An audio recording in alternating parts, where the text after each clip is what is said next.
Hello and welcome back to Hangar 51. So let's see who's going to be in the room tonight.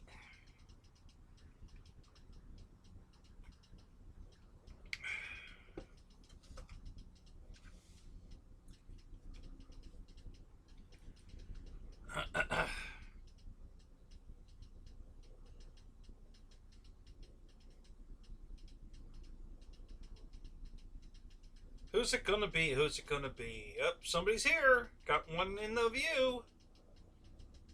Who is it? So is it gonna be Shadow? Gonna be Rich? EQ, what's up? Good to see you, man. Michael, what's up? Welcome, welcome, welcome. Good to see you guys. So, Eric, what did you pull the trigger on? You buying a plane? What'd you buy? I bought the FMS 7 F7F. What is that? The Tiger Cat? Yeah, I finally pulled the trigger on that one before the price went up. F35. There you go. Fat Amy. Or if we want to be what is it? Politically correct. Obese Amelia. What's up, George? Mike SSI, what's up?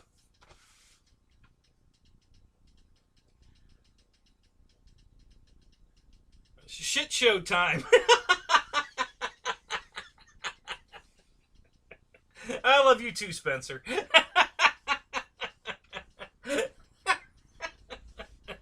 It's the fickle pickle. What's up?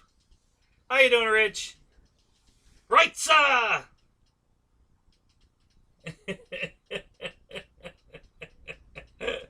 Pterodactyl. What's up, Jim? How you doing? So, anybody get any flying in? What's been going on? The weather's been sucking. Well, actually, I take that back. We've had a couple of nice days. Just too busy to go flying. But yeah, we have had some nice weather, but it's going to suck the rest of the week, I guess. It would look like rain any minute all day today. And then I think it's supposed to rain all day tomorrow and the weekend.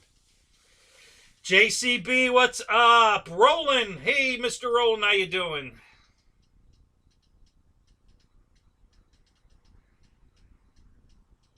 Yeah, what's Right's the one lately?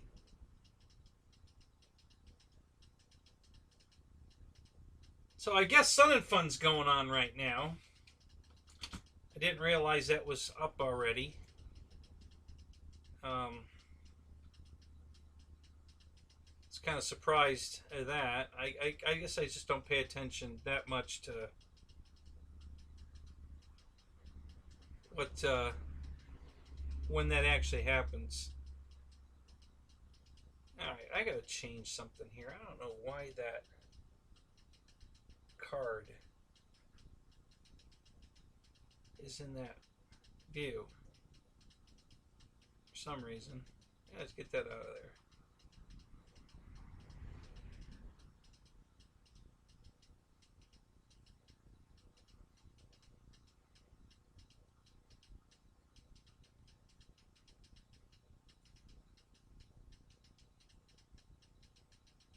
Yeah, what's up with that?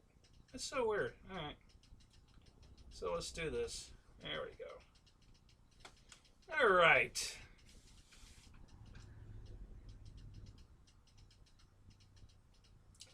You and Tui tore it up yesterday? Well, good. That's good to hear, man. Great.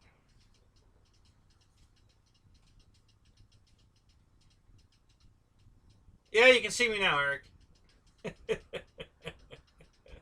I was there. You just, you know, you had to look over the... Oh, God, I'm getting YouTube errors already. Oh, that's great. Got to start the night off just right. That's fantastic.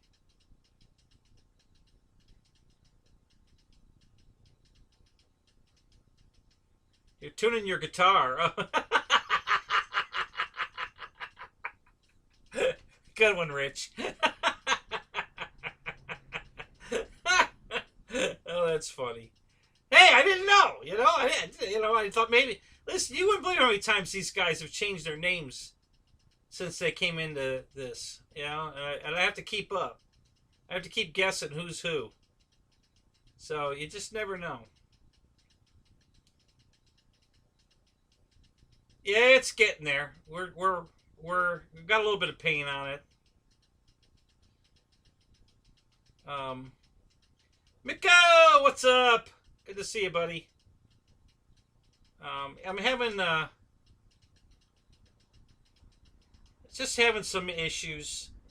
Yeah, I'm trying. I guess I'm trying too hard to make it perfect, which I've given up on. But I started painting the bottom, and the bottom's not even.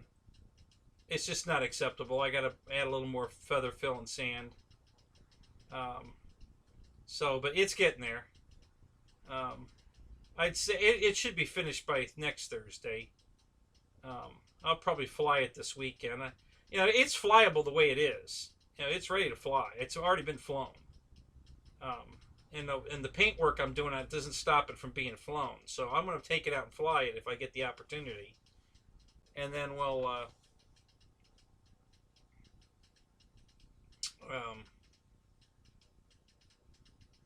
go from there. Just keep working on it. So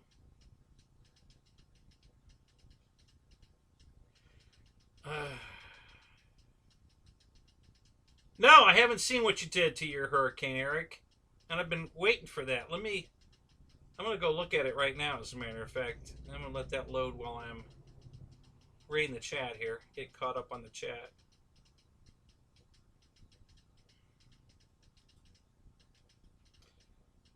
Yeah, I've decided it's still going to be, the bottom hasn't changed, and I'm not going to tell you what the bottom's going to look like.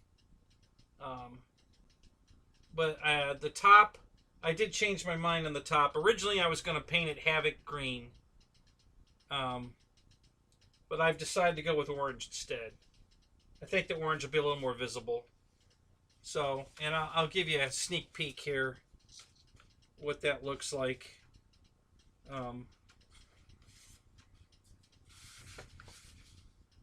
I started working on the bottom, final sand in the bottom for paint, and I'm not at all happy with what the bottom looks like, so we're going to fix that. But so the orange here is going to have a black line here, but it's not going to be a straight line. And then, of course, the race number will be on the left wing. And then I think I'm going to put some checkerboard stickers or something on it. I'm not positive on that yet. But, yeah, we're getting close. It's, got some more work to do, but not much. This is just all me being anal retentive. I'm just trying too hard to make it too pretty. And I've given up. It's just not going to happen. It'll be pretty, but it just isn't going to be perfect, because I've just given up on trying to make it perfect. So,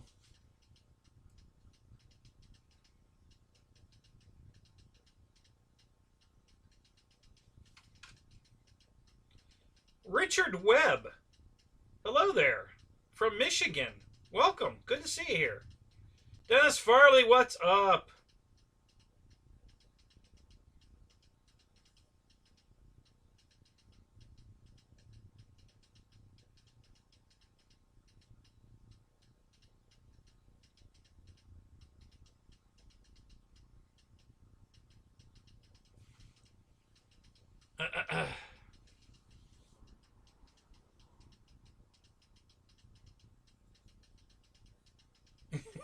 Oh, is that how that goes, George?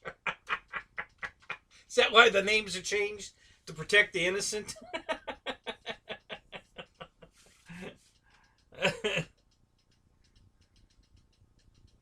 Well, you just typed it, Spence, so I guess it's allowed.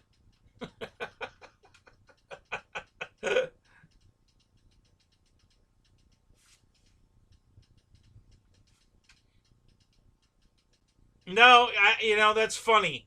That was not my intent at all, but now, Ken, that's funny. You know, I could turn it into that. I'm not too far along to not. You know, I could do that. I didn't think of that. That's a good one. Yeah, I could. I could easily do that. That'd be pretty good. Man, that's a good idea, Ken. I might just do that. I'll have to look at this. Put a couple of googly eyes up here, and yeah, yeah, we. That's not a bad idea. Augerton, what's up? How you doing, man?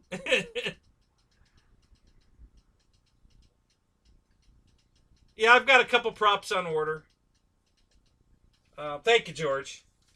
Yeah, it's coming out good. I'm really happy with it's how it's coming out. I just like I said, I've been a little too anal about it, and I got to get I got to smooth out the bottom some more. After I started printing final coat of primer on it, I started finding a bunch of stuff I missed. You know, putty here, putty there that it needs. So back to the putty. Got to do a little more puttying.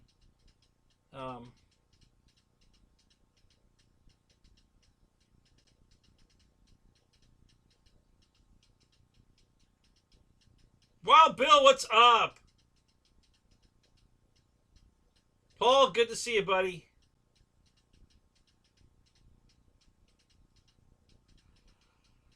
Yeah. So, but yeah, the planes idea is not a bad idea.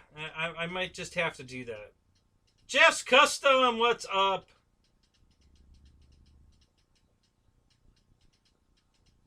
Oh God, sucks to be you, Richard. Snow, rain, high winds. Oh, that's strike three, man. You're out. Yeah, that sucks. That really sucks.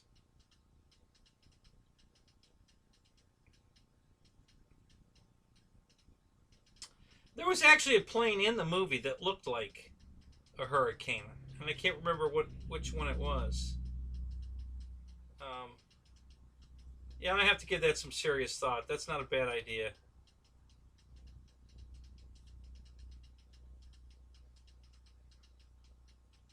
Yeah, I'm sure they do, George. I've been there and looked for it. They don't. I don't think they list it, probably for copyright reasons, but I'm certain she has it. So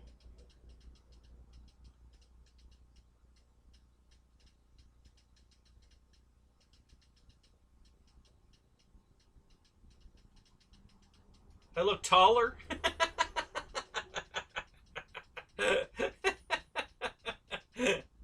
That's funny.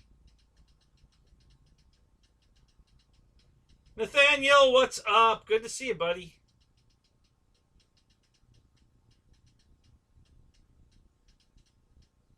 Don't forget to hit that like button, guys. I always forget, so I love it when you guys remind me. So, Fickle Pickle.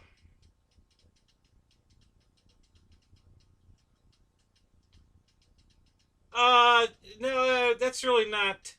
Air Marshal's plan is to just have the fastest thing out there to fly through everybody.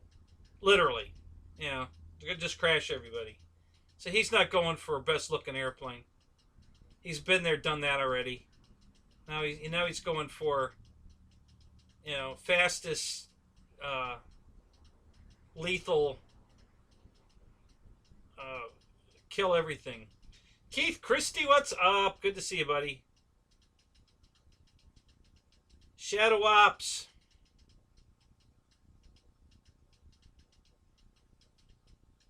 You're getting a Hellcat? Which Hellcat are you getting, Eric?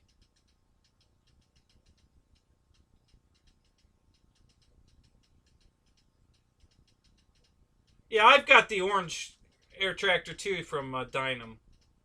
And I've been wanting to turn that into a dusty crop hopper for years. And you know, and now that, when I get the garage built, I'll be able to get to it so I can actually do that. Because right now I can't get to the plane. I can see it, I just can't put my hands on it. So,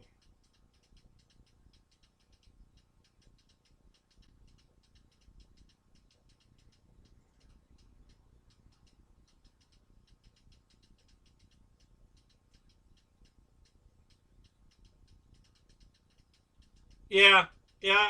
The Rip Slinger, it was kind of. I was gonna go that way, but that takes black, and black and down here is just not good. Black, any plane that's black, Gator's really bad, and there's a lot of black on Rip Slinger, and then the green looks too much like that ultra ugly stick. If I'd done green and black with the white, so that's why I kind of shied away from that. Although I really wanted to put the Havoc green on it. Um, but I was playing around with different color schemes, and the green, the orange pops more. It's easier to see, so I decided to go with the orange. It's funny, if for some reason, and I don't know why, orange is not my favorite color, but I do love orange. My old quarter midget pylon racer, the last color scheme I put on that was white and orange.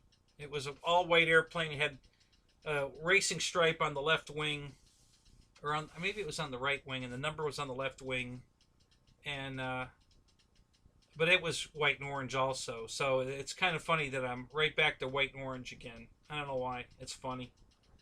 But there's going to be some other stuff on it. This is just first stage. It's going to be some stripes and accents, and there's going to be some scalloping down the fuselage, and so yeah, I got a long way to go yet.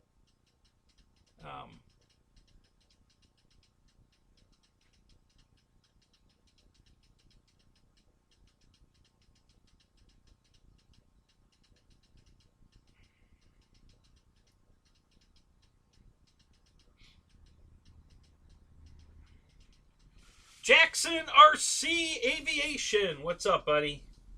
Matt, hey, good to see you, man. Boss, good to see you, man. Yeah, so anyway, the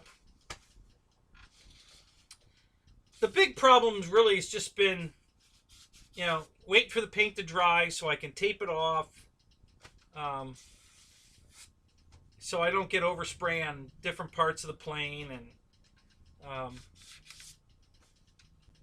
and trying to use this is this light purple paint tape, and it's only pulled paint off in one tiny little spot. It's been great. It comes right off. It doesn't pull any paint off, except this one little spot, and I haven't figured out why.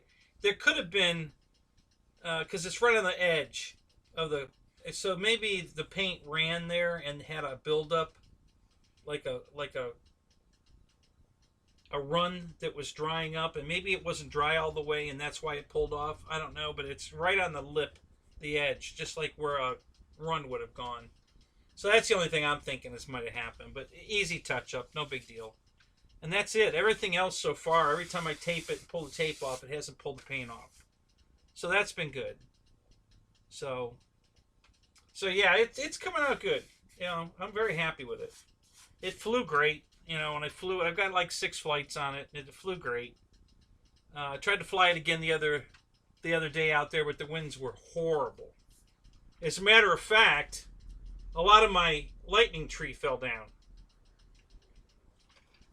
I was underneath it, but not where I normally park, not the side where all the dead is. There's one branch on the other side of the tree that's still alive. I was parked on that side. And the wind started, it was windy all day, but then it got really bad. The storm came, rain was coming, no lightning or anything, just rain and wind, but a lot of wind. And all of a sudden I hear this loud crack, and I'm like, okay, that's it, I'm out of here. I was almost gone anyway. I was just about filled.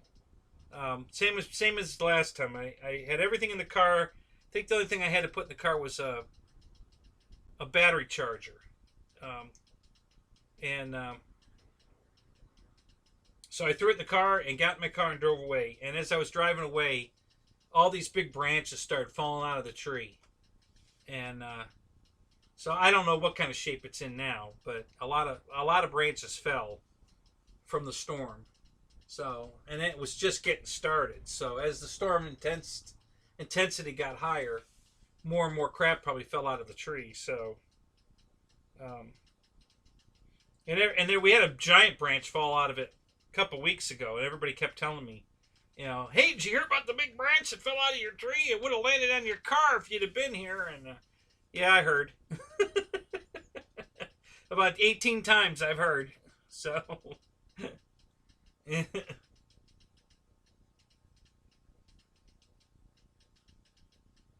yeah, I hear you, EQ. I've got a couple of things coming, um,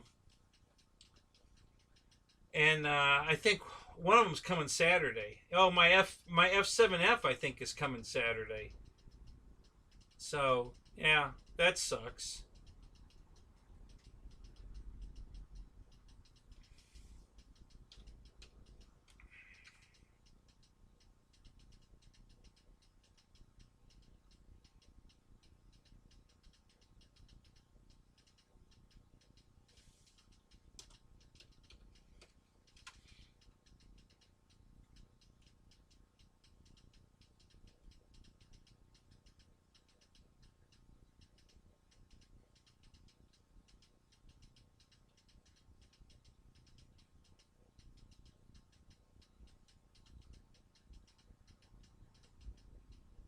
Oh, I'm looking at your EQ. I'm looking at your wow. you're you're a Hawker Harrier. Man, that looks good. That looks just like that plane that Rich did. What the hell was the name of that thing? That Kawasaki or whatever it was? That he had the original. Yeah, that changed the whole look of that airplane. Holy crap, that looks really good. The big meatballs on the wing and everything. Yeah, that's cool. Very cool. Yeah, I like it. That's really cool.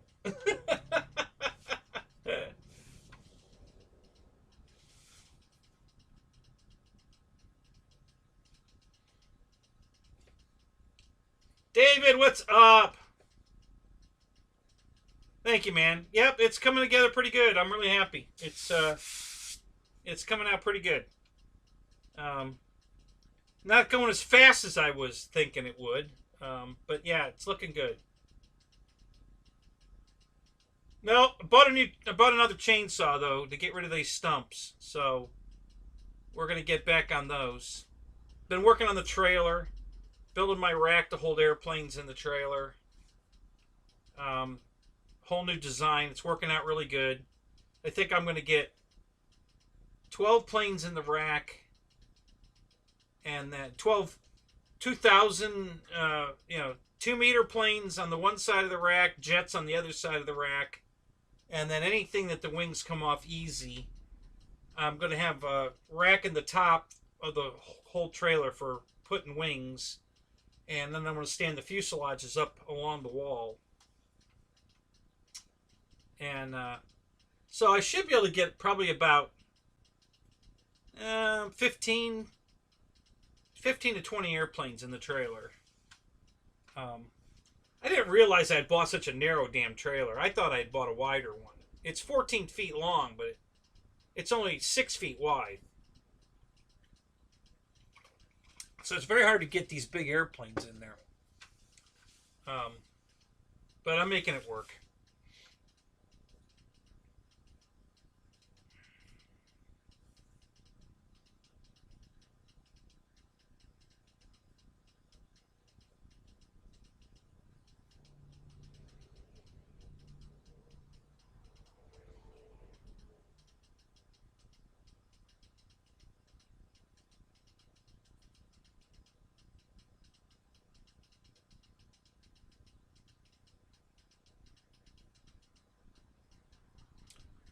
Well, the wings on that have those plastic pins you put in them.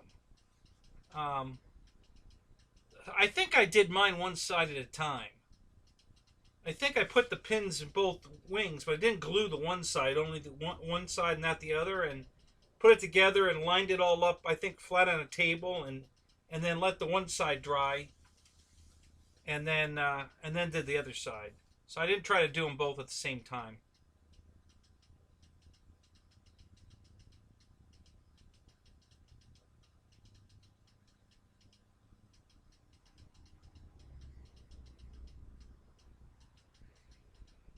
No, it's not the twin to his trailer. First of all, it's not green. Mine's a V nose. His is a flat nose.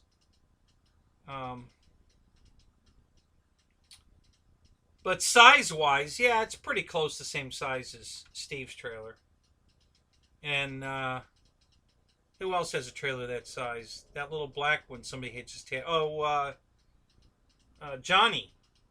You know, Johnny, he's got two trailers. He's got one the same size as mine, the little one, and he's got the big one. So, yeah, but his is black. Ugh. I don't want a black trailer.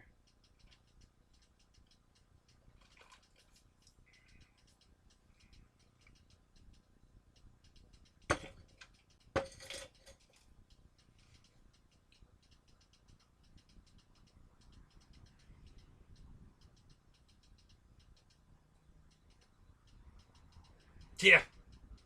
Yeah, I can't afford a bow-sized trailer. But that would be nice.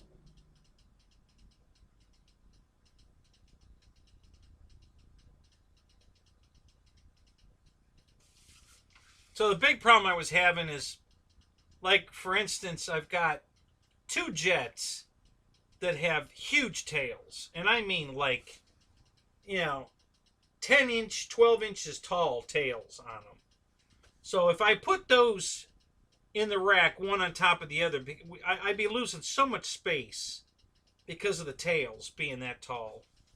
So I've decided I'm going to double up. I'm going to put the Yak 130 on the bottom, which has the biggest tail. And then I'm going to take the Viper, which has the second biggest tail, and put it on top of the Yak upside down. So the two tails are going to pass each other like this. And that's going to save a ton of room. Because the next plane will be right against the Viper. So there'll only be about 5 inches, 4 or 5 inches between those two planes. Because one's going to be upside down and then the other one's going to be right side up, right against it. But these two tails, the big one going up and down, are going to cancel each other out. So I'm not going to lose so much room because, oh my God, I was going to lose at least one airplane, maybe two, just from the size of those two tails. So I'll be able to put at least one, maybe two more airplanes in the trailer now that I'm doing it that way. And so now I started looking at the other side, and the T-28, the Carbon Z T-28, has a massively big tail also. So I'm going to do the same thing over there. My A1 Sky Raider has a big tail. So I'm going to put the... I'm going to build it for the T-28 on the bottom, and then the Sky Raider inverted on top of it, so those two massive tails can pass each other. And then the next one again, it'll be, this one will be inverted, the other one will sit right down on top of it, pretty close. And I think I'm going to do it all the way up. I think I'm going to put tail to tail, tail to tail, tail to tail. That's 6 airplanes in the rack. Maybe I can get a 7th on each side. So that's going to be 14 airplanes in the rack alone, if that works out. So that's the plan right now. I've been working on that a lot of today too. I put a coat of paint on this, and while it's drying, I go work on the trailer. Come back to this, put another coat of paint or whatever, sand, spackle, whatever. Go back and work on the trailer. So I've been back and forth all day today. And then I had some other projects too. The last few days I've been getting a lot of projects done. So, pretty happy about it too. Been getting things moved around, cleaned up, found a few things that we've been missing. So yeah, things have been getting good actually.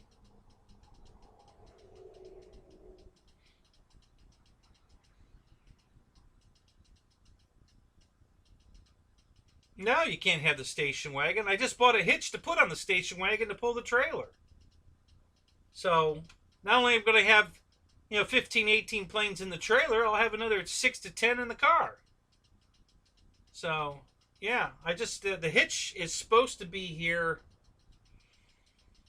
It was supposed to be here yesterday, originally, but I have a feeling that the company probably didn't have one made for a 92 Oldsmobile station wagon. So they probably had to get the jig back out and make me one.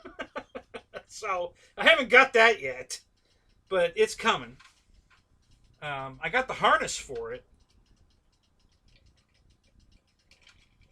There's two companies that make these beautiful for you guys that don't tow, have never towed, or whatever. They make these plug-in wiring harnesses where you don't have to do anything to your car. You go in the back corner of your car and there's a big plug for all your taillights on the back of the car, and you unplug that plug, and this harness has two plugs, a male and female, wired into it. So you just take that apart and then you plug these plugs back into it, recompletes the circuit, but sends the power to the plug for the trailer. And it takes seconds to just plug this in, and you're ready to go. No splicing wires or putting those those crimp connectors. None of that crap. You don't have to do any of that. You just unplug this, plug this in, and you're done. And so I ordered some of those. I needed one for one of the other Impalas. I needed one for the wagon, and then the hitch. So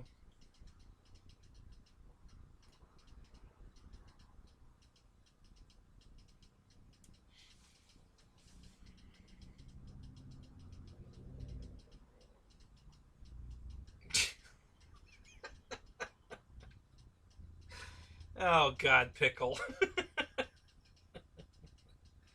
Lyndon, what's up, sir? Good to see you. How are you doing, man?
So how you doing tonight, Jerry? Good to see you, man.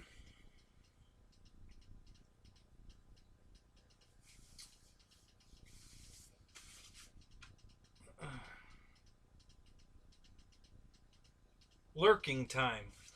All right. You working on something, Shadow?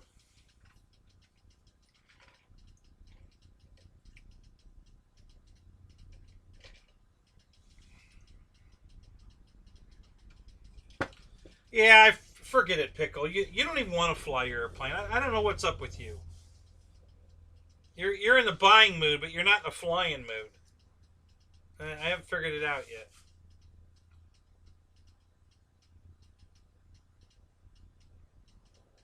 That's the FMS, the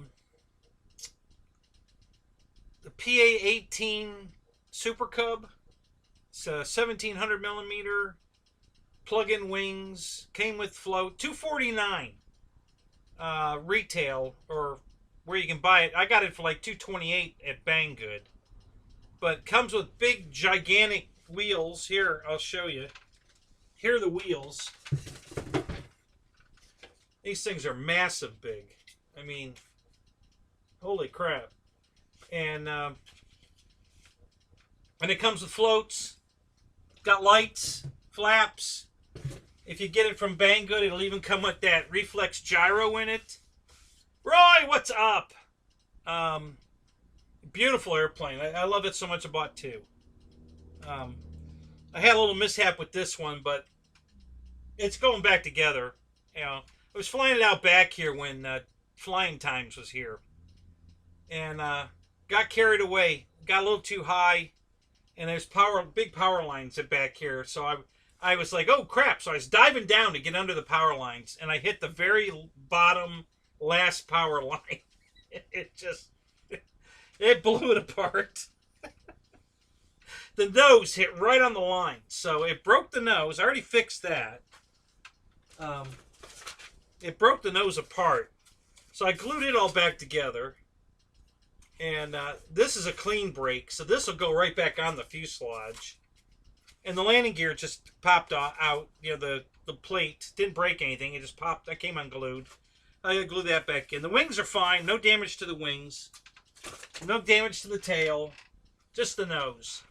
So, easy fix. Just been too busy. Yeah, I bought another one. I've been flying the other one.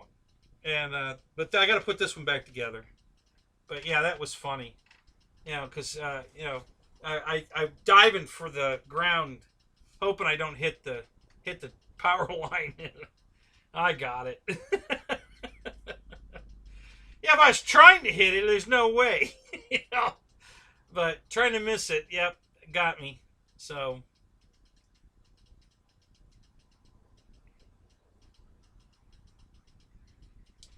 Roach Coach, what's up? Good to see you, buddy.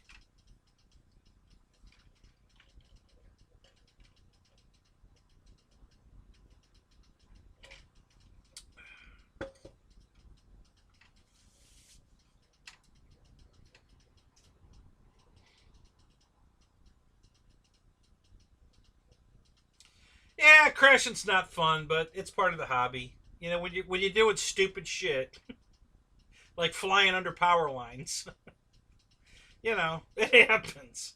So that's you know, if you don't do the stupid shit, you don't. You know, at least I don't ever have a problem. I never crash an airplane unless I'm doing something stupid with it. So, you know, I got the big great idea. Hey, let's go out back and fly. So we were flying our UMXs, which was really no problem. Although I did get mine after it got dark. I got caught in a tree, right on the edge of the tree. It was right on the last branch, just hanging on the edge there. I could have knocked it out of the tree easy enough, but that was when we went and asked the fire department to come get it, and they did. So, and then yeah, but yeah, I got a little carried away with the big plane, and whoops. Oh well, what are you gonna do? Yeah, that was my first. Never hit power lines before either. That was my first. So.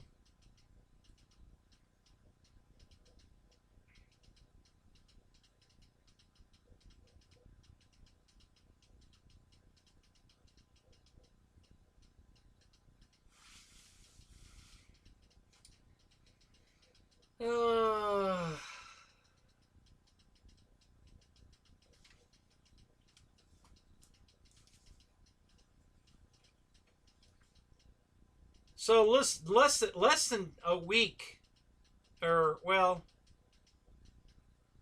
it'll be 1 week by the end of my show before Draco. So tomorrow morning when we're still going live, it'll be Friday morning, and Draco's 1 week away.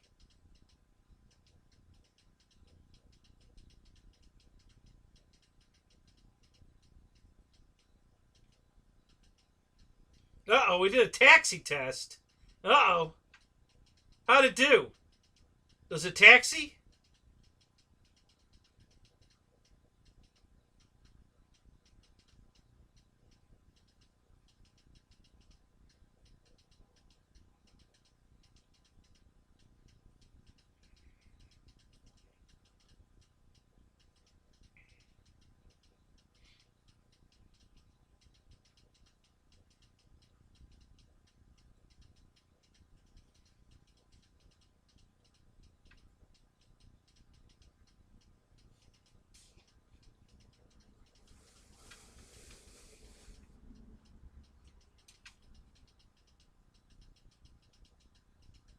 switch over to Raptor Cam for a second.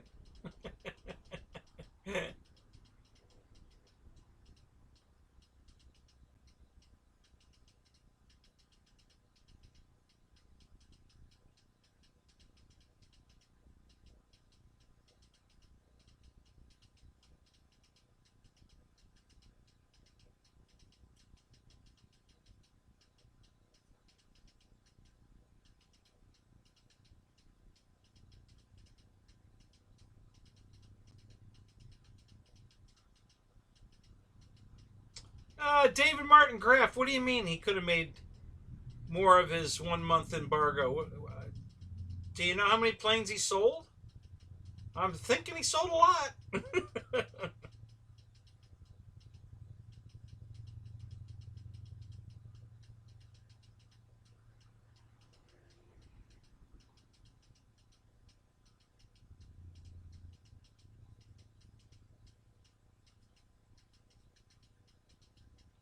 Pull up my zipper.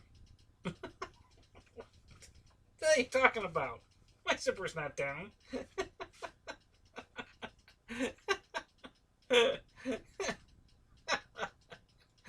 Oh, you guys are hilarious.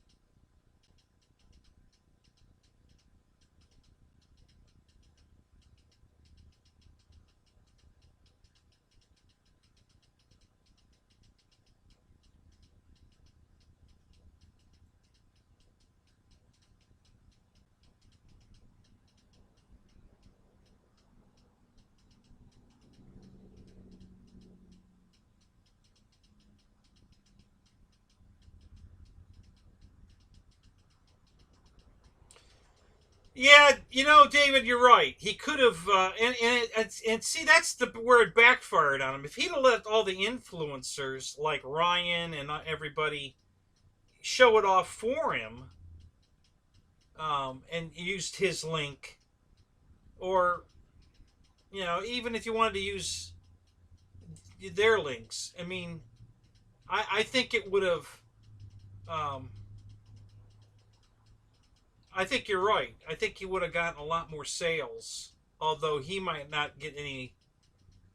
He probably wouldn't have gotten any money for those sales because he's not doing a.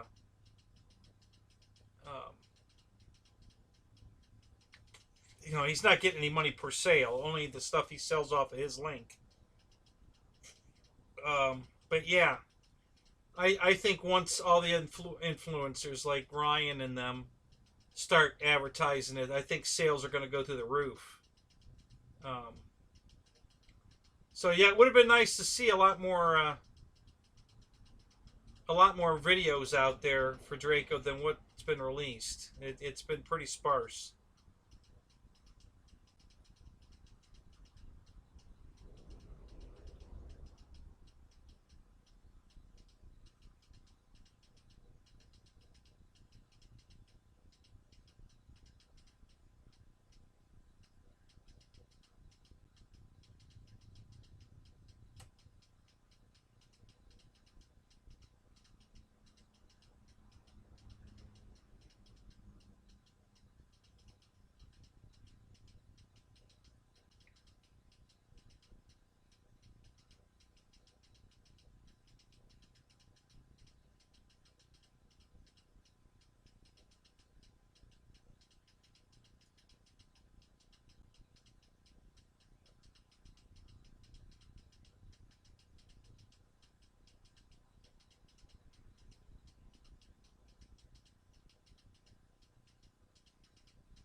Well, I was just on the webpage, Dave, and they have not sold out of the Bind and Fly ones on the pre-order. They're still available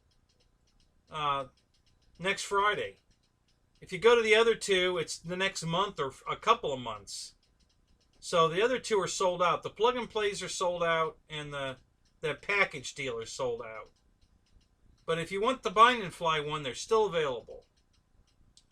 which surprises the hell out of me. I would have figured for sure that they would have been sold out of everything. But according to the webpage, as of I think yesterday, delivery, if you bought one, delivery date's next Friday. You know, but not the other two. The other two are gone. You're going to wait for the next shipment. So, I don't know.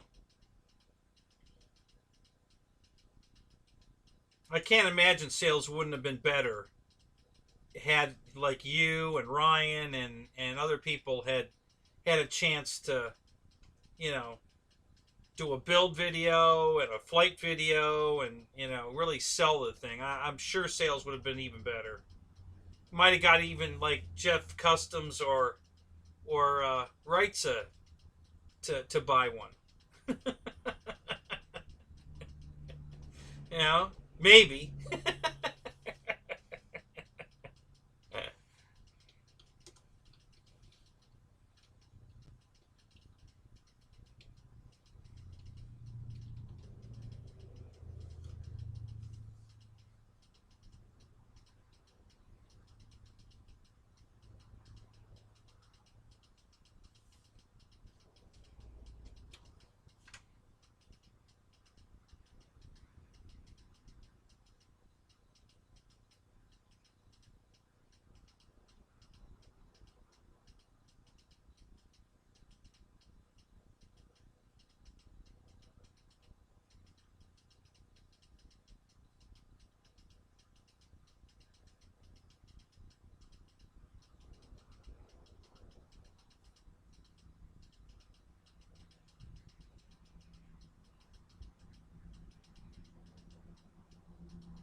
Jermaine, what's up, buddy?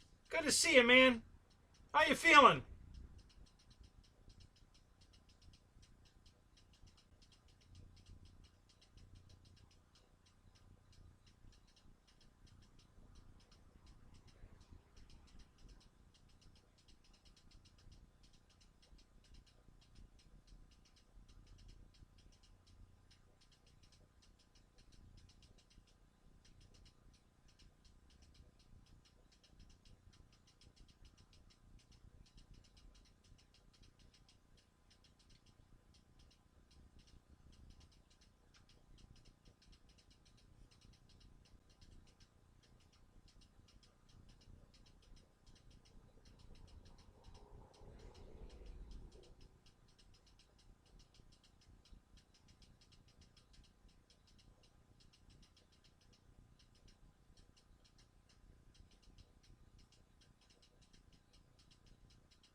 Jeff in LA, what's up? Hey, balance your props, buddy.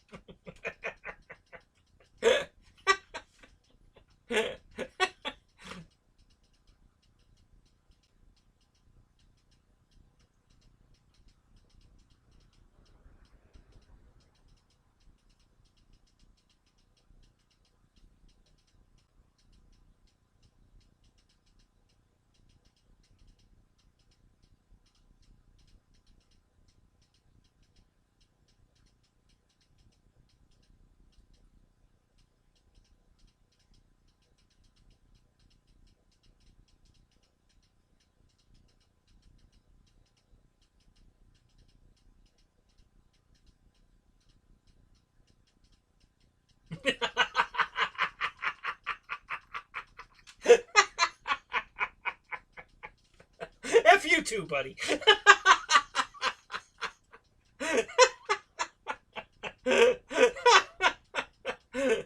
Oh, that's hilarious.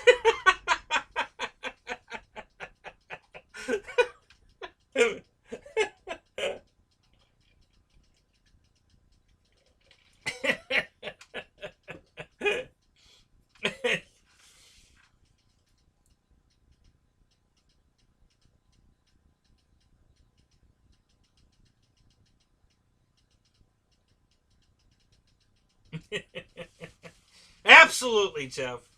And yes, I'll help you with your radio when you get down here, for sure.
Nope, Dana, I can't tell you.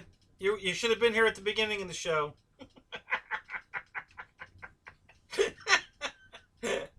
You snooze, you lose. That's it. Not going over it again. No, I didn't. I haven't divulged the rest of the colors. It's um I think you guys are going to really like it. I'm just, you know.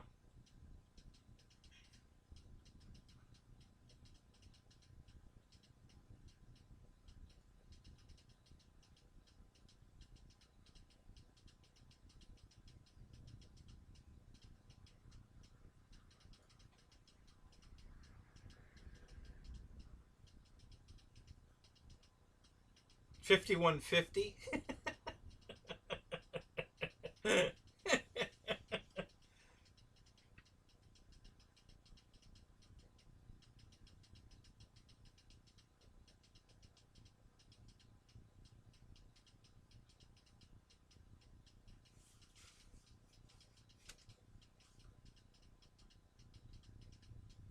Yeah, Jeff. Yeah, it'll be easy to find it in the tree for sure. It was easy to see Marshall's, V900 up in the tree.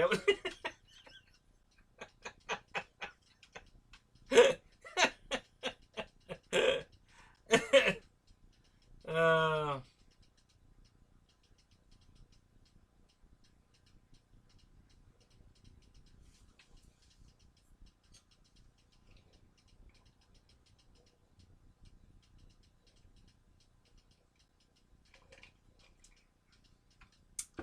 Yeah, no, it looks, that wing, this wing looks exactly like that one.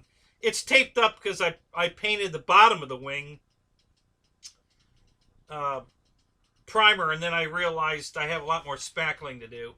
So I stopped, let everything dry, and I was going to untape it, but I thought, no, I'm not going to tape it. I don't want to tape it again. So, but yeah.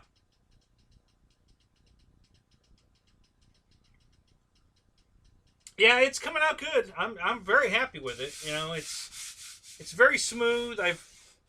Again, there's a few spots here that, I missed a little bit of spackling, and I'm not going to worry about it.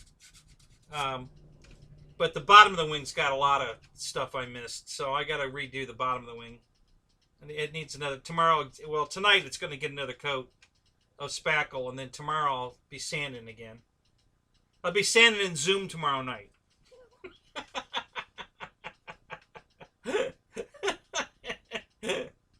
So get ready for that, guys.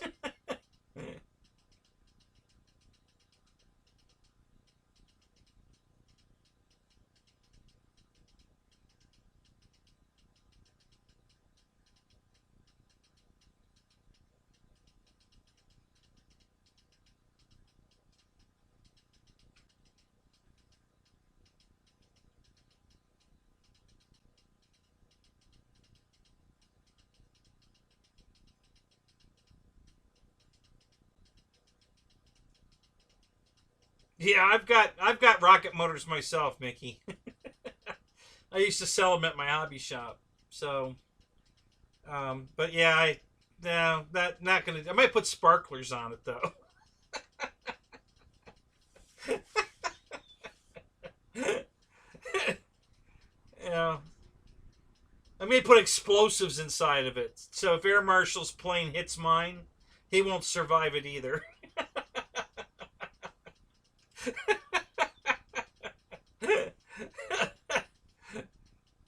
It's gonna be one big fireball.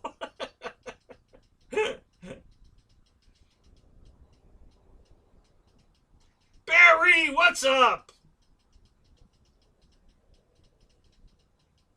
Been working on my trailer all day, Barry, and building my new rack that I was describing to you, and it's working out really good. Better than I thought, even. The new design with it at a 45 to get the big planes in the trailer. So yeah, it's working out really good. I'm gonna get 18 pounds of shit in a 5-pound bag.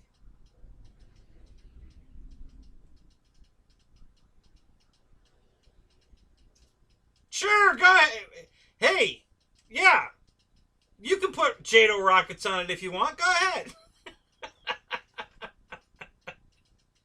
I guess Jerry's officially made me the contest director for the pylon race. So yes, I'm saying you can put the rockets on it if you want. Go ahead.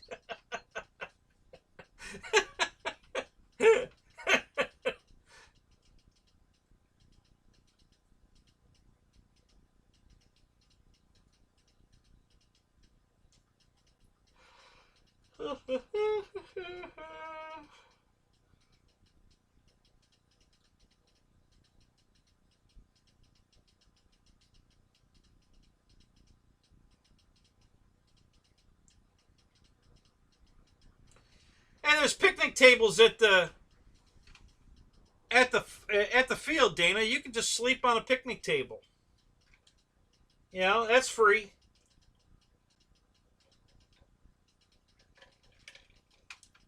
Just bring one of your boxes to sleep in. You'll be fine. Be hobo camp.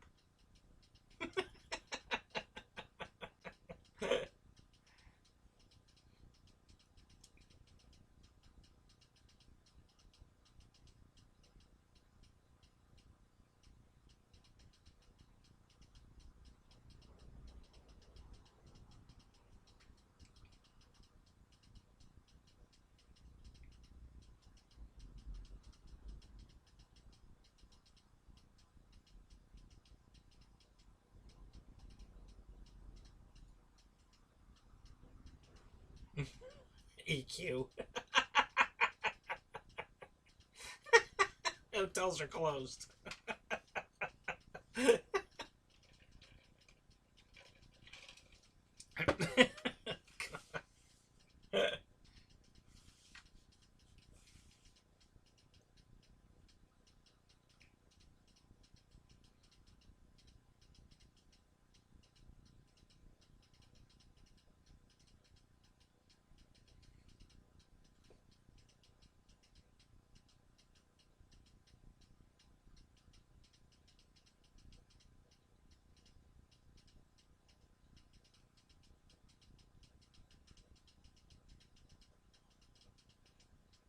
Yep, there's a Best Western walking distance, Dana. You can walk there. No problem. Wouldn't even be 20 minutes to walk there.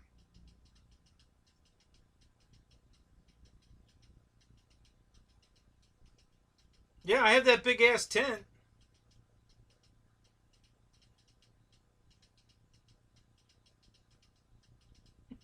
I'm going to have the trailer and the tent. And the wagon. So I'm going to be covered.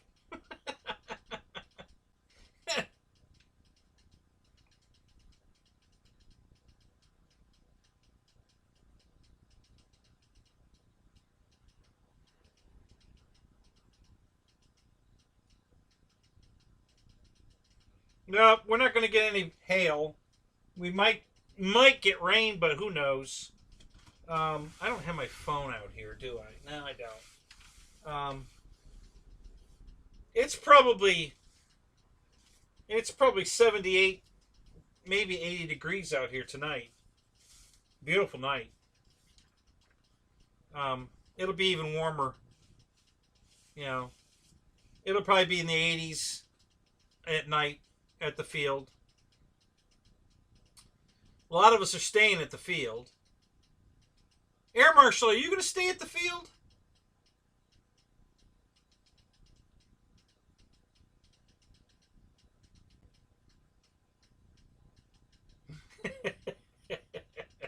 No, boss, my tent's big enough to have 2 floors. There's an upstairs and a downstairs, man. That's how tall my tent is. Hell, even Air Marshal can stand up inside that bitch. Not even close to hitting his head.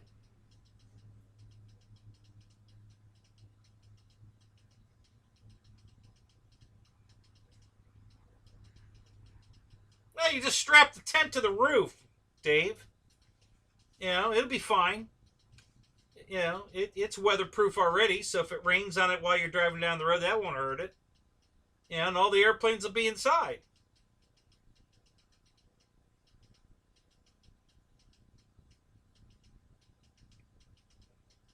GB, what's up?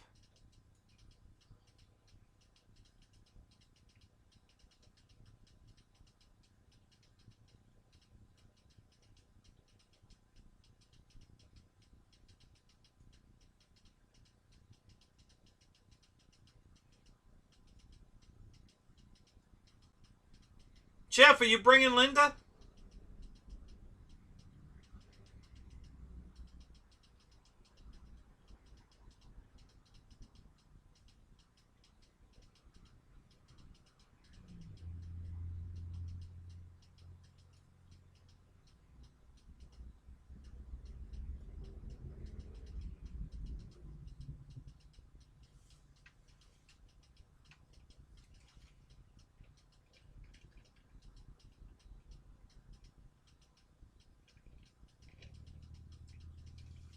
Oh, well, then you'll definitely be staying in a hotel. You're not going to camp out. Did you get a room at the Best Western?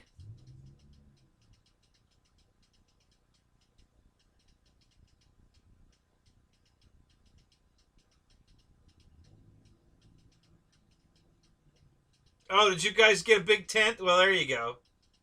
Yeah, yeah, you'll have plenty of room then. See, Dana, you can pass out with the rest of the drunks under the circus tent.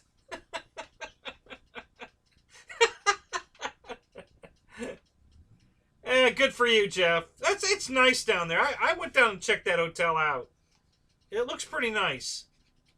Looks like they have a hell of a kitchen for like breakfast and stuff. Should be pretty good.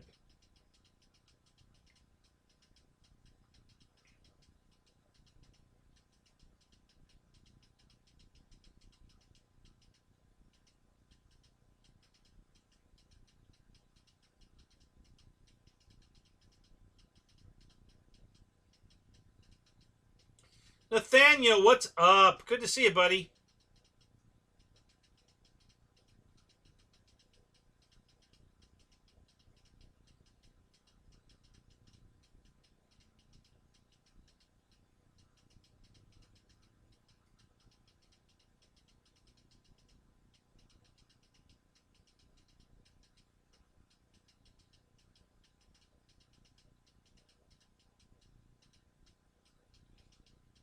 Yeah, the mosquitoes were pretty bad last time. The funny thing was, is if you were under the enclosure where the tables are, they didn't bother you under there.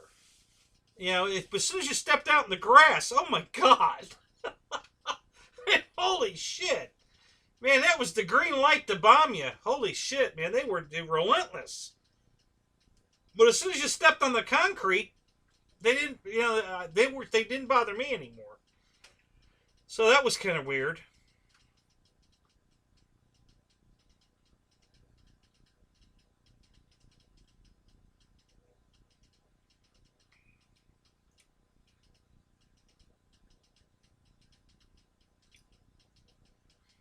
Yeah, I'm going to be installing some yellow LEDs in my trailer tomorrow for mosquito control. As a matter of fact, I think I've got a roll of them right here. What do we got here? This is blue, green,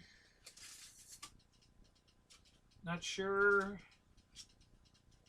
We'll have to check that one. I don't know what that is. What else we got? The bagged ones are all green.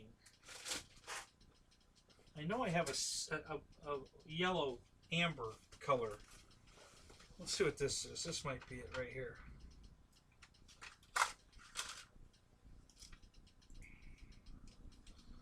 I'll have to test this and see what it is.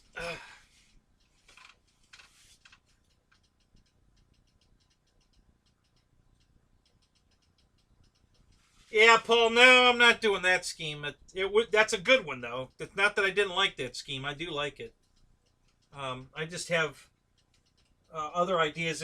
As a matter of fact, who was it that just suggested that?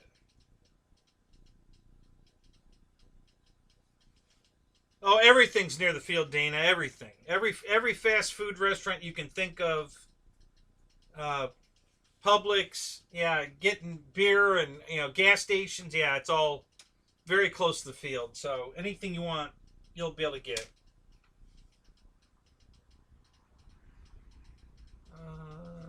Let's see. Yeah, this will work. Perfect.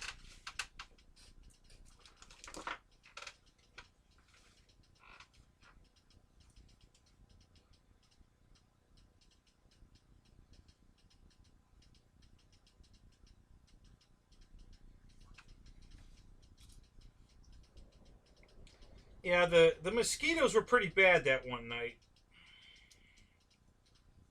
All right, so let's see what color this is.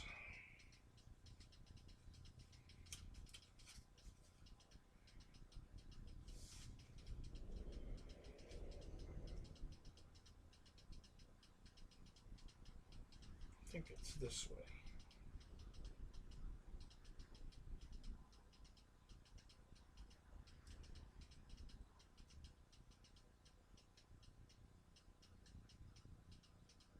Nope.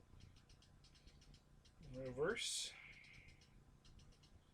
Try it again.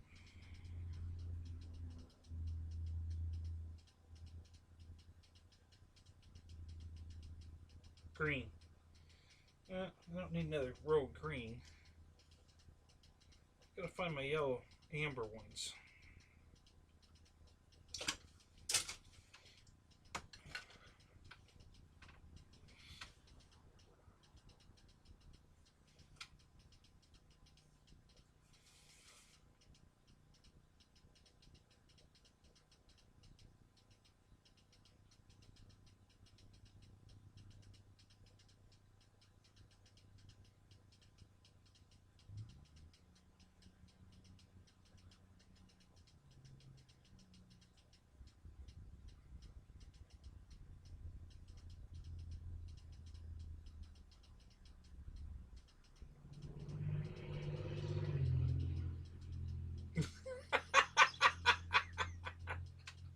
You know, Roach, you just have to proofread it before you hit send.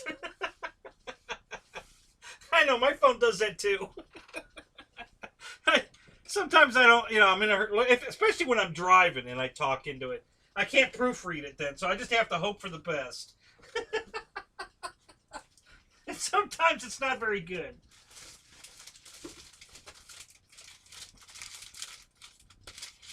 That's green, green, green, yellow. Okay, but they're not in the bag. Where the hell are the yellow ones at? Alright, so let's put this green one back in the green bag, then I don't have to mark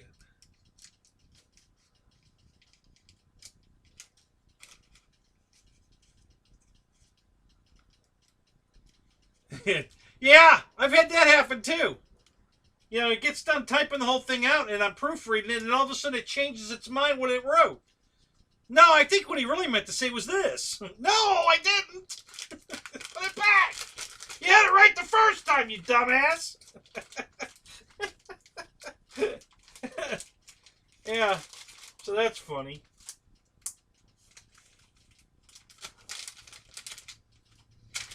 Alright, so where are these damn yellow LEDs?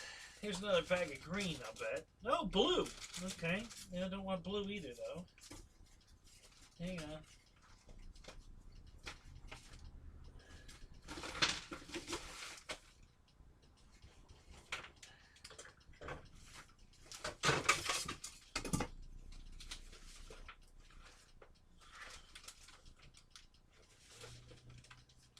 Those yellow LEDs should be here.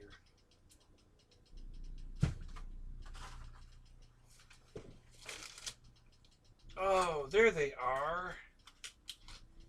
I needed these yesterday. Wow. Oh, that's alright. I still need these. I gotta fix my car. Perfect.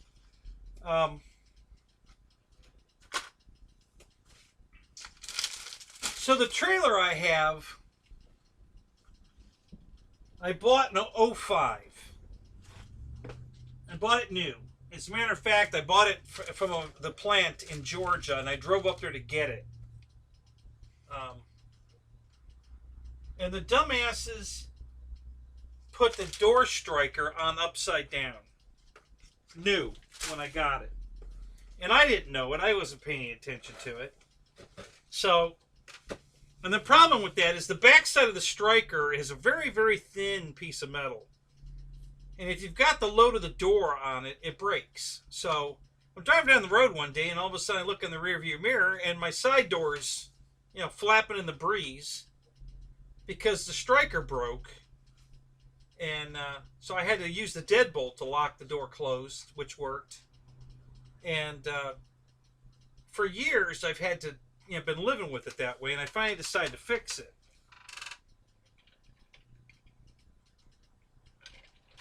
So I went and got a new striker plate and tried to put it in the right way, and it wouldn't fit the right way. So obviously that's why they put it in upside down, because they couldn't get it in the right way, neither could I. So I had to do a lot of modifying to finally get it in there. But, yeah, I finally got it in there. But the stupid thing is, and they're all that way, because when I went to buy the striker plate, the guy told me the same thing. So everybody builds them the same way. So they put the screw through the striker plate through the body of the trailer, and on the backside they put one of those flat little nuts. The little, it's a flat piece of steel, sprung steel with the little cut hole in it, with the, you know, they're kind of twisted like a drill bit sort of, and when you put a self-tapping screw into it, it grabs a hold of that little metal plate and it pulls it up against the back. Well, that's great putting it together, but when you take it apart, that little thing falls down inside the trailer and you can't get to it.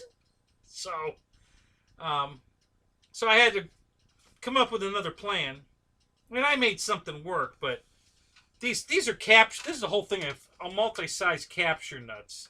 You know, the kind you clip onto. You know, you drill a hole and over, you know, near the edge of a piece of metal, and then you clip it over the hole, and then it stays there, and then you can run the screw through it. So I got a big assortment of them here. That would have come in handy yesterday. I ended up making... I just used some packing foam, and I cut a piece to slide up into the cavity where the thing went, and I slid it up in there, and then I put the nut, it was a same kind of nut but not flat, and just a metal, cheap ass metal nut with a, the torn twisted metal that it self taps into, and I pushed it into the foam and slid it up in there, so the foam was pressing it against, holding it in place, pressing it against there, so I could take the screw in and out, and the nut stays put because it's got foam pushing against it. So that worked out fine, and I got the striker on, and it's working great. Now my door opens and closes right, and it stays closed, and I can lock it closed, and so that was, hell, I've had the trailer for 15 years, 16 years, and I finally fixed the striker after 16 years. So that was cool. That was one of the things on my bucket list to get done. So got that done. So where in the world are these yellow LEDs? Damn it.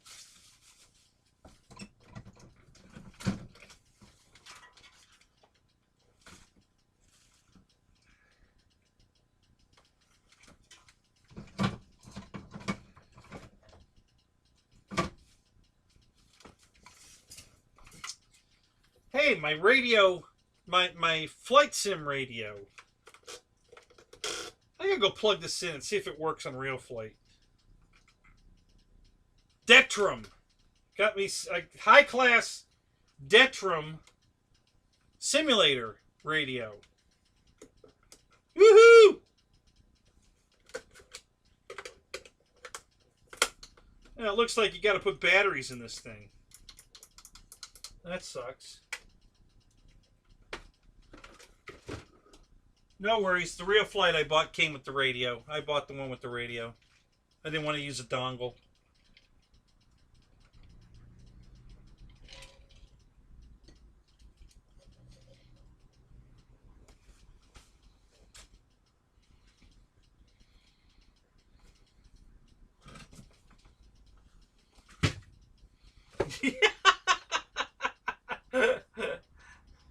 Nothing worse than mosquitoes on meth.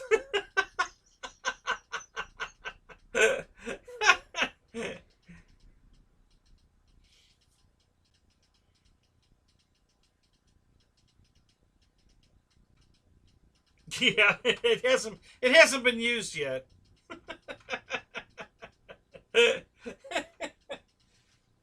Yeah, not been used yet. Haven't tried it yet. Nobody wanted it. I took it because nobody else wanted it. It was on the the grab table, and the raffle they had. Nobody wanted the damn thing, so I took it. I figured, what the hell? If I put real flight out here,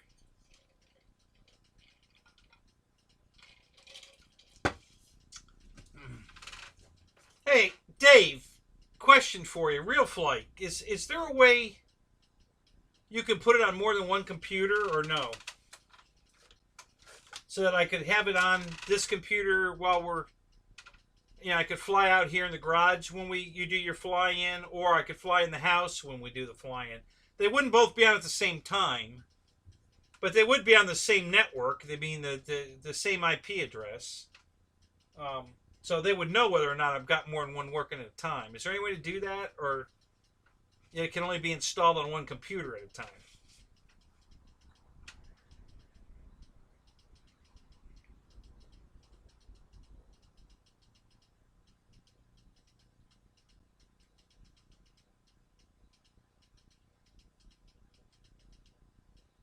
Yeah, Paul, that's what I'm doing. I've got my air conditioner. I already bought it. It worked great. I tested it when I got it. As soon as it got here, I tested it. The generator was sitting outside the car. The guy delivered it to the front gate. I took it right over to the generator, plugged it in, and fired it up, and it worked. So I took it out to the flying field and I couldn't get it to work out there. For some reason, it just would not start up at the field. It did perfect in the driveway, but now I've plugged it into power here and it works fine. I haven't tried it on the generator again since then, but yeah, I couldn't figure out why it wouldn't do that. For some reason, it wouldn't restart.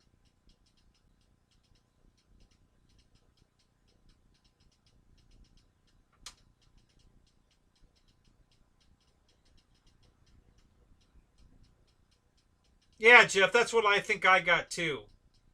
Something about it already being registered or something. So yeah, I don't know. I thought, it would let me put it on more than one computer, but you couldn't run more than one at a time.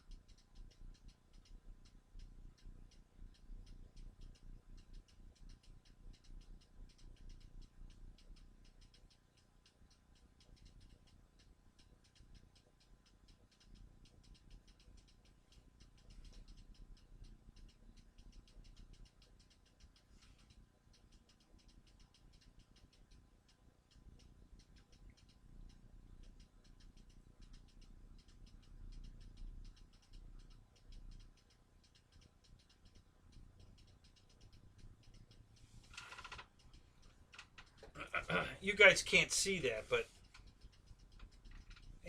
these are a couple of my old radios. Of course, I've shown you this one before. This was my first radio. This is the one I learned to fly on. This Kraft Series 70. Okay, but here's another one that I've uncovered that I can get to right here. This one's just as old.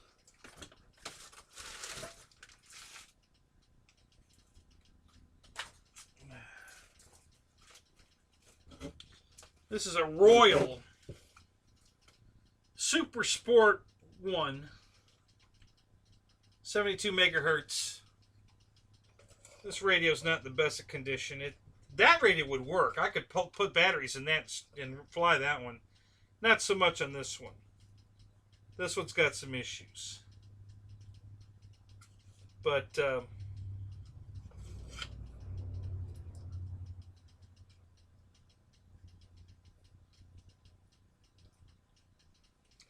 yeah, this was a radio I used to fly. Big long antenna. For some reason, the back of the radio's off. I don't know what I was doing to it. I was probably trying to fix something. But the plate that the radio actually screws onto is missing. I don't know what happened to that.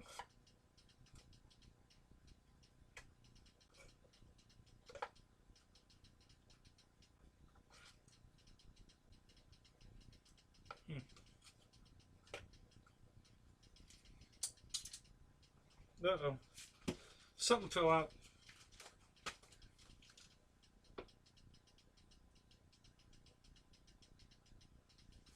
Oh well. I don't know what it was, but oh, that's what it was. No big loss. Not like I'm ever gonna fly it again.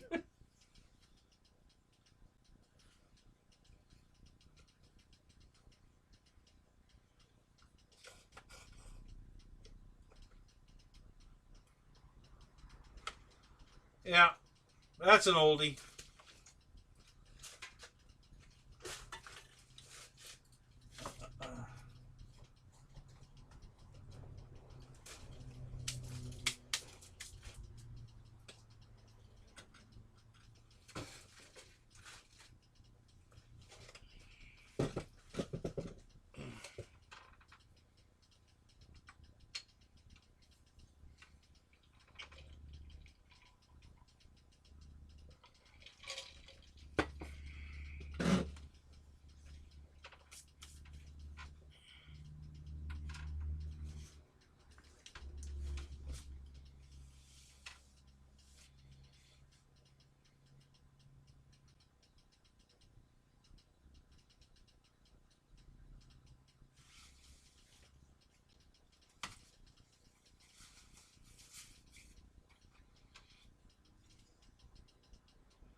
The best mosquito repellent I've ever used is that Skin So Soft. The Avon Skin So Soft.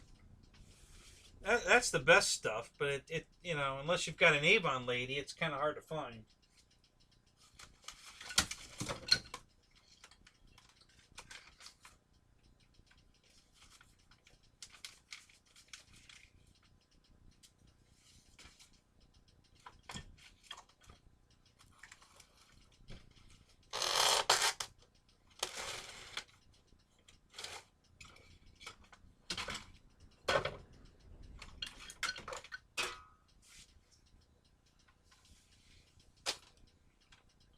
Oh, that was great. What happened there?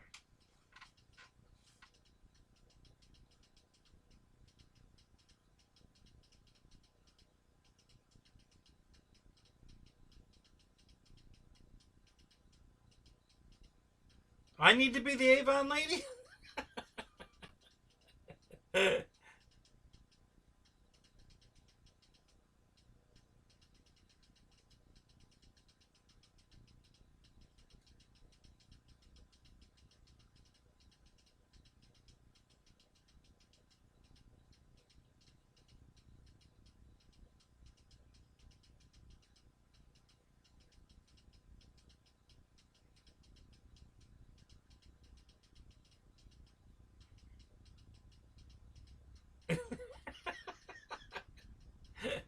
Yeah, Mickey, go ahead. Ass away.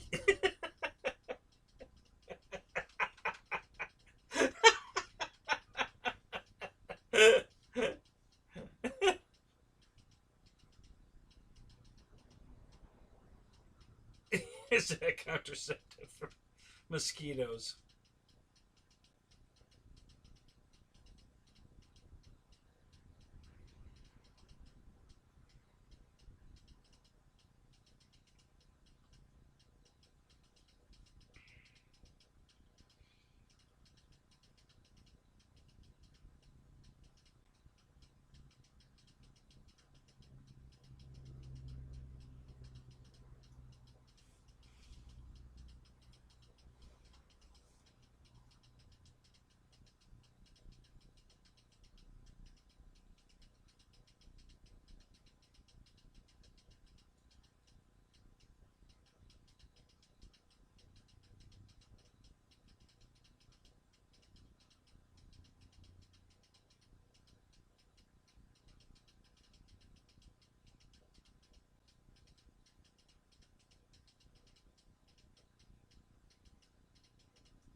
What's this link, Jeff? I'm going to try to open it. I don't know if it'll work, but I'm going to try it.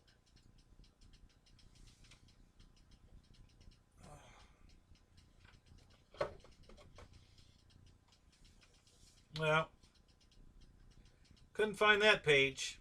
Amazon homepage.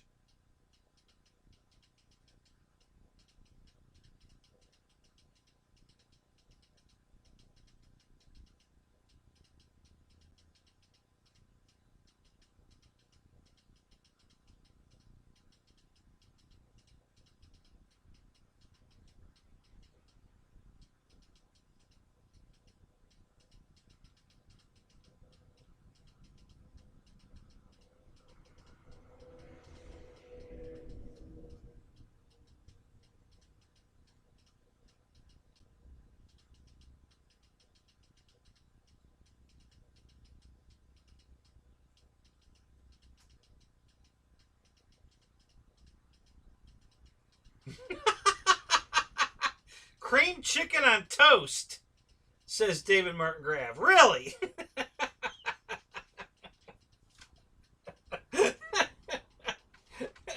Avoid the clap, Jimmy Dugan. Hey, that's good advice.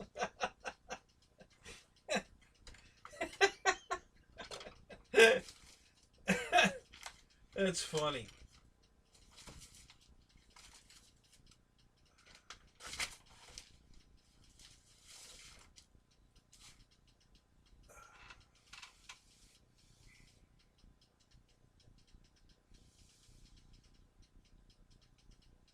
Wish I could remember what I did with those yellow lights. I can't remember putting yellow lights on anything. What did I put yellow lights in?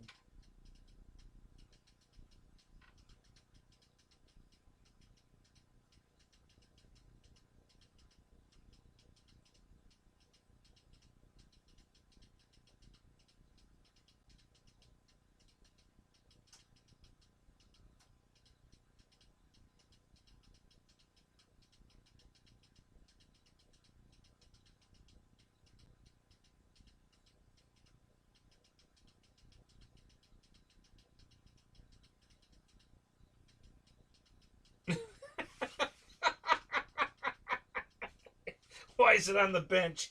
Put it back in the box, Dana says.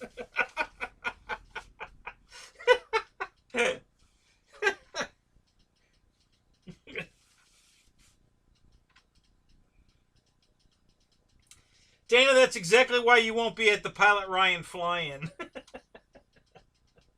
You keep putting all your planes back in the box.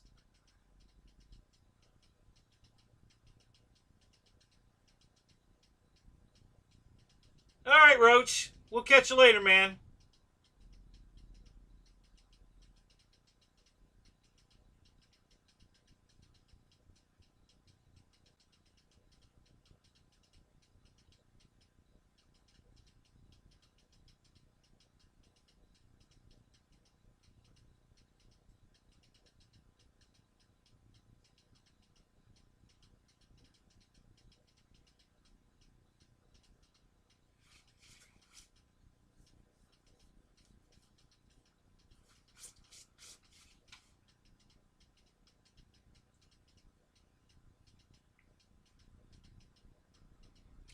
Jeff in LA, hey, have you flown either the RV8 or the Carbon Z T28?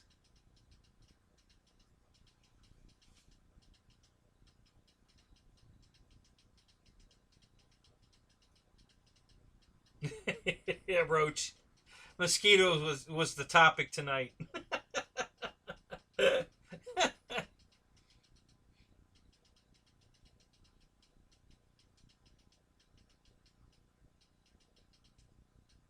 Anybody where you fly have one? Either or?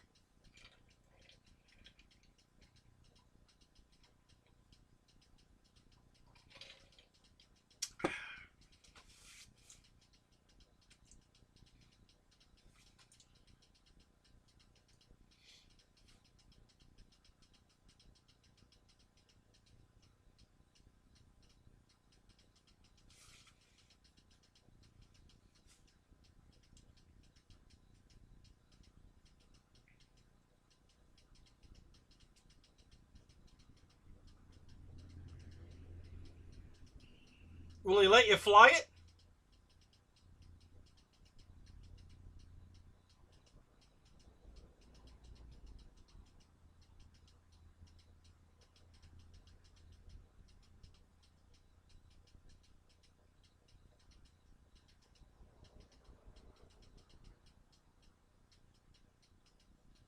Yeah, you were saying in your show that you already have the 170 from Flex, and then it flies. You assume it flies like the RV8. It does not. Um, I've flown. There's 3 guys out at the field with the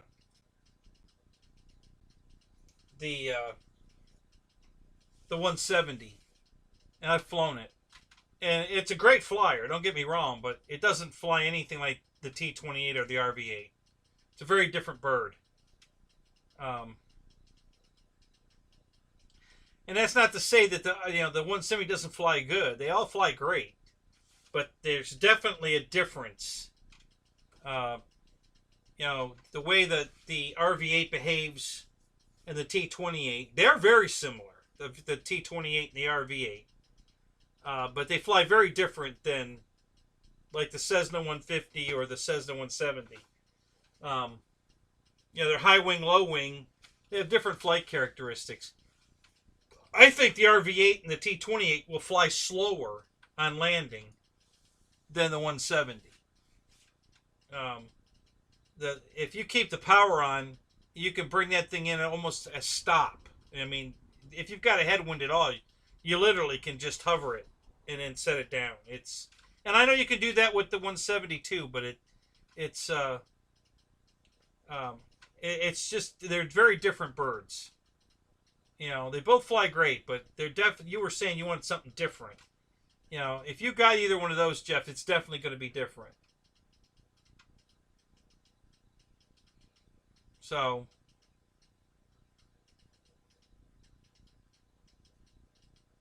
yeah.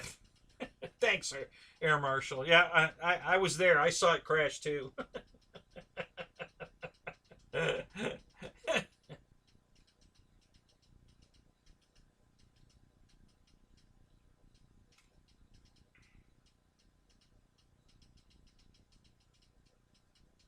Yeah, I know you can really slow it down, Jeff, but I'm telling you, they fly different. The wing loading on the RV-8 and the T-28 are lighter, much lighter wing loading. Alan, what's up? Good to see you, man.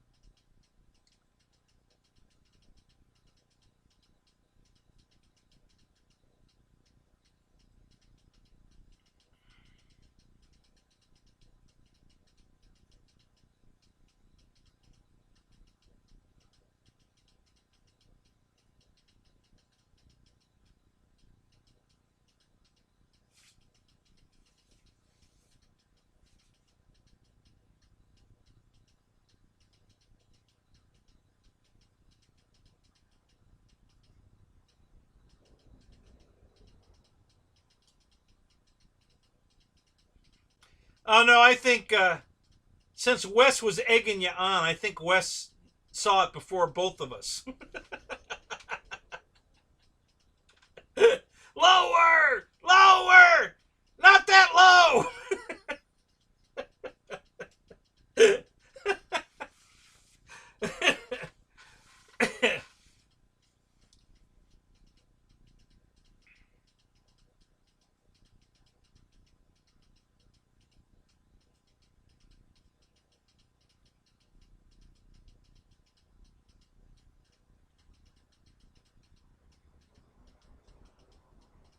Well, when you said you were thinking about buying it, but you already had the 170, what did you say after that? Didn't you say that you already had the 170 and it's going to fly like that?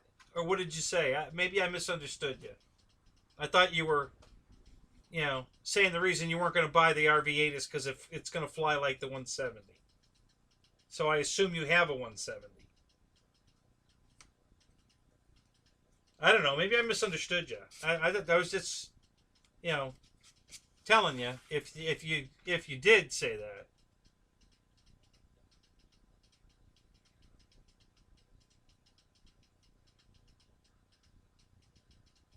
Yeah, Dennis. He does. Inverted. He wants you to scrape the prop on the runway inverted. So.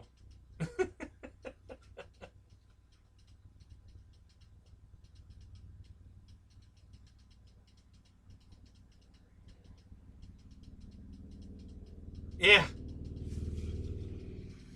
No, I've had it back out there flying. It's fine now. No issues. It's, I got rid of the Spectrum and that's fine now.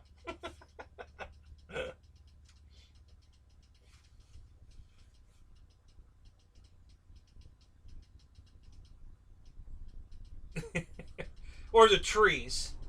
It didn't suck yours into the dirt. It sucked it into a tree.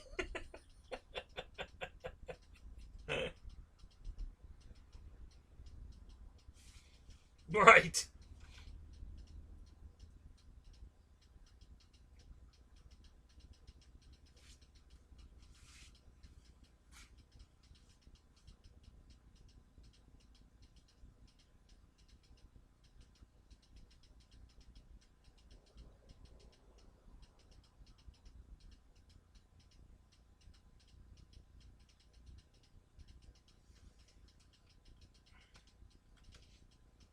Just paint it blue.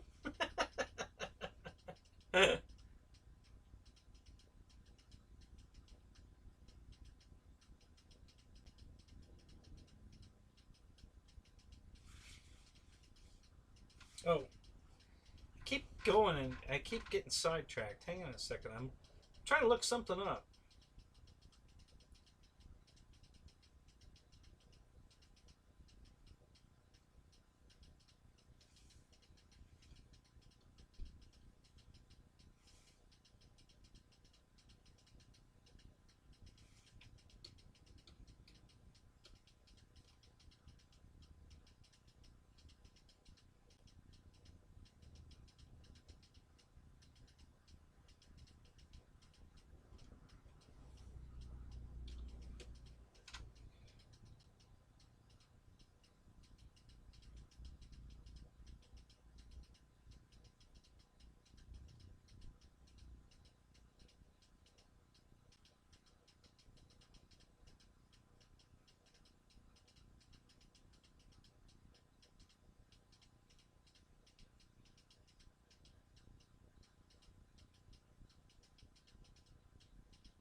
So, Air Marshal, has anybody got the Radio Master 149 deal still? Anybody got them back in stock? I can't find one.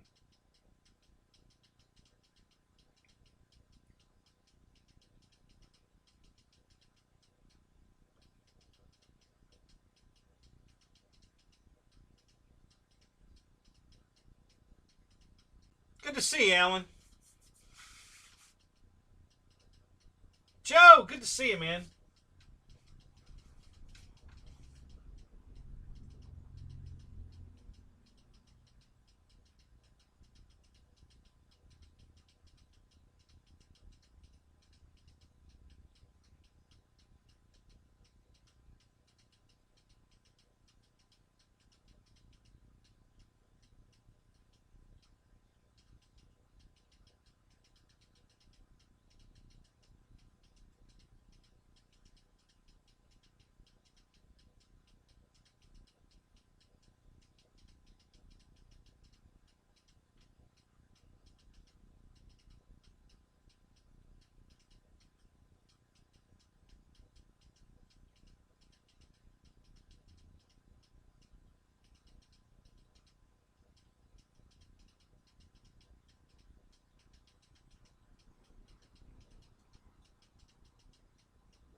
Yeah, I saw the gold one, Jeff, but it's 169, isn't it? Yeah, Grayson. Yeah, I'm on Grayson's site right now looking at it. Yeah, I saw the gold. I don't want the gold one. That's gonna that's gonna look like crap in no time. All that goldness is gonna rub off from your fingers, and it's gonna look like crap.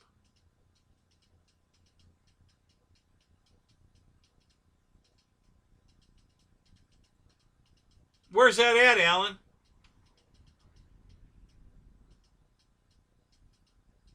Yeah, yeah, Jeff. I'm on their website. I'm looking at it right now.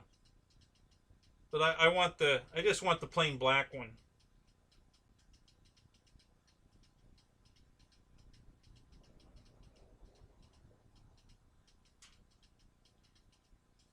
Oh, my computer's acting up. Uh oh, here we go.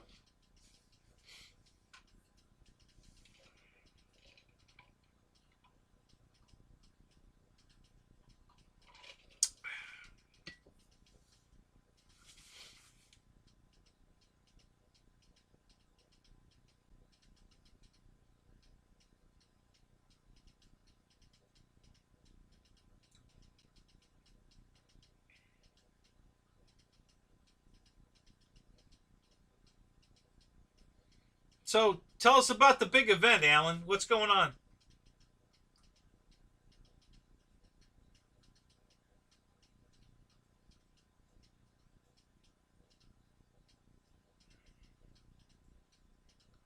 Nope, Dane. I can't say that well, I may have.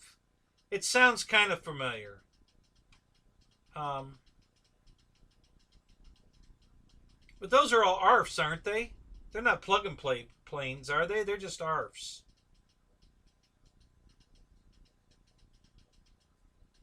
What's up, Ray?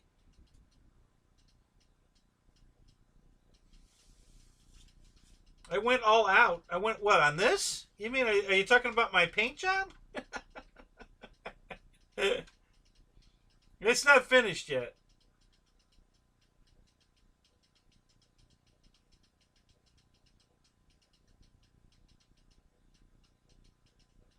What's up, Ronnie? Good to see you, man. In Oakdale.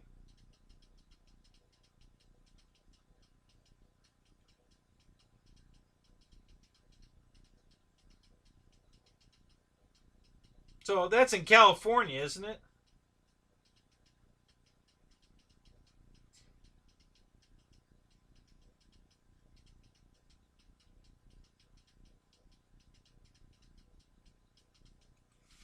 They had it a mad, mad, mad, mad world.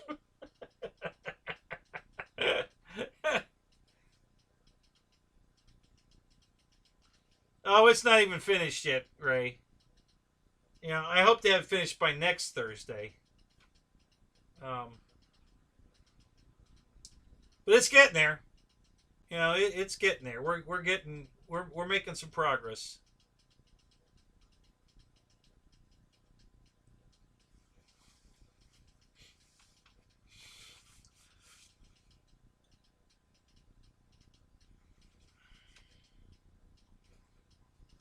Yeah, so like Dana, like you're ever gonna finish an ARF airplane. Like you're gonna buy servos and a motor and a speed control and then put it all together. Yeah.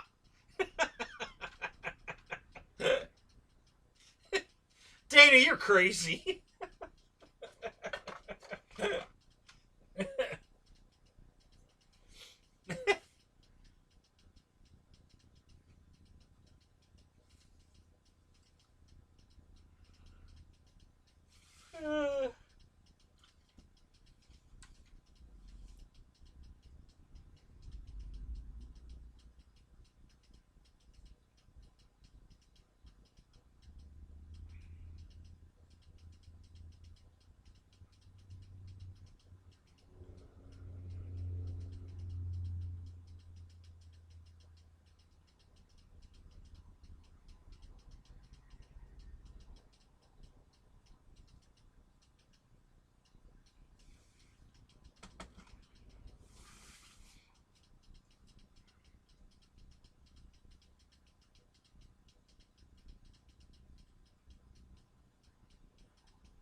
Well, the top's going to be obviously orange and white.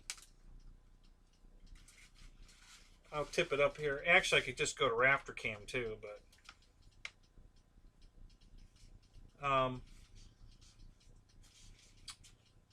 with some black and maybe some silver. And then the bottom is a secret. I'm not going to tell you what the bottom's going to be yet. You're going to have to wait.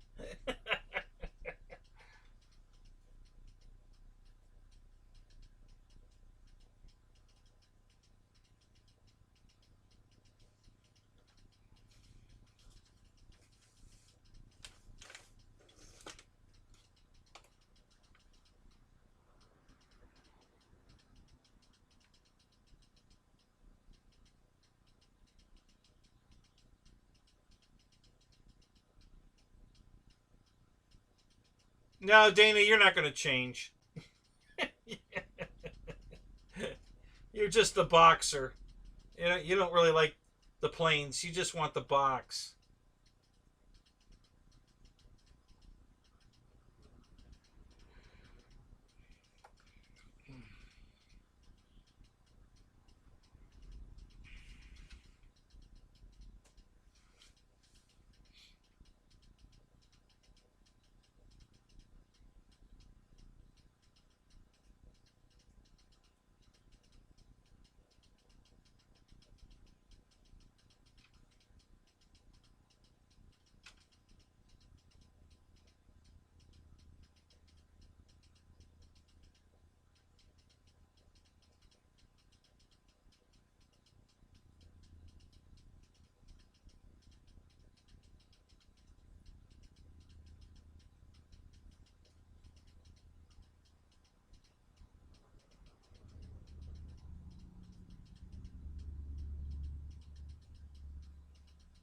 Thank you, Alan. Yeah, it's going to look good. I think it's going to look really cool. It's going to look like a Reno Racer. It's definitely a World War II bird, and it's going to look like a Reno Racer. So that was the whole premise of the race. So I'm going to be true to the design. So the canopy's taped off right now, but this is I painted it from the inside silver because I wasn't going to put the pilot in it or detail it. I didn't want to waste weight and time. So I just painted it. And then the outer, it's got the birdcage style canopy. So the outsides are painted dark green, the original color. But I've got it taped off right to the edge. So you're not going to see anything but those thin lines, the dark lines. And then it's going right to the white. Which is actually, this is all going to be orange on top. So it'll be orange with the dark green lines. So it should look pretty good.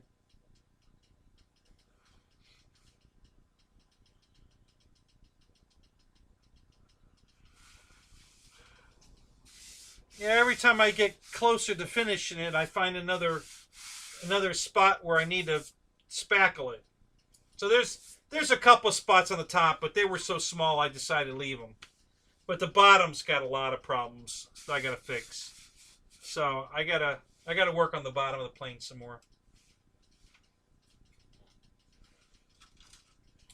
Top of the plane, spackle wise, is pretty much done. The only thing I got left to do here is some very, very light sanding here and there on the top. But the bottom needs some more work.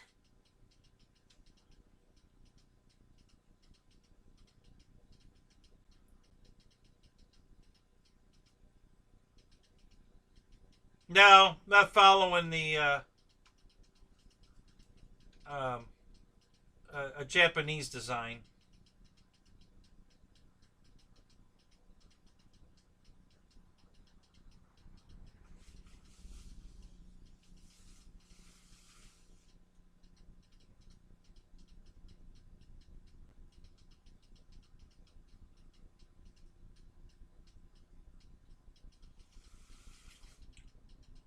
Old geezer, where's the radio on sale for $129?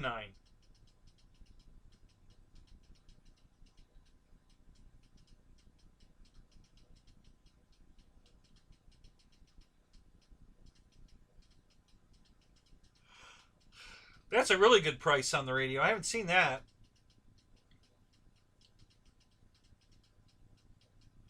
Old Geezer in South California. I love that. That's a good one.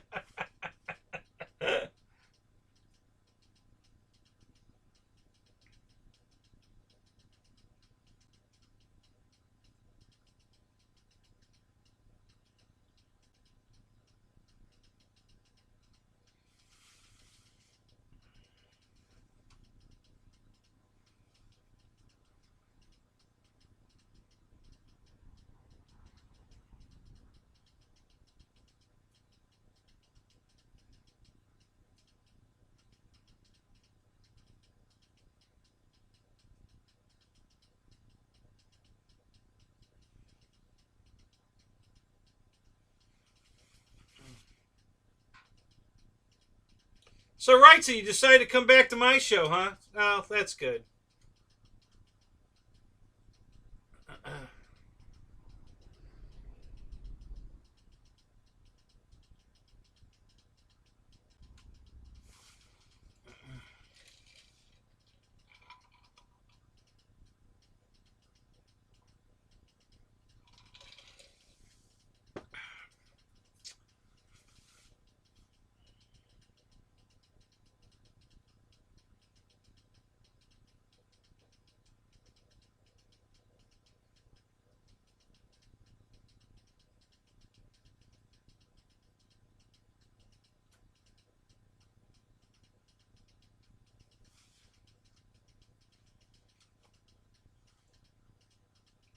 Good night, boss. Have a good night, man.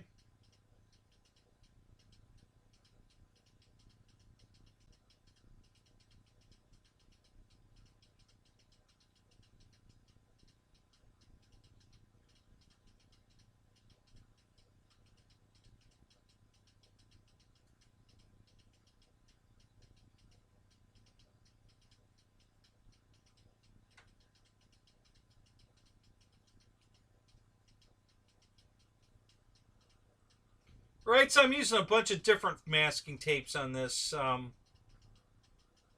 The this this light purple stuff, I'm pretty sure it's 3M tape. Um, doesn't pull the paint off, so I like that for the painted surfaces. But everything else, I'm pretty much just using the blue or green frog tape or the regular blue. Um, I think it's 3M tape also. Because that's, you know, if it's not touching the paint, it's not that important. So I use this purple tape where it touches paint, and then I use the blue or green or regular, you know, tan masking tape to tape over the purple tape, um, to tape the paper or whatever. This is just like printer paper here. Um,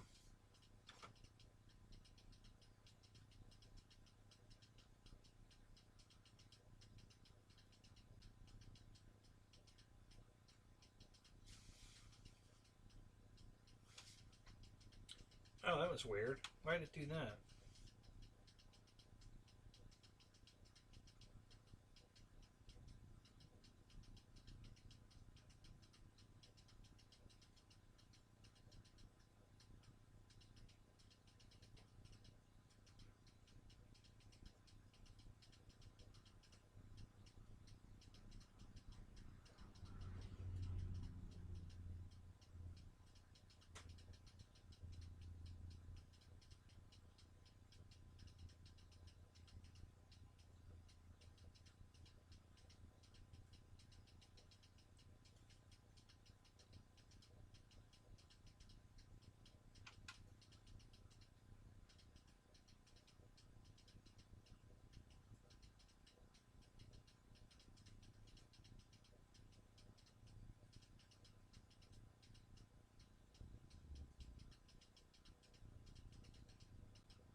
the hell else goes in?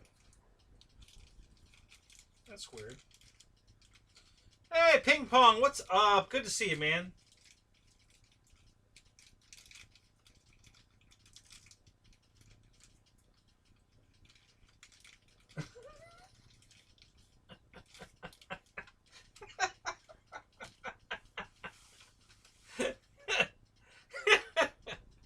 Spencer, that's hilarious.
Quad Flyer RC video reviews.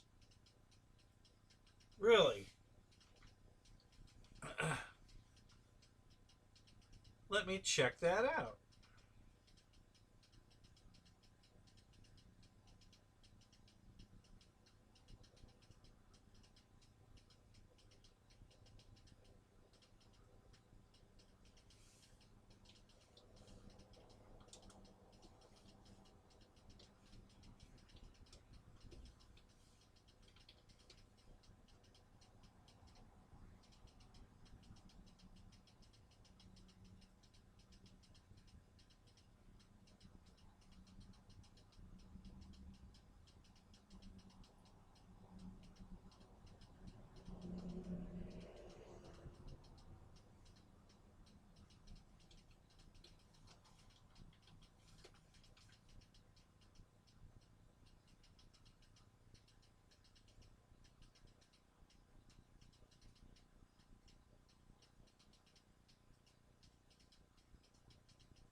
Terry, welcome to the show, man.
All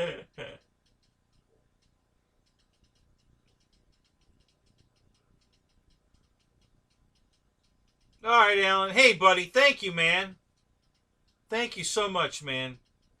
Hey, we'll catch you next week. Have a good night, buddy.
C Mafia, what's up, buddy?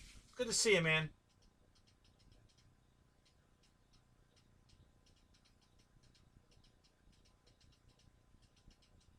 Yeah, I'm dressed up tonight. I put a shirt on.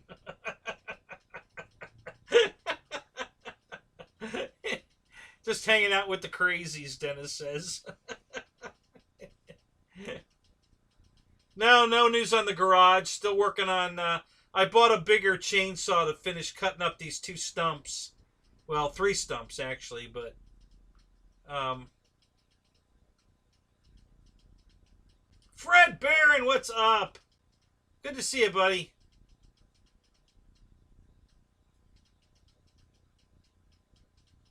So yeah, I've got to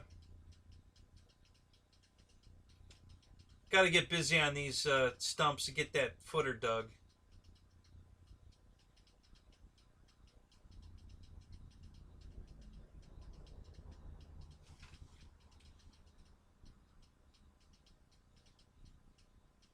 I think a mosquito right here. Come on, come here, come here, come here, come here, come here, you little shit. Little baby mosquito, but he's just hovering right there, just out of reach.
Dennis.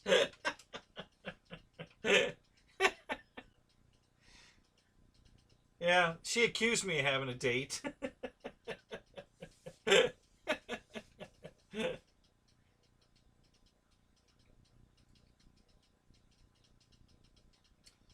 Yeah, oh my god, if I take a shower, it's like, what, do you got a date? You know, god damn it, you take a shower every damn day. You know? Why, if I'm taking a shower, I have a date?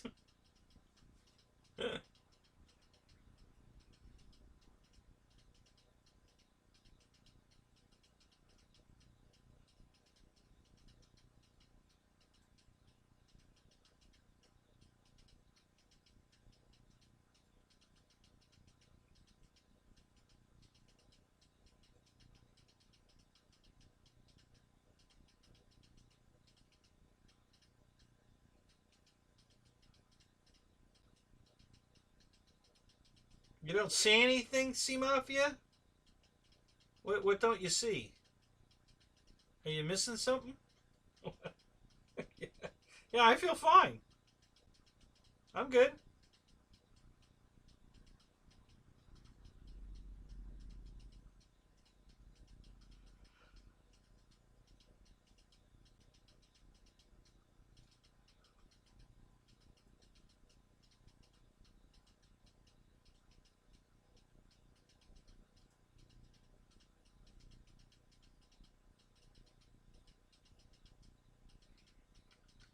What's up, John? How you doing?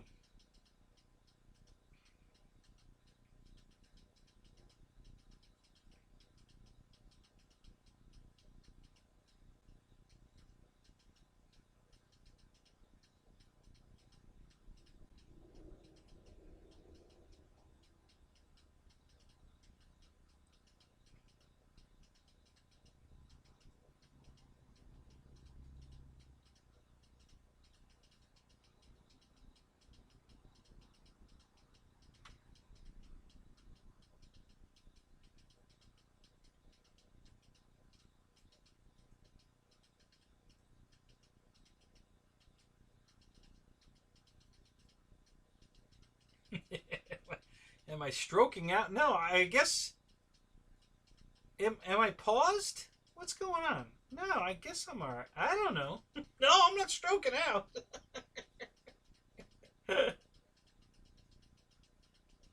Where are my ancestry from? Um, for what I know, French and German. Other than that, I don't know. I'm sure there's more than that out there, but um, my grandmother's maiden name was Zimmerman. And from what I'm told, Caniff is French. So I've never done a lookup.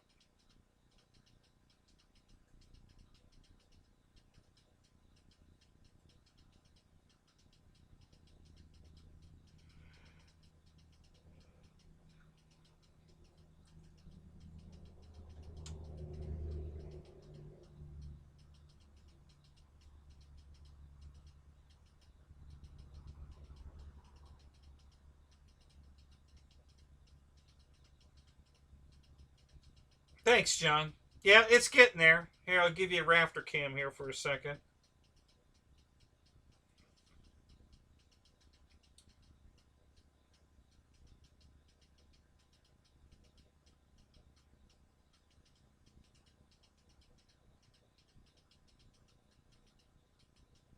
Oh, you're going to test fly the Fury tomorrow, Matt? All right.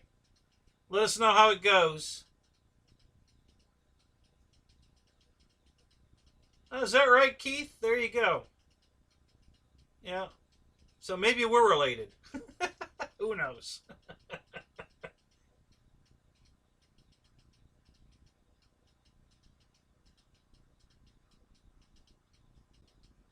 We're all just 6 relations away from Kevin Bacon, right? Isn't that the joke?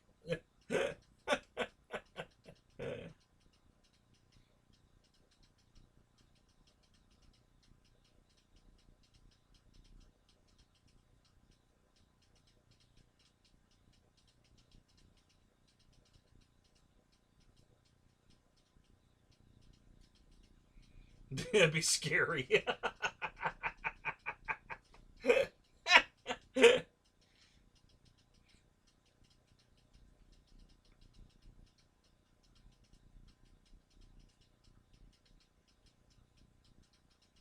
No, I can't tell you that, John. That's top secret. You'll have to wait till next week to see the belly. Right now, it's still in primer, and I've got some more feather fill and sanding to do on the bottom. It's I thought I had it all smoothed out real nice, and then I spray painted it white, to get ready to put the color on it, and primer white, and I'm like, oh my god, there's all kinds of crap on the bottom I gotta fix. So yeah, so we got to get back on that. But yeah, she's coming along.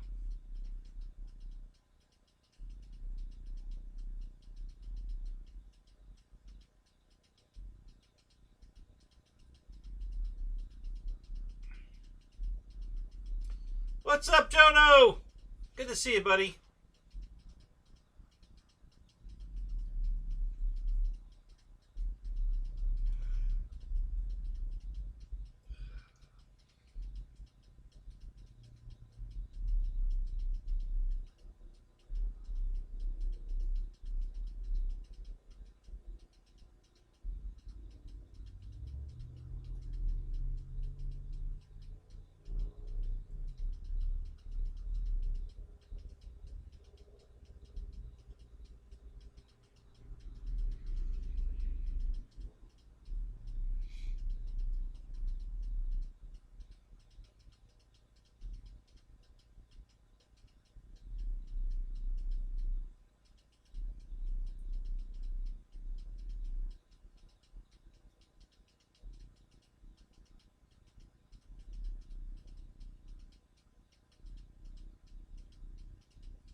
Actually, at the moment, Jono, the prop that's on it is the prop that comes on the V900. It's the V900 spinner, prop, motor, speed control, complete. And that's the way I've already flown it. And it flies really good. Really good. But I did order a couple other props and a bigger spinner, because this spinner it's a little too small. I need a 2.5-inch spinner. This is about a 2.25, I guess. So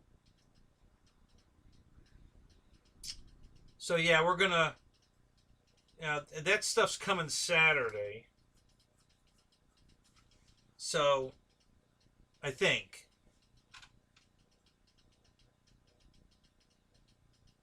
Um,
yeah. Now I'm going to have rocket launchers on the bottom of it to shoot down air marshal.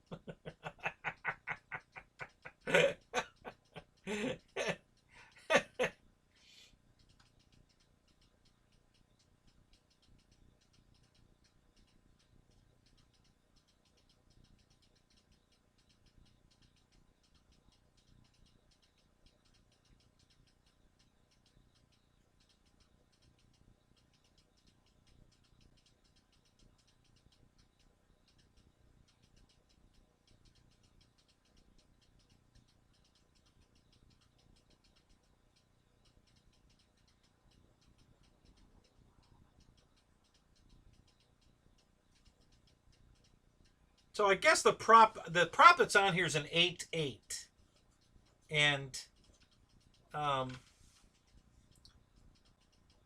the bigger spinner is going to block some of the pitch. So I've already got 2 extra, well, 3 extra 8-8s, and I ordered a couple of other ones. I think I got a 10-7 and a 9-7.5. Just to try them, you know.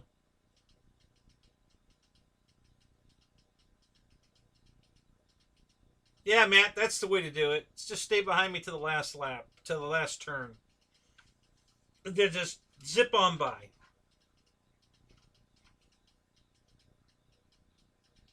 Yeah, I might go 10-7. I don't know. I think I ordered one. I ordered a couple of props, couple spinners. I ordered a plastic Dubro spinner and an aluminum spinner, just to see which one. But they need to be 2.5, so I need a bigger spinner. Um,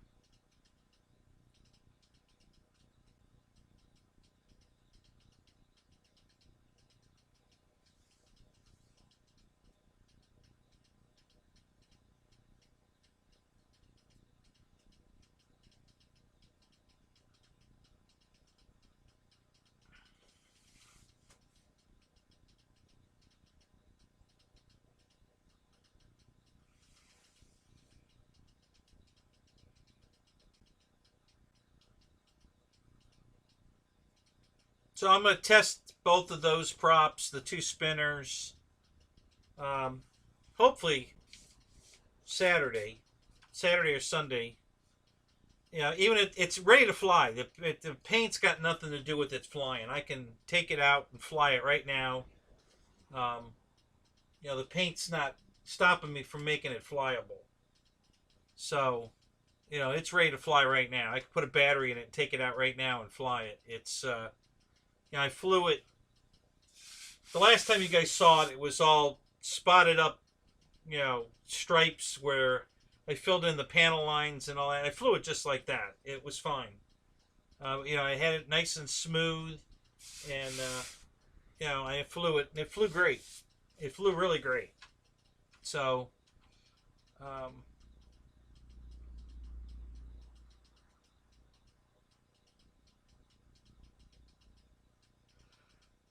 oh, Fred, you put an F-35 video up? Oh, I gotta go see that.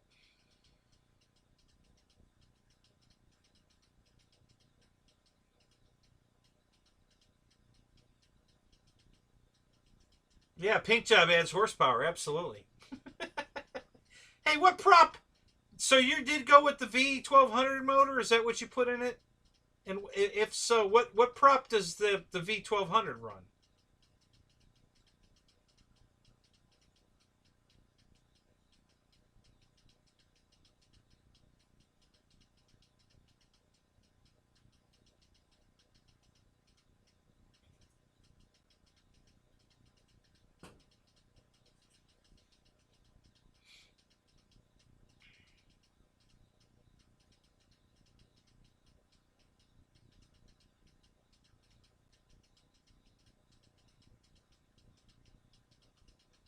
Oh, no kidding.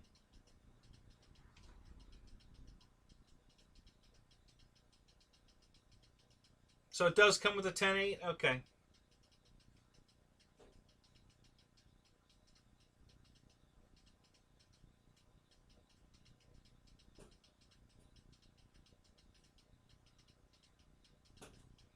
Powder coating adds torque. I'm powder coating the prop.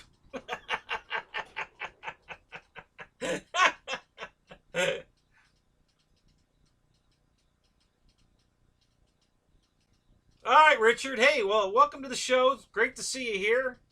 You have a good night. Hopefully, we'll see you next week. Same bat time, same bat channel.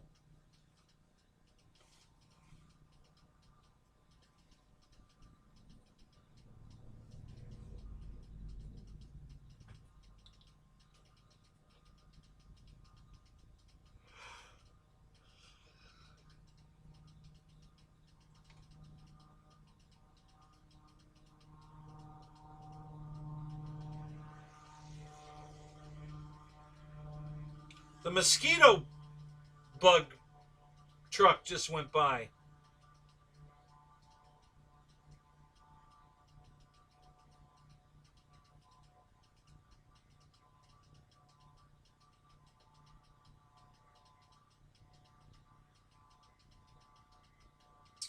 Well, see, I bought the V900 to steal the motor and battery and everything out of it. Or not the battery, but the motor, speed control, prop, spinner, all that. And so it got delivered. And then out at the field, one of the guys had just crashed his V900. And he sold me everything for 30 bucks. The motor, the speed control, the prop, and the, well, not the prop, but the spinner. I got the whole thing for 30 bucks. And I'm like, well, damn. So now my V900 is ready to go. So I'll be bringing that. In case this doesn't survive or it doesn't work out, I guess technically I'm allowed to run the V900. So that's my backup plan. If this one doesn't go fast enough, or if Air Marshal takes me out too soon, then my backup plane will be the V900.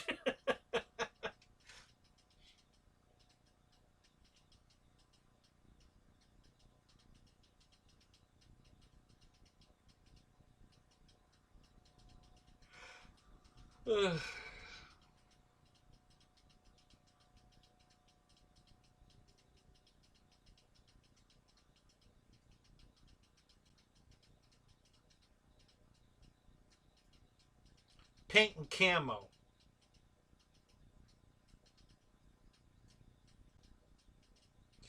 So the plane was camo when it came out of the box. If you go back to my unboxing of this, it was a beautiful paint job in camo.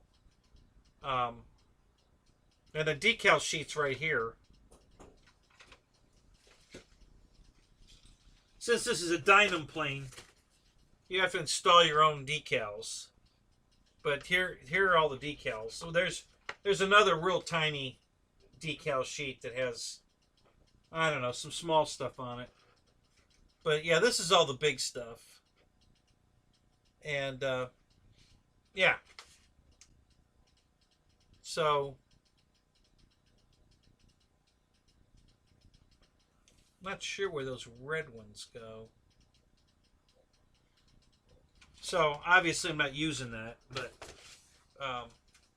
yeah, it was a beautiful camo. Oh, you put the paint the V900 camo. That'd be cool. Damn.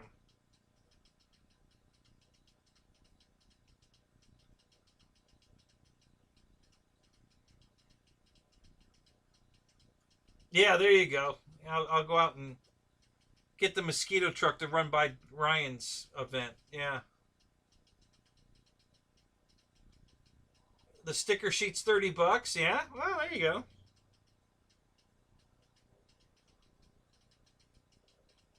Yeah, tree camo. Yeah, there you go. We'll never find it. When it hits the tree, we'll never find it.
Yeah, that's Dave Marshall camo. I don't know where Marshall went. He was here earlier.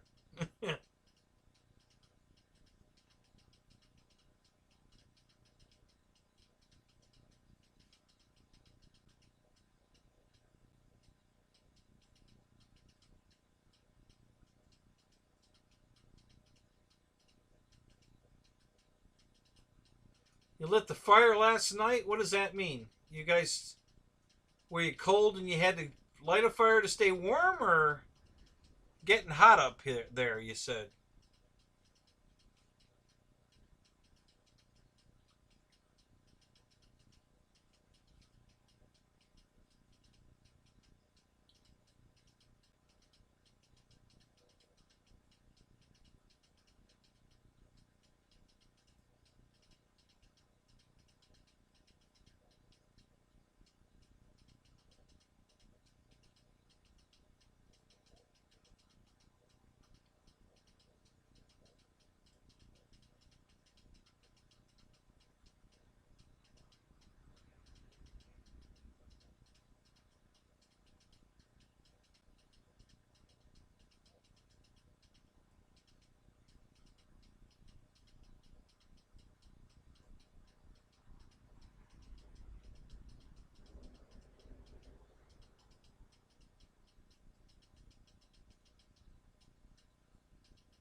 Sorry, guys, I'm not watching the chat at the second. I'm radio shopping. Just for a second. Alright, I'm back.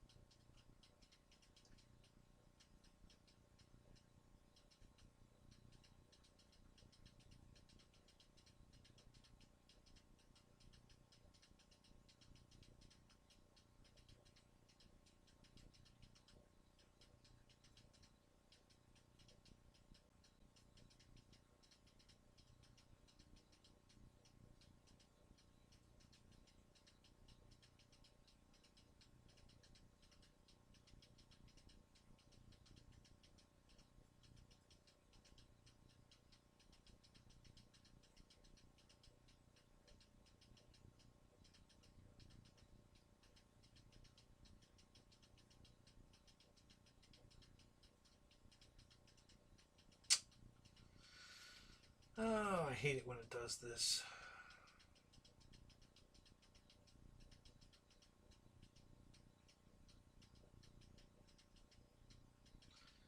Yeah, it's been a couple months, Paul. Just haven't had time to. The rudder got knocked off. I don't remember how actually. I think an airplane fell on it or something. And I couldn't find my hinges to put it back on. Now, I bought more hinges, so I can put it back on, but I haven't had a chance to do it. So, and I got a brand new one in the box sitting right there. I'm hoping to get it when I get the trailer set up. I hope to have it in the trailer.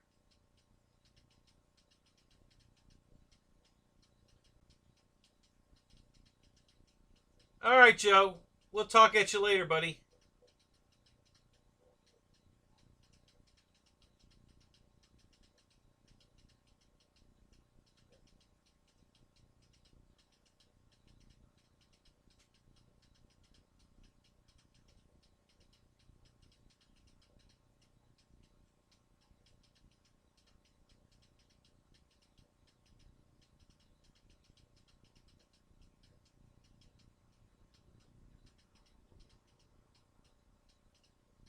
All right, Dennis. Have a good night.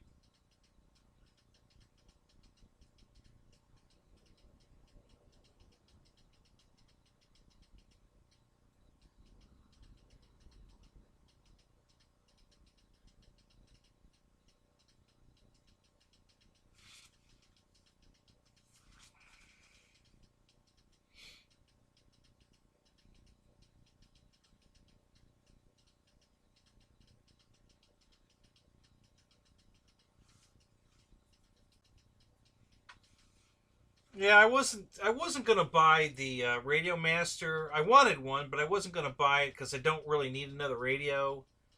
But the more I look at it, and the more I just, I've decided I'm gonna get one. I can't, I just can't not have it. I want it bad, so I'm gonna get it. Right now, everybody's out of stock of it, except, well, at the 149 price.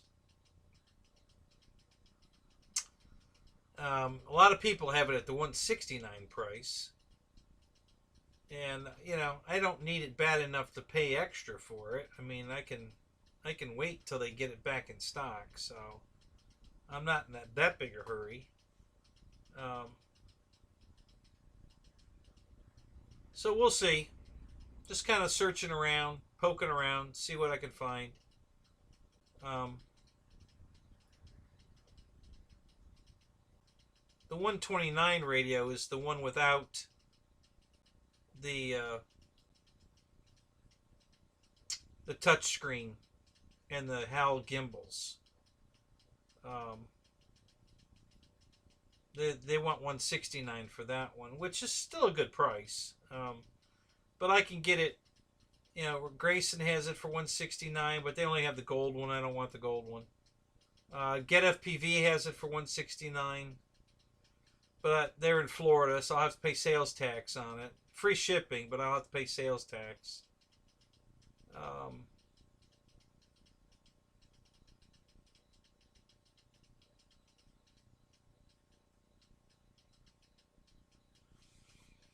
I wonder if I could.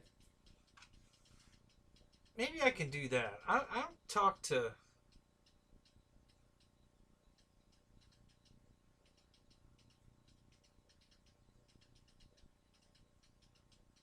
I'll have to. I want to send him a message tomorrow. Maybe if I buy a QQ and the radio together, Lewis will pick it up for me. That way I won't have to pay sales tax or shipping.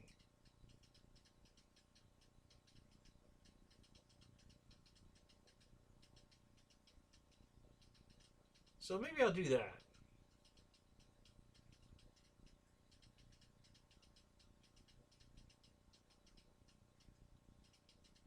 Oh, wait. No, he does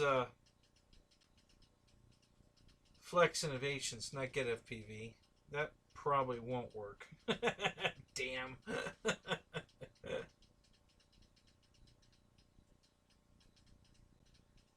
Yeah, I know. I don't know what's going on. Um,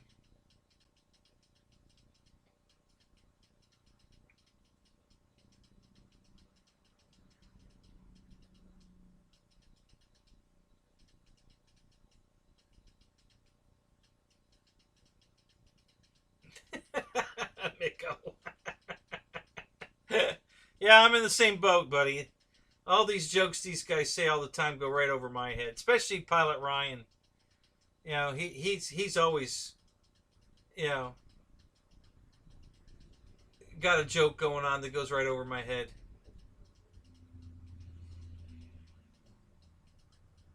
Problems of being short, you know. EQ, you out of here? All right, buddy. You have a good night too.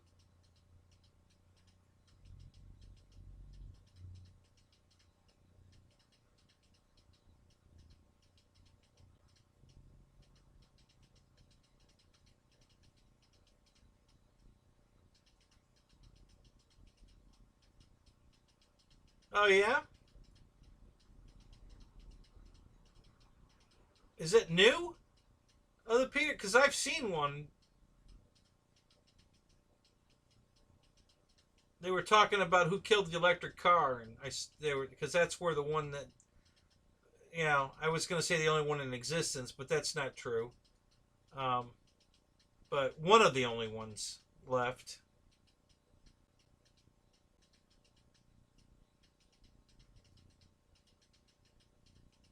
So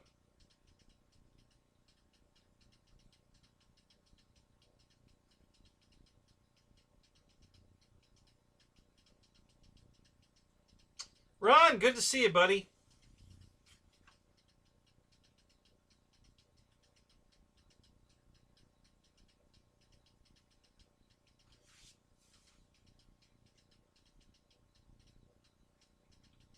And my show's really been up and down tonight. The the views have gone from anywhere. I think we were up to 47 ish, and then down to 17. We're back up to 22. It's been a real roller coaster tonight for some reason. I don't know what's going on. I know several of my guys jumped over to Bobby's show, but um,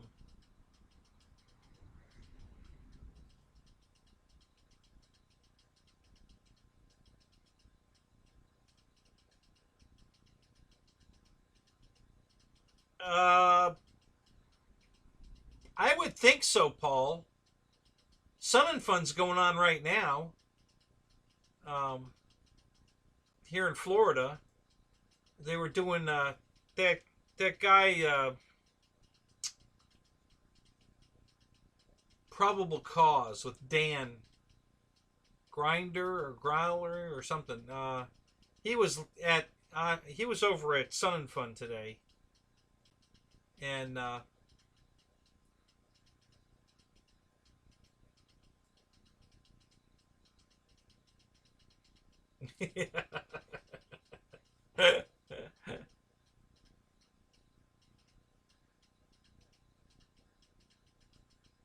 Yeah, grinder, or something like that. Yeah, yeah. So he was showing the stole drags they were running over at Sun and Fun. So I would assume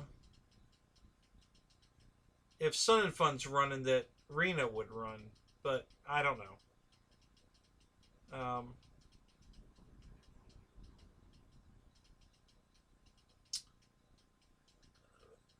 My girl signed me up for getting my shot today, and which would mean I'd get the second shot. The first, well, it would be the what the second to last day of Ryan's event, which I wouldn't be here for. So I canceled it. We're gonna wait till next week to get the first shot, and then the second one will come after Ryan's show. And that'll work out all right. So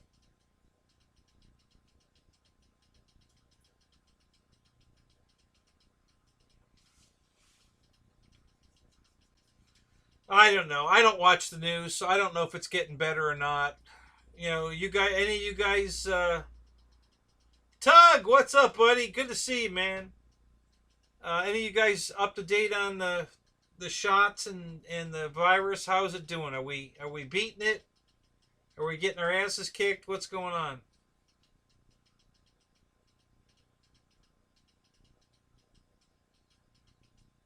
Sun and Fun will be streamed live all week. Who's streaming it?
I'm looking at some videos that were uploaded. I see one of the guys is talking to Mark Patey.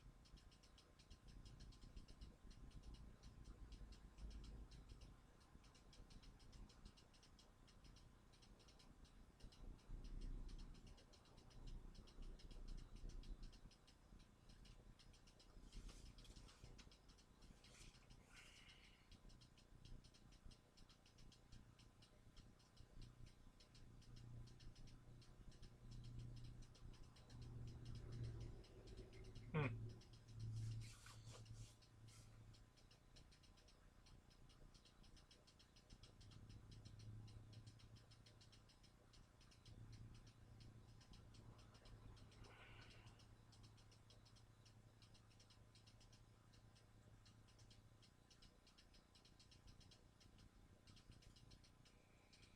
What happened, Matt? Why aren't you going Saturday?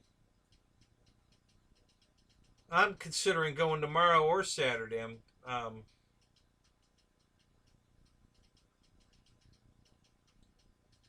gonna call my buddy Wayne tomorrow and see if he's gonna go. He's probably already over there.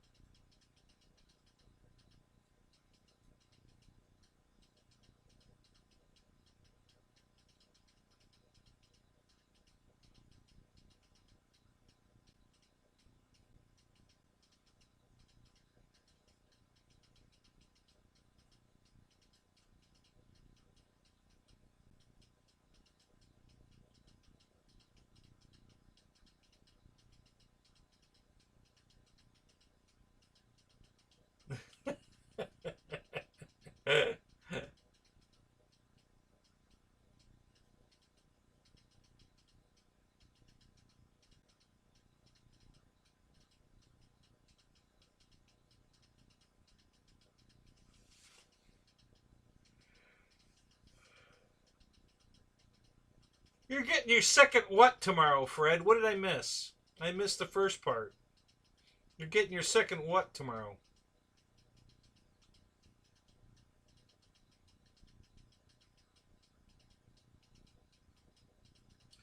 Yeah, I saw that, Matt. A live air show TV.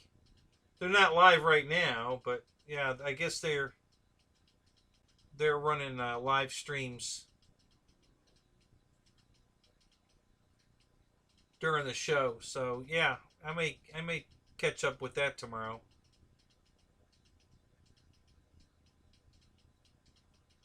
I like the Back to the Future graphic they took. That was pretty cute.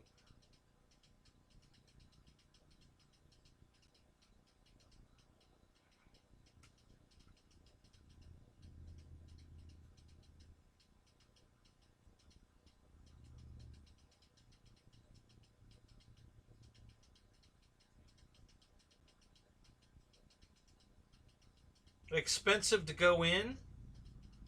God, what do the tickets cost this year?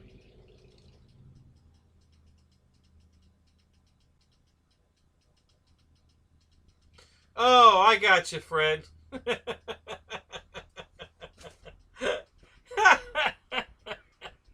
it's hard to keep up with all this, you know.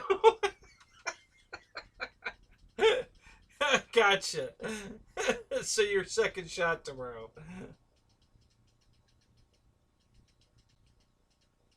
Yeah, I was gonna do it, but then I realized that I don't want to take the second shot during the event. Uh, in case I have a reaction to it, I'll be out of it.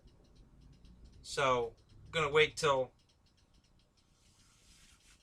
probably just gonna wait till next week and get the first shot. And then the second shot will be the week after Ryan's event.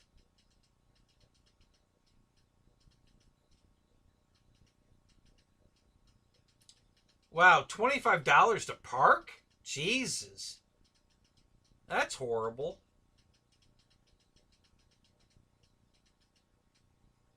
I wonder if parking's free if you drive over there with a bunch of RC cars in the back of the car. Or RC planes, I mean. That works at the 12 o'clock high and Top Gun and Florida Jets. Yeah, if you come in with a carload of planes, they don't. You get to park for free, whether you decide to fly or not.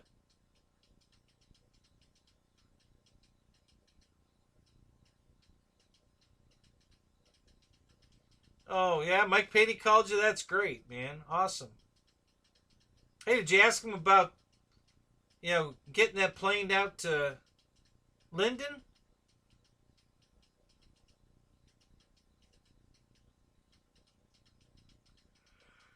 Oh, Disney tickets are $100 a day now. Parking, it's easy to park at Disney for free. There's so many easy ways to park at Disney for free. It's not even funny.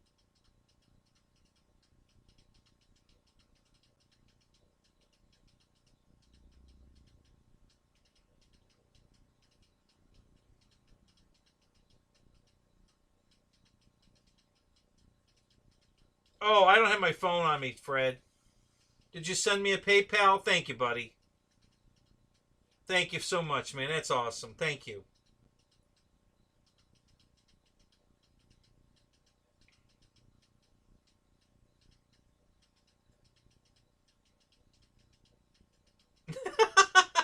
Right, son.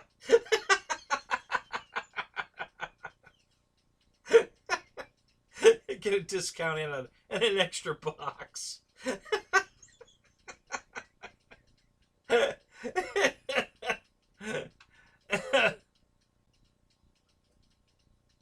That's a good one.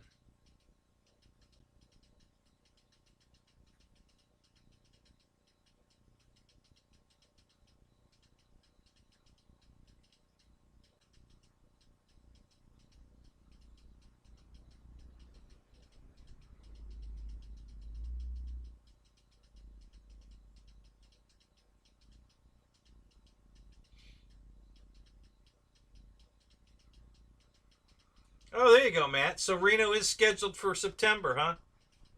Good. Awesome. I'm sure I won't go, but I'll watch it on YouTube.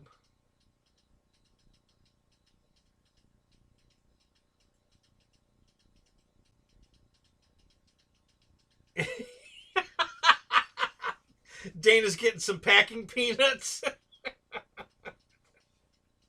I'm gonna send Dana a box with some stale popcorn in it. He can have that packing material. It's edible if he wants to.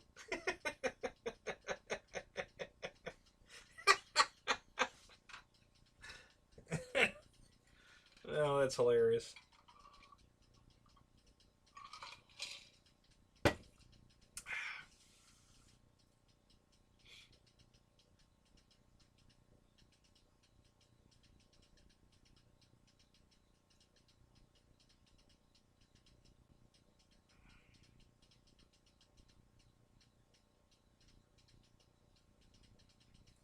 German popcorn? Yeah, it's German popcorn. Yeah, yeah. Zimmerman brand.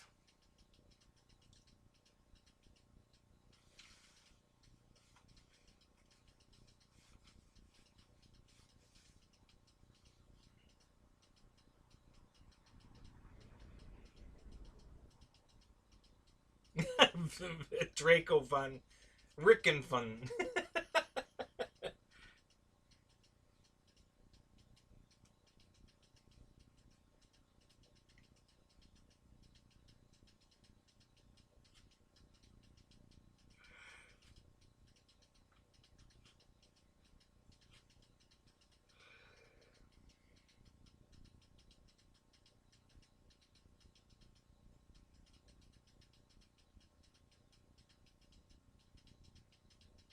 Yeah, Matt, I can hear you. I hear you there.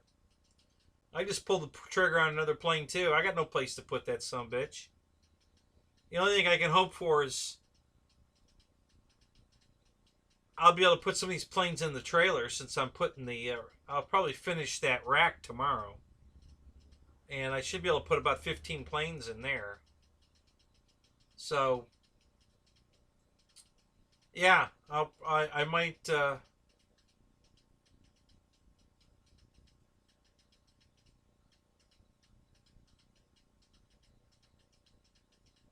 Oh yeah, I'd love to go to the Reno show.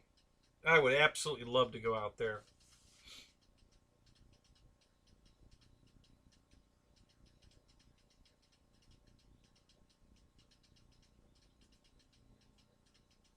Oh yeah, Miko, who told you off? Are you married? I didn't think you were married. Got a girlfriend? Mom? It was Mom, wasn't it? Mom said no more planes.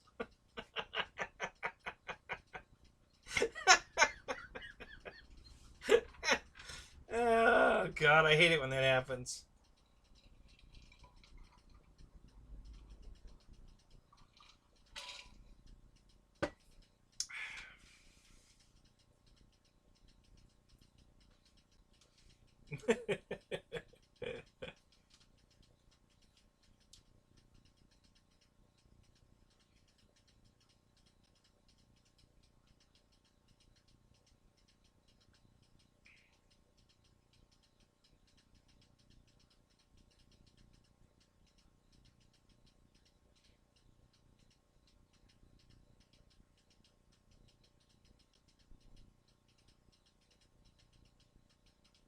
Yeah, Paul, I'm in the same situation. I've got over 100 planes and no wife, ex-wife. And she's being awesome. So I can't complain.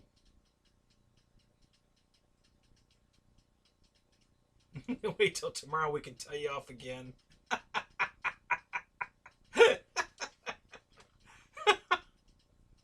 Yeah, it's actually tomorrow. It's yeah. Tonight in the in the Zoom.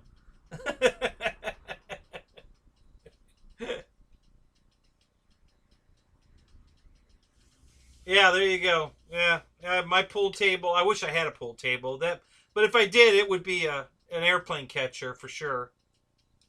My all my exercise equipment's uh, airplane catchers. There's airplanes everywhere. I mean, every there. I had to bring my P40 or my P51 1450 size out in here. It's sitting right there now. What the hell did they bring that out here for?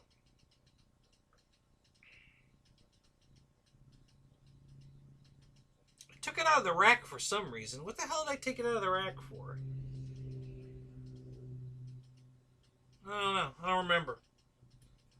Uh,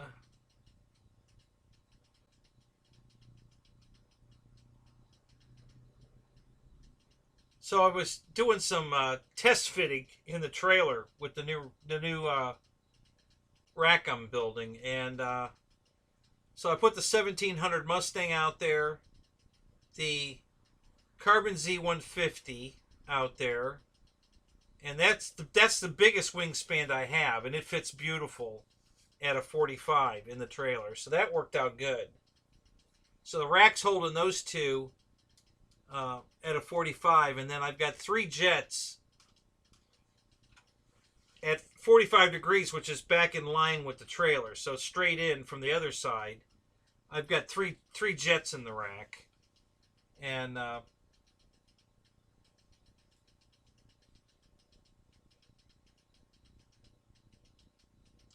yeah, but you can get all 40 in the truck. The way you pack them.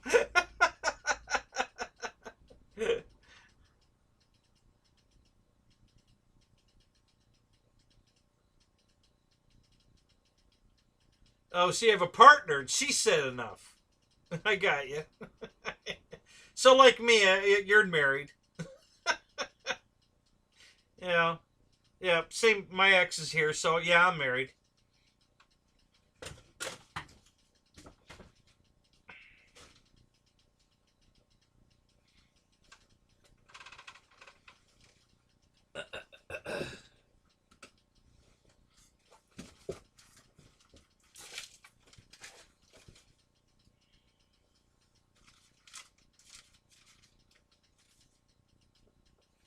God, I really don't think I used those yellow lights for anything, but I don't know where the hell they are.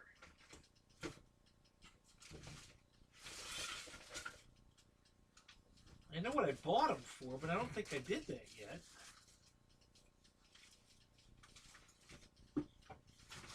What is this? Is this sandpaper? Yeah, those are sanding discs. Okay.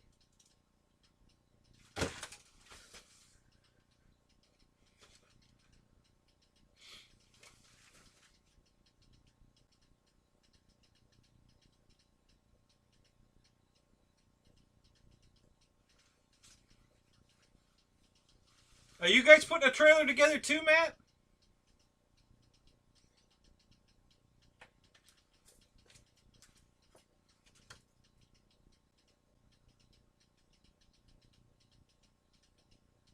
Oh yeah, absolutely. Paul, for sure. I mean, when you buy airplanes, they last for years.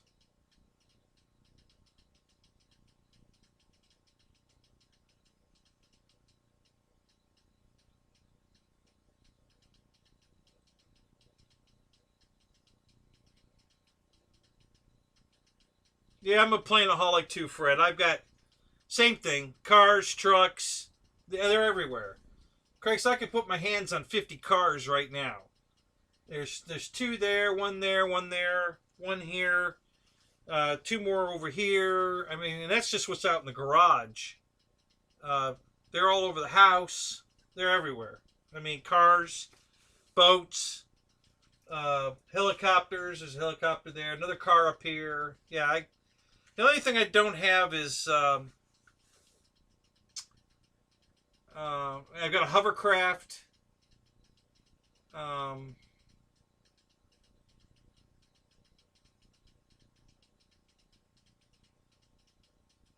I don't have a tank yet. I need an RC tank. I was going to buy one of the motion ones, but they've been out of stock forever.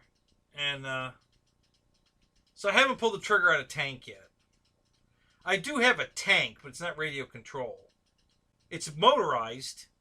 You just turn it on and let it go, and it just runs over everything. You can't stop the damn thing, but I want a radio control one.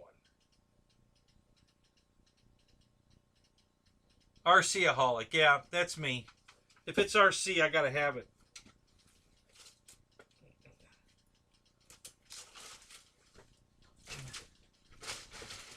I'm not leaving. I'm just going around the corner. You guys can still hear me. I'm over here looking at... Let's see if that roll of amber lights is over here. Because I really want to... Before I put the rack in the trailer, I'd like to hang those lights up above where the rack's going, so that I can plug a... So what you do is you get a big long string of these LED lights, and you hang them up, you know, above the, wherever, you know, a picnic table or inside your canopy or whatever. And then you plug a 3-cell, whatever, 2200, whatever, 5000, you know, and you plug it in and you've got lights and lights for hours. And if I do the orangey, amber, yellow lights, they're bug lights. The color spectrum on yellow, orange, amber, it's hard for bugs to see that light. You know, they can't really see it, and so that it doesn't attract the bugs. So when it's buggy time at the field, I can plug the battery into the amber lights and run them for a while until the bugs go back to sleep or whatever they do, and then I could turn on the regular white light, 12-volt white light, or the 110 if the generator's running, whatever. So I just want all these different light options, and I bought a whole roll of these amber lights, but I can't find them. I don't know what the hell I did with them. They should be right here with the rest of the lights, but they're not for some reason. And I really don't know why, because I know I didn't use the whole roll. I think I used a couple of them for something. I wanted them for a very specific reason, but I only needed like 3 little, out of the whole strip, which has got like, I don't know, 300 lights on it or something. You know, I only needed like 3 or something. It was, I think I put them in an RC car for turn signals. I think is what I did with that roll, but like I said, I only used a couple of lights out of it. The string, the rest of the string is almost a full string. So there's plenty of lights there to put in the trailer.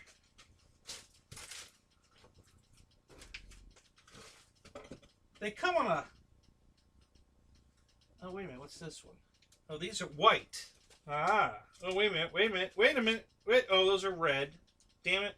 So they come on these spools that look like film spools. You know, old. And they're super long. But I got red and I got white. I don't think these are yellow white. I think these are white. Let me look. If these are yellow white, I could use these. Let me plug my light in here and see what I got. Where'd my wire go? That's it. So let's see what color these are. But I sure wish I could find the yellow ones.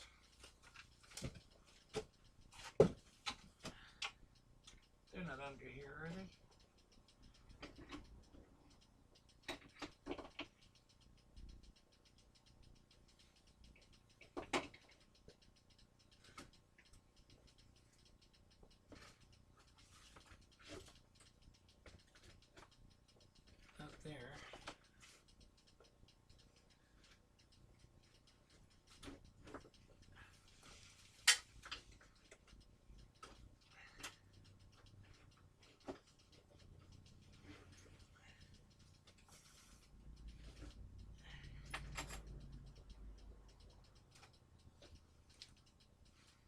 Nope. Not under there. Here, let's see what these are. So I found the red, the blue. Got several rows of green because I use those for the gates on my quadcopter racing.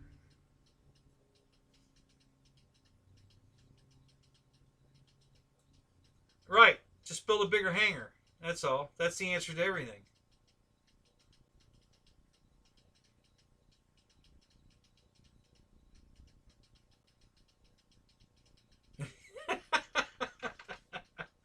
Now, how come that's never come up before, Paul? Huh? How come you've never been there back, having my back and letting everybody know you're shorter than me? How come that's only coming out tonight? That could have been very helpful a lot of times, I could have used that somebody with my back. Oh my god, that's hilarious. That's how tall my mom was. She was 5'1".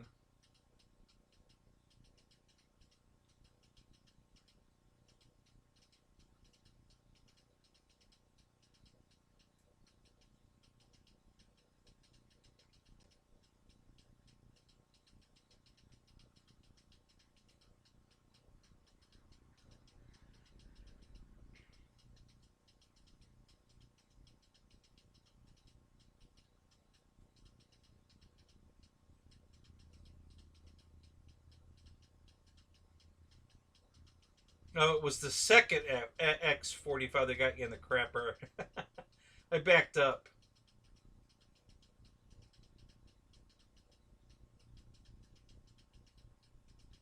Trying to convert the boat trailer. Oh, really? Wow.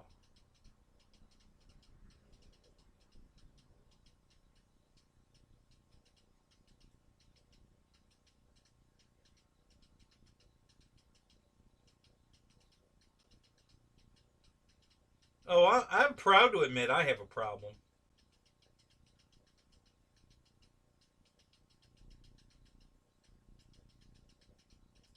Exactly. Jeff's nailed it. This is cheaper than any of those other hobbies. Golf, uh, fishing, everything. Once you're invested in the airplanes and radio equipment and batteries and stuff, man, you can go on all that stuff for years without spending another dime. Of course, none of us do. We're all addicted to buying more airplanes, but you don't have to. Um, yeah, it's and over the years, this hobby has gotten so much cheaper. Oh my god!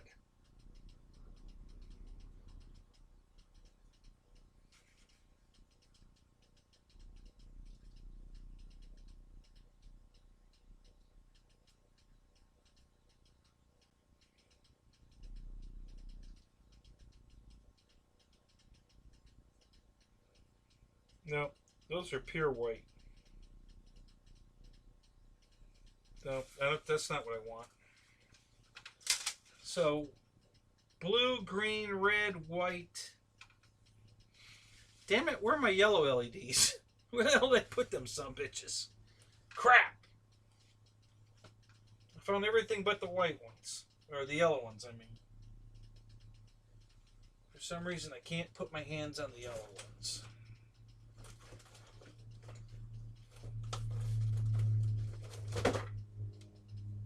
I got the bag they came in, but I can't find the damn lights.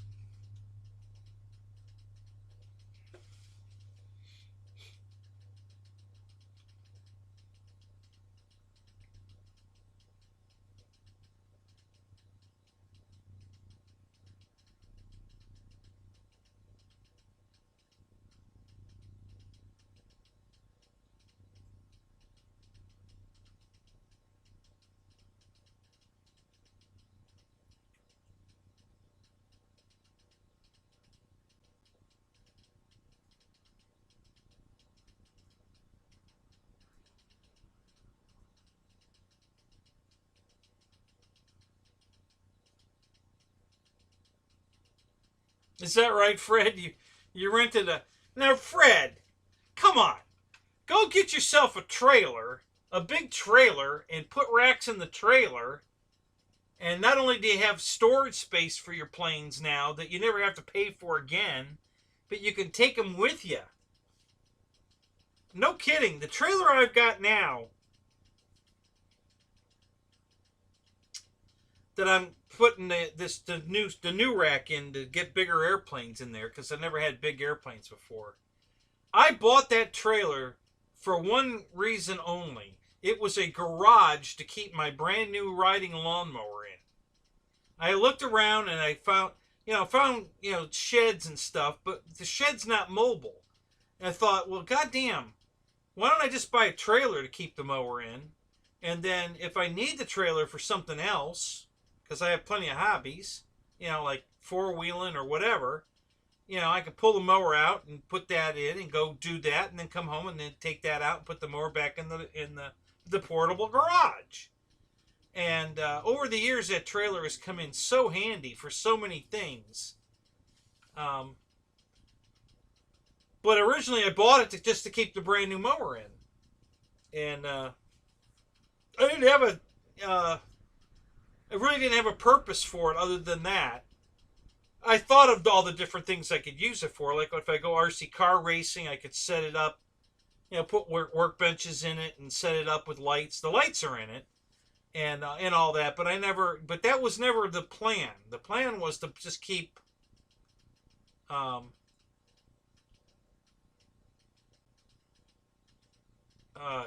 keep the lawnmower in it. And it's evolved over the years. And now I have another new mower, but it won't fit in it. The cutting deck is wider than the ramp, by 1 inch, right? 60 inches is 5 feet. Oh yeah, maybe it will fit in there.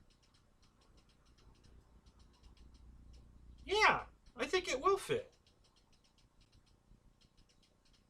Although now it can't. Yeah, my trailer must be only like 5 foot wide. Is it really that narrow? Damn. Because the old mower barely fit through the ramp door. So I know the new one ain't gonna fit. It's way bigger than the old one.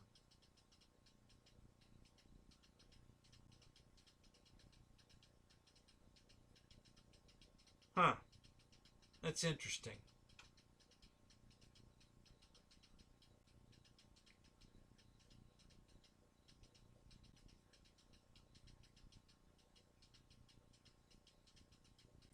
No, Paul, we haven't seen Dave yet tonight. It's a little early for him.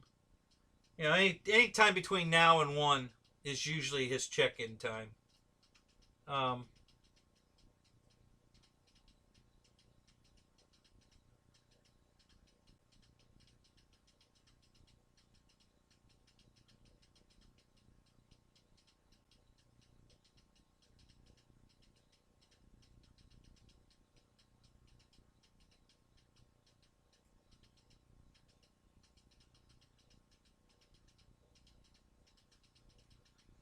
so where you live, Fred, you can't keep a trailer? Really?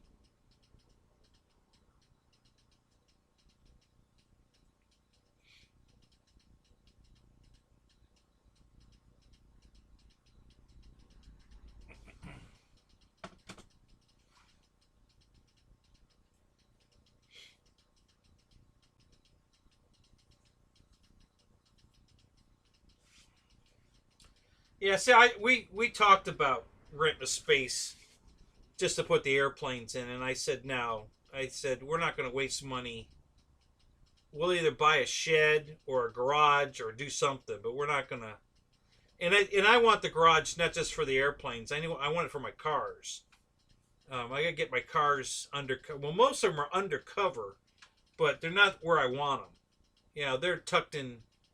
A carport over there, the barn over there. There's places to keep this garage here. My 56 sedan delivery's in here. My 67 Camaro's in the barn. My 86 2+2 Pontiac is in the carport.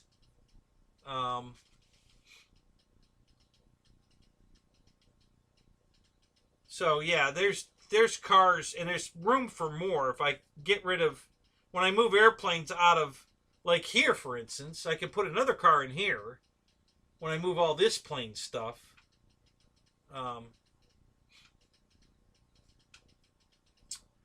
And then there's going to be room. I made a second door in the barn to put another car in there. So when I move my wood saws, right now I got a table saw and a band saw and a chop saw in where my gonna be it's gonna be a spray booth for painting cars.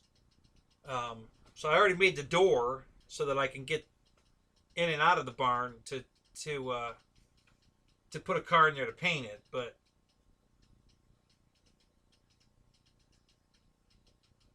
Ronnie, I've got a Husqvarna.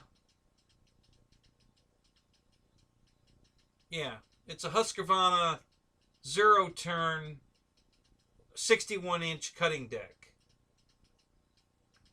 So, but I remember when my old mower, which is just a Craftsman riding mower, was it only had a 54-inch cutting deck, and it would barely fit through the door if I remember right, of the trailer. So yeah, what the hell? So the trailer's probably wide enough to hold the mower, but I don't think the door is wide enough to get the mower through it. I think is the problem. Because there's like 6 inches on each side of the door. So if it's a 6-foot trailer, the door is only 5 foot, and that's 60 inches, which, the mower won't go through it by an inch. So I think that must be what it is. So it's a 6-foot wide trailer, but it's got a 5-foot door. So the new mower is 1 inch too big to go through the door.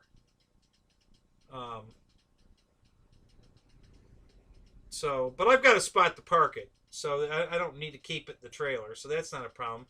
Now I'm reusing the trailer for something else. And I use it to move the motorcycle sometimes. I've used it for a lot of it. We moved here. I used the trailer to move here. We loaded that thing up at least 6 times.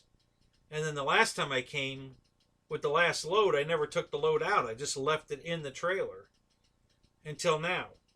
So I finally finished the floor in the barn that was dirt. Now it's pavers. And I unloaded the trailer and put everything on top of the new pavers. Not new, I mean new to the floor. I had a shitload of pavers left over from the driveway I put at the old house. So I brought them here, and I'm going to do the entire floor of the barn where it's going to be the spray booth. But I had extras for sure, so the little hole I had to fill over here I did. So now that's fixed, and I got all the furniture that was in the trailer in the barn. So now I can use the trailer for the RC airplanes again. So, because I'd been using it for them, but on and off. But now it's going to be mostly on. I mean, the planes are going to stay in the trailer until I need the trailer for something else. And then I can just, like I was telling Barry, I can pop, just take the planes out of the rack. The rack's going to be screwed to the floor with a couple of plastic band straps just to hold it in place so it doesn't move around. So 4 screws, 8 screws, whatever. And I can take the rack in one piece out of the trailer and then use the trailer for whatever. Load something in it, whatever.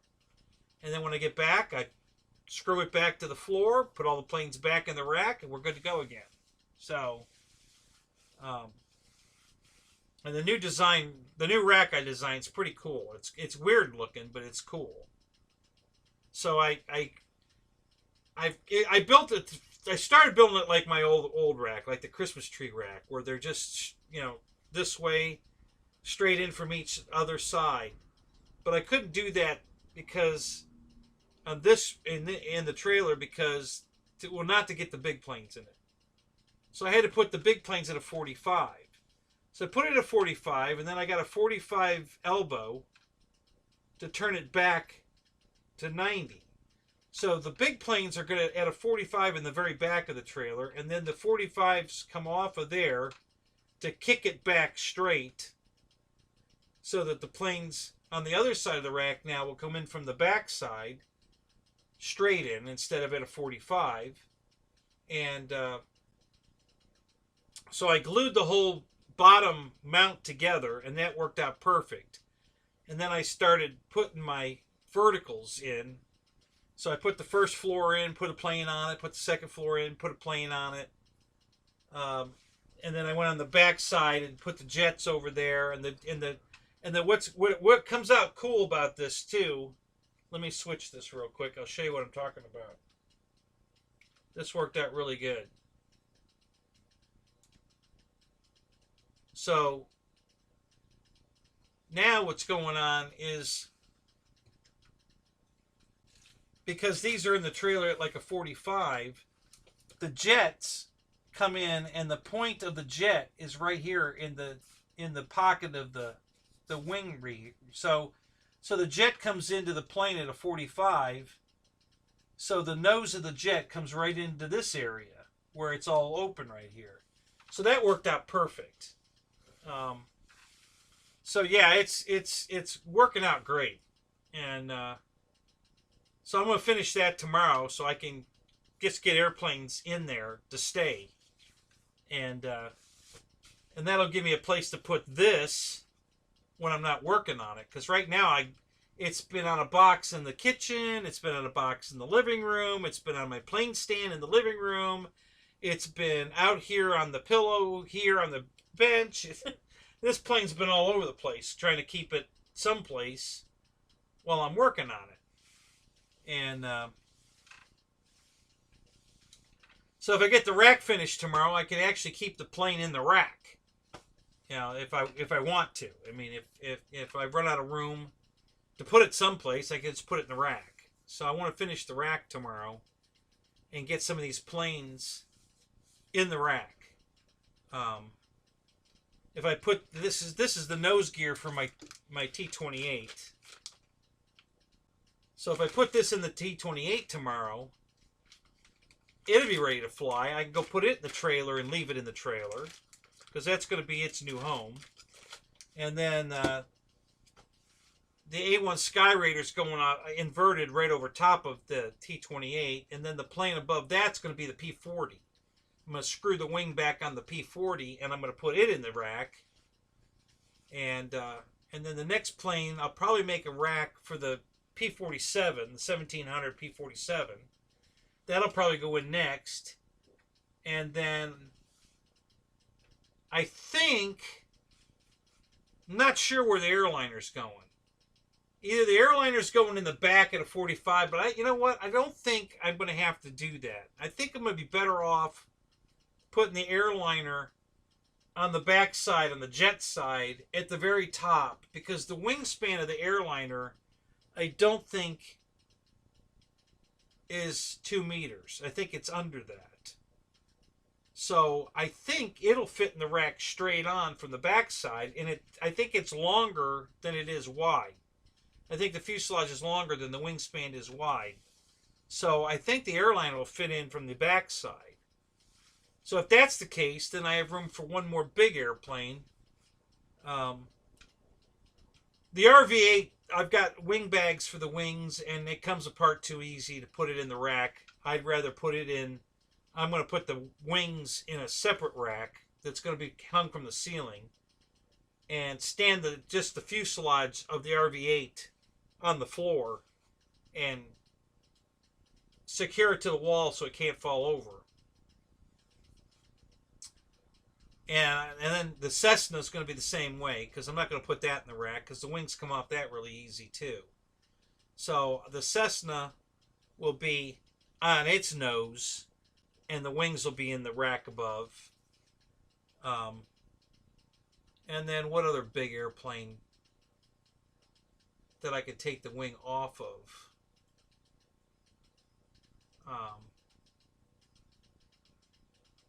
Yeah, I'll have to think about it. I'm sure I have another big one.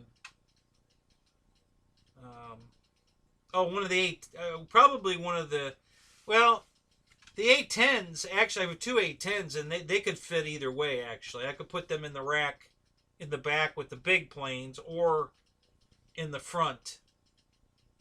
So the 810s could go either way.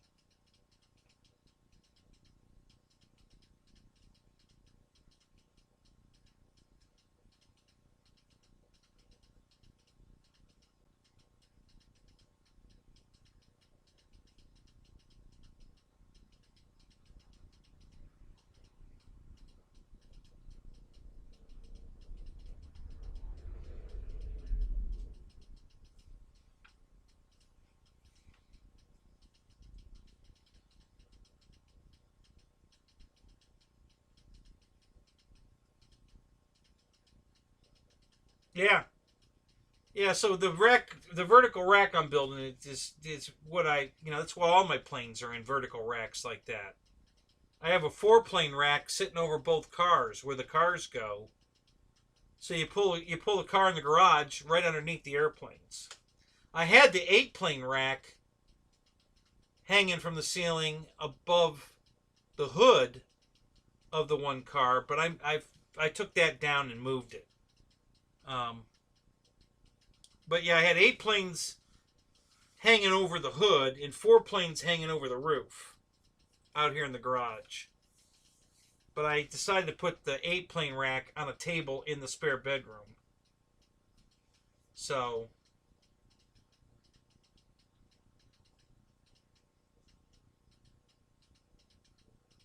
I've been using both, Michael. I've been spray painting the sandable primer, and then I've even put a white coat of regular white spray can. But the orange is airbrush. I'm going to do all the orange in airbrush. The bottom of the plane, what I'm doing on the bottom is all going to be airbrush. So basically just the white base coat has been spray can. Both the primers, white primer, and the white coat have both been spray can. But yeah, the orange was all airbrush and everything else. The black that I'm going to do, that'll be airbrush.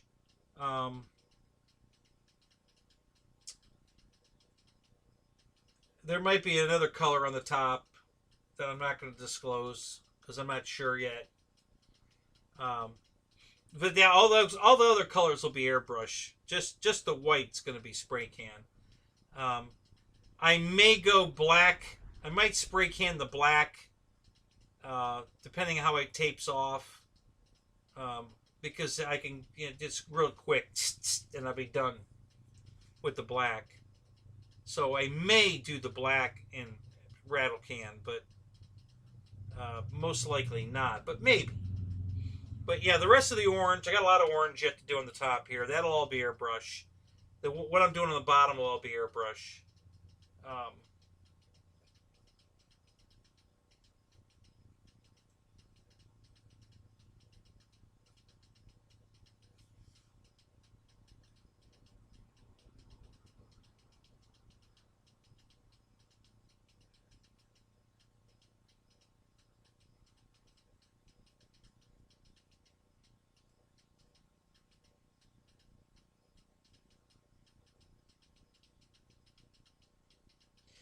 Yeah, it's not such a pain to store it for me, Mickey. It's a pain to put it together. With all the wires to the wings between the 3 power leads for the motors, and then the lights and the servos and the retracts. It's just what a pain in the rump to put that son of a bitch together. At the field. So yeah, I don't want to. I want to be able to put that together and leave it together. That's what I'm hoping for with the airliner. Because I don't want to. It's just too much work to take it apart, put it together at the field. So that's my hopes with the airliner.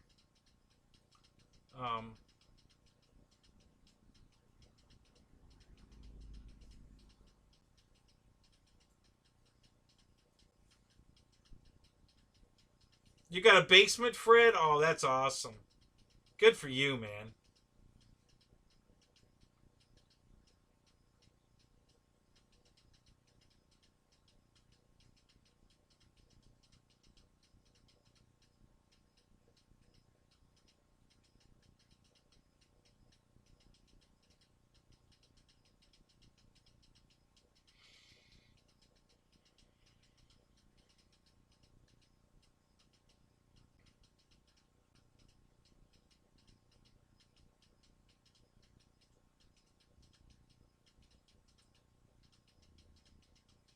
Yeah, so same thing here, Fred. I have almost never lost an airplane to a crash. I always fix them. I mean, almost always. I can't think right now. The T-33, that was a total loss. I didn't fix that one. Um,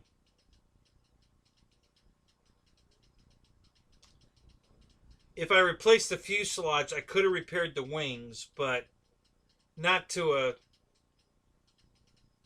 not to a level of that I would be happy with. So that's why I just wrote that one off. Um, I'm just going to be robbing everything out of it. But lately, in the Avantis, those were well.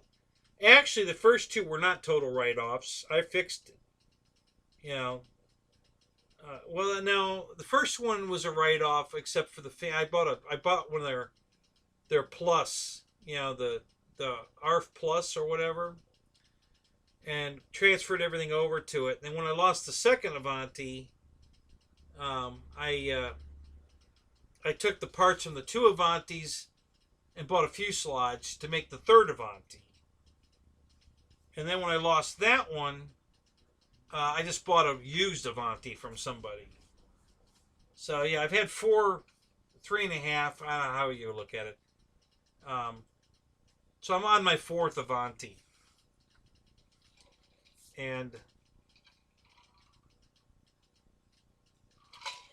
the sad part about that is I didn't lose any of them to pilot error. Every one of them was a problem. Either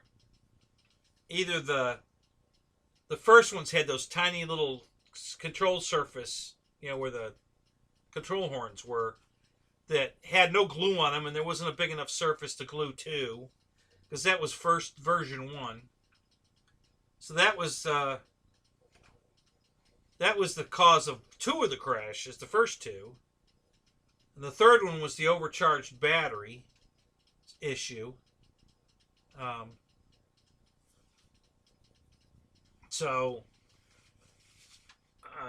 I'm on Avanti 4 now. I bought it used, but it was in decent shape. It flies good. It's in the car right now, as a matter of fact.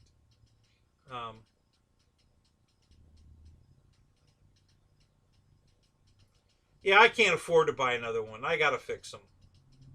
I can't afford to write planes off. Um, so I fix everything. As a matter of fact, I fix everybody else's crashes as well. If somebody crashes an airplane at the field and they don't want it, I take it. I got a V900 in the car right now I brought home from the field last weekend that a guy crashed.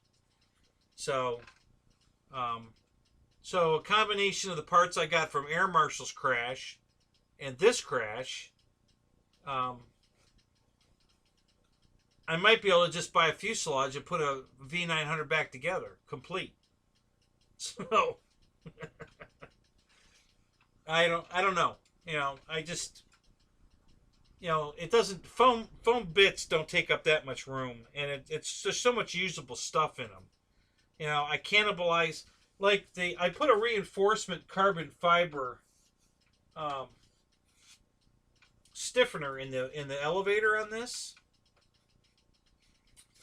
It was a flat carbon fiber, and I cut a slit across the top here, and I put it down in this slit and glued it in, and filled over it, and good as gold. Well, that came out of a crashed airplane that I found out in the woods at the field. Brought it home, and I cannibalized that rod out of the crash. servos out of the crash. This receiver was in that crash. I got a tactic receiver here.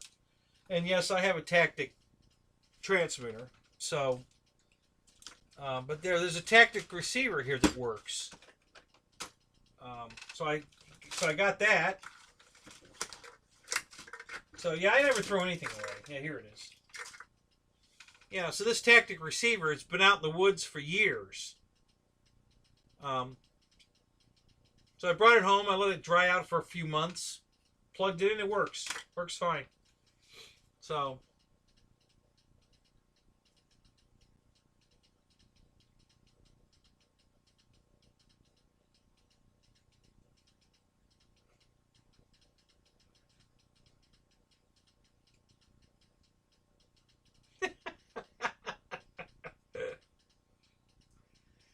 You know, Paul, you need to do the Barney Fife trick. You need to hang yourself from the back of a door from your neck, and it'll stretch you back out.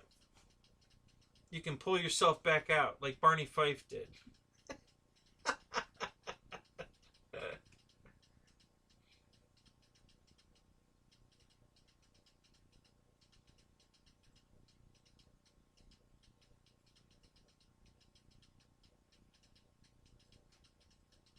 Yeah, right. So that's the problem. It's too easy to do that, and I don't have the money to do that.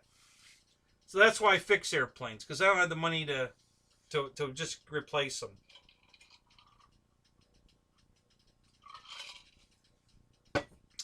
And I'm good at fixing them.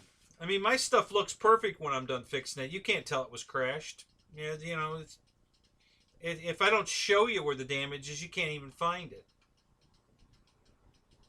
So,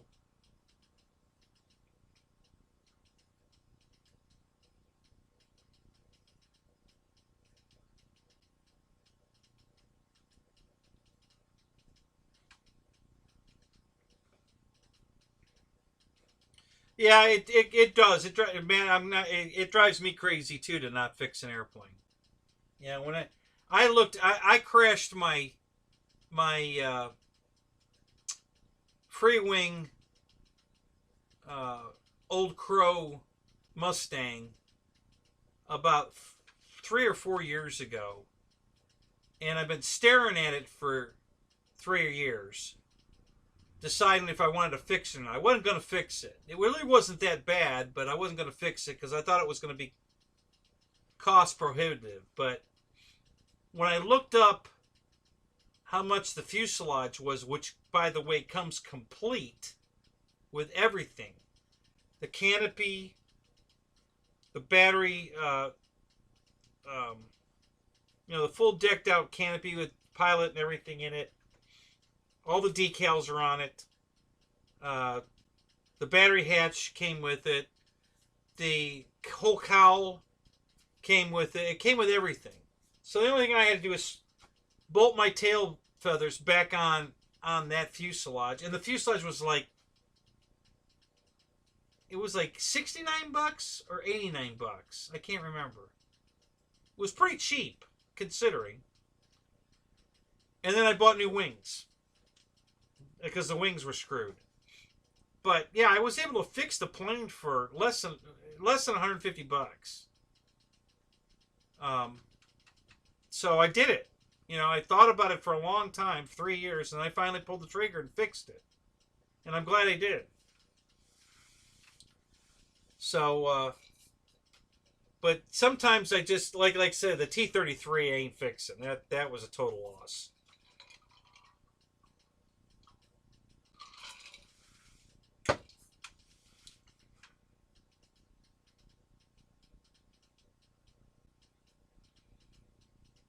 Yeah, I didn't buy 17 Dracos like you did, Mike. I bought 3 with the intentions of selling 2 of them to make some money, like you did. You're the one who gave me the idea. So, yeah, I didn't buy 3 Dracos to keep. You know, I bought 1 to keep and 2 to sell.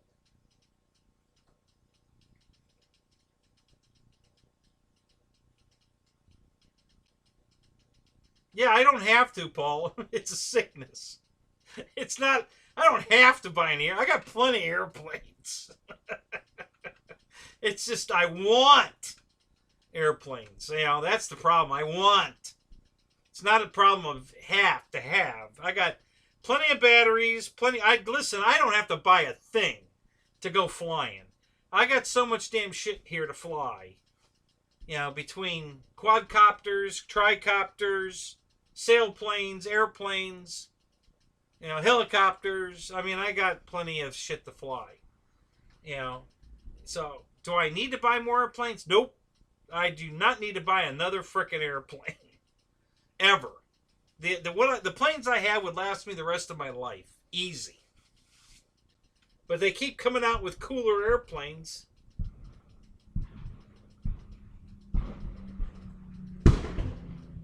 What the hell is that?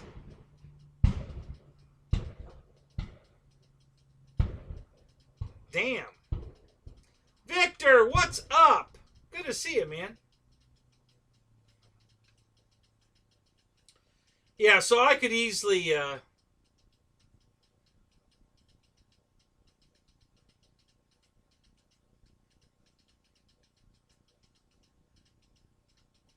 Yeah, see, that's my problem, Miko. I fall in love with them. I can't let them go. I gotta fix them. Just can't let them go. So that's why I fixed like my RV8. You know, I was so sick when I crashed that one. Again, not my fault. Radio issue. It's been perfect ever since because it ain't flying Spectrum anymore. But I had to fix it. And I'm so glad I did, because I've been flying the crap out of it. I've put at least 50 flights on it since I fixed it. So yeah, I love that airplane. So, and then the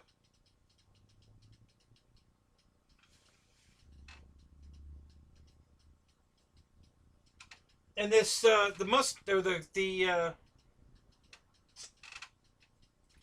the Cub here. You know, I'm fixing that. I already glued a bunch of it back together. And the last parts, I actually had it sitting on the floor all together, just sitting there. I didn't glue it. I just had it sitting there, and it went all back together. It looked perfect. You couldn't even tell it was crashed. And I hadn't bought any parts for it yet. I ended up having to buy. The only thing I bought for it to fix it was the plastic decorative nose cowl. It's real thin. It's just a little plastic cowl at the very front of the plane that has the air holes in it. I bought that and a spinner and a propeller. And that's all I had to buy. Yeah, that's all I had to buy. Everything else, I fixed everything else. So, you know, that plane's going to fly again. The wings were fine. Actually, there's a dent in one of the wings I got to fix. That's easy fix. The other wing's perfect. So, yeah, it didn't cost practically anything to fix it. And, yeah, so... But at the price I paid for it, I bought another one anyway. So I got two of them. So I'm going to put... When I get done with this one, I'm going to put it on floats. So I'll have one on floats ready to go and one on wheels ready to go. So that's the plan. And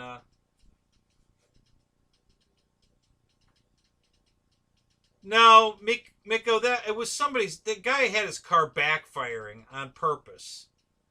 Probably throwing flames out the back of it as he drove by. So got on the throttle, got off the throttle, backfire. On the throttle, off the throttle, backfire. You know, just driving down the road. But we do have gunshots here. I mean, I live kind of out in the middle of nowhere, so yeah, there's gunfire going off all the time around here. So,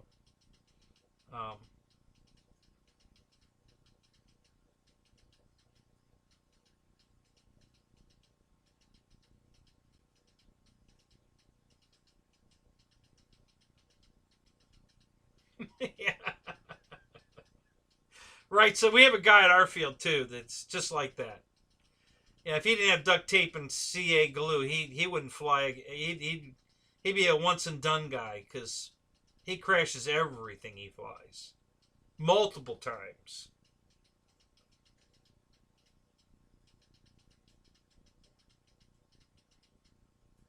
Yeah, Paul, I've never lived in the city, and I never will.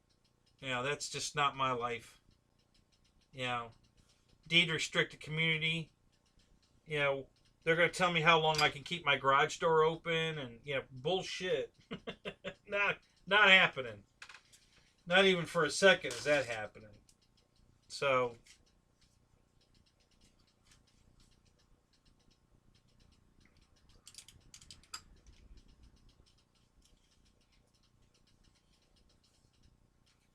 I've never been like way out in the country,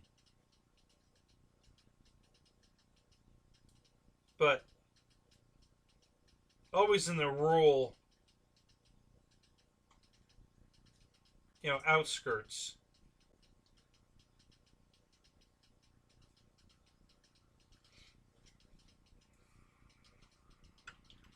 And that's where that's where I want to be. I don't want to be in a deed restricted community. I don't want somebody telling me, you know, what color to paint my garage door and how long I can have my garage door open, and, you know, I have to have my trash cans behind a fake wall, and, you know, fuck all that. You know, that's just not me.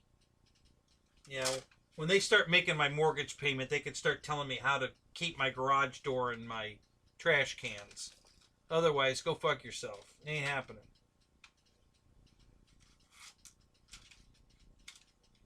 Definitely not the kind of, not the lifestyle I want, for sure. Ever.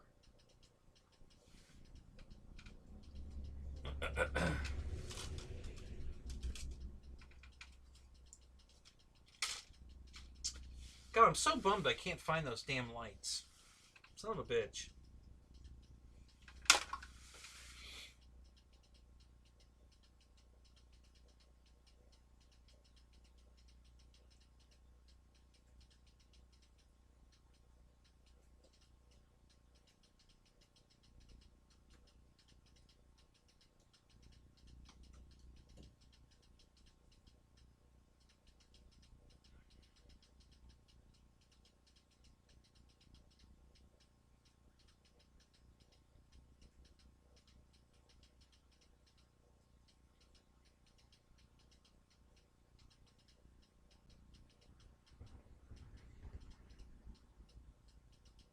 Yeah, right, Miko. So that's and I don't know if that was meant for me, because he stopped after he got past my house.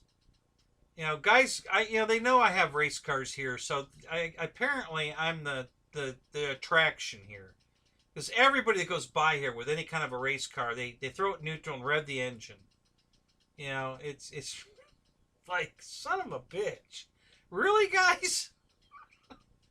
You know, it's all the time, night and day. It happens constantly. You know, I just haven't figured it out. You know, because a lot of times I see the car doing it, and I don't know who that is. You know, so but they see 4 Impalas parked here, so they, you know, the word gets out, because so I've had these cars for 20 years, and I've moved 3 times in the 20 years. And, you know, it's always, hey, do you know the guy over there on that street with all the, that's me. Yeah. And then when I moved here, hey, do you know the guy that tows this Impala with an Impala that lives there? Yeah, that's me. So, you know, I've been living with it for 20 years. You know, it's hilarious. Longer than that, actually. Um,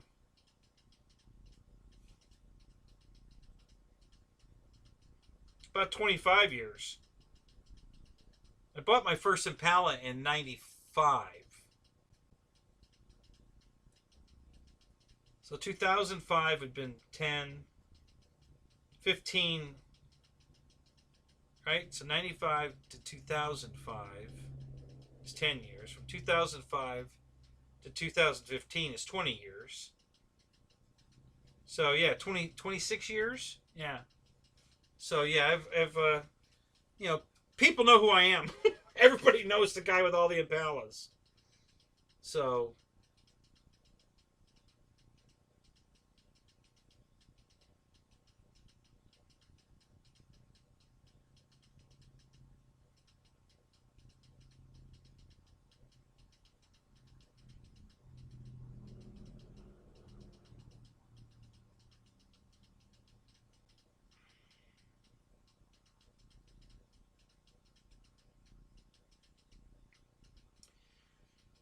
So you're flying at the school, Fred? You don't have a field to fly at?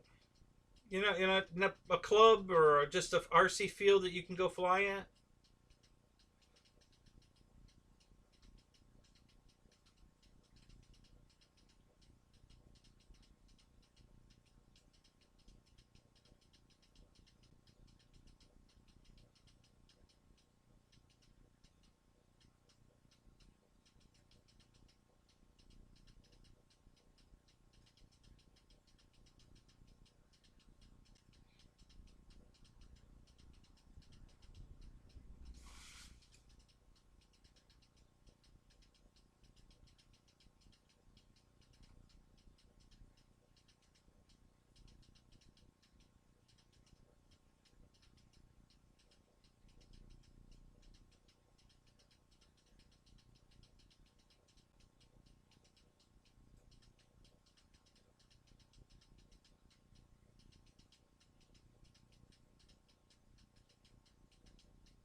Wow. Are there no clubs, AMA clubs around there, or you just don't want to join one?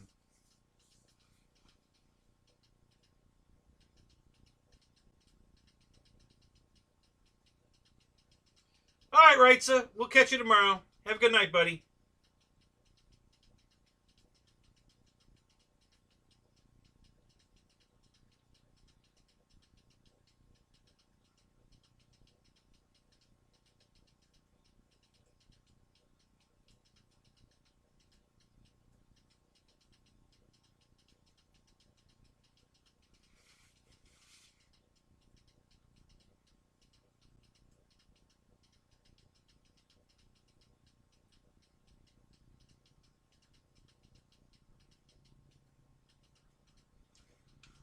I have an entourage? Who said that?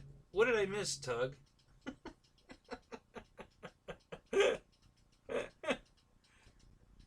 Who said that? I missed that one. Is Paul out of here? All right, Paul. Have a good night, man.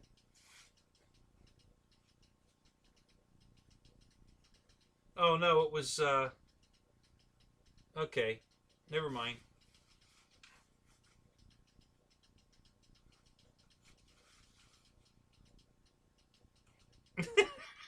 Mickey.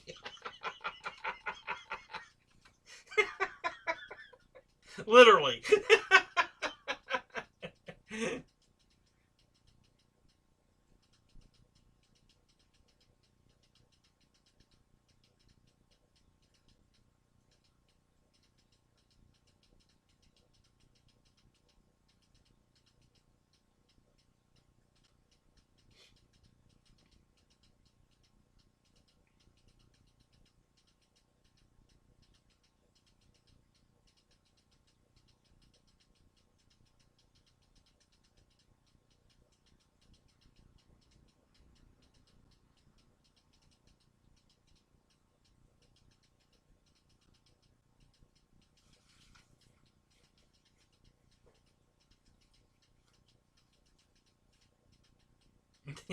Yeah, that's what she said.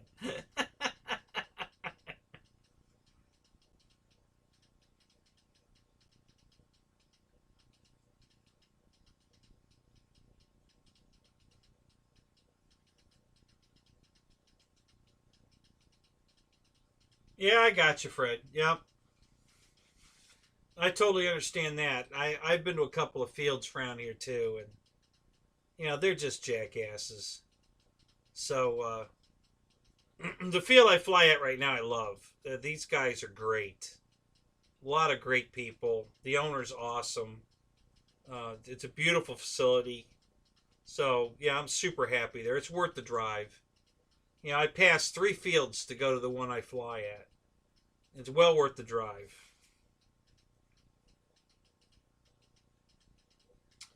These fields I pass are all they're all AMA fields, and they all have unbelievable restrictions on top of just being an AMA field, because the property is, I think all 3 of them are city property.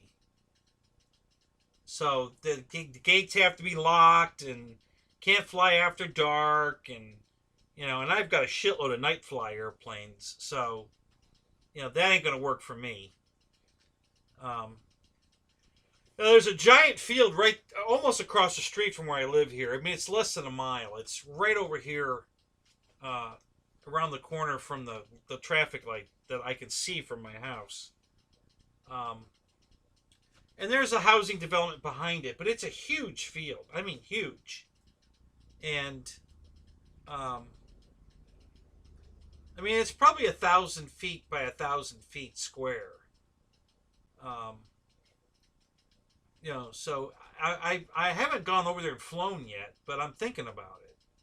You know, go over there and fly like my UMX Timbers or maybe a couple of gliders.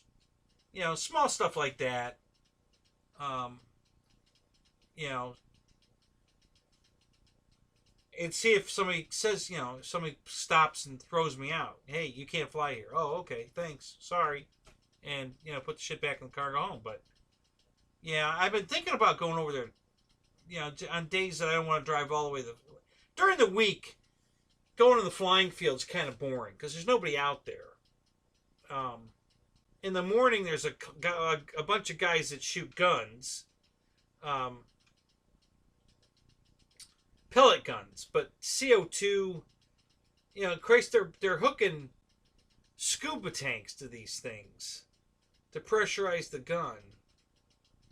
You know, and I'm like, holy shit, really? And so there's a group of guys that do that in the mornings at the flying field a few days a week.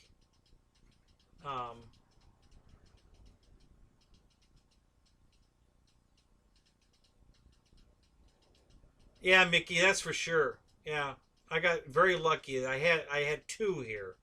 The first one I flew at was an active cow pasture, which was not cool. But the people were pretty nice, so it was fun to go over there. But I got tired of ripping landing gear out of airplanes. You know, you hit a watered down cow patty that rehardened, and it's, you know, it's gotten thin where you can't see it, and then you taxi an airplane, or, well, you know, land an airplane on top of one of those, and it rips the landing gear out of the plane, which sucks. So I was getting really tired of that. When I got turned on to this other field, that was quite the drive. But after a bunch of the guys I flew with at this cow pasture field, I don't know, I guess they moved on with their lives. They found something better to do, or they got fed up with, nobody was coming out to the field. So I was out there by myself all the time. And that was getting old quick. I mean, that was getting old real quick. I was getting really tired of being out there by myself. So I finally went back to the other field and said, screw it, I'm going to go fly over there. There's people over here. And, but during the week, Thursday's a pretty good day. For some reason, Thursday works out pretty good. And there's usually people there on Thursday. So I go fly on Thursdays sometimes over there, but rarely any other day of the week. I have gone other days, but there's nobody there. You know, I'm either flying by myself or I'm flying with the gun guys, and they're yelling at me to get out of the way of the guns, which, you know, dude, if you're shooting me way over here, you have no business owning a gun. So, you know, but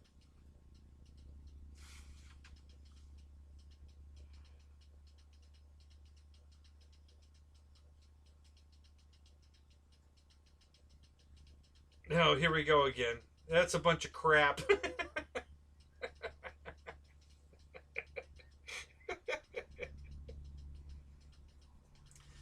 Oh, Fred, Fred, Fred, what am I going to do with you?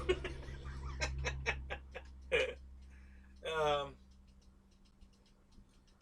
so yeah, and the other guy I fly with, Ben, he lives right down the street here too. So we've both talked about going over here during the week and flying in this field over here.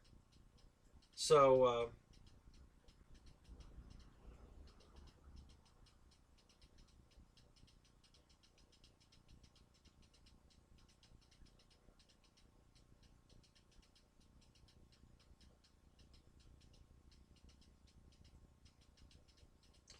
well, yeah, lately, so the gun thing was a big deal because Bo's into guns too. So he's got a shooting range at this one part that's off the runway and kind of away from everybody, but where I where I park under the tree is 200 feet away from the targets.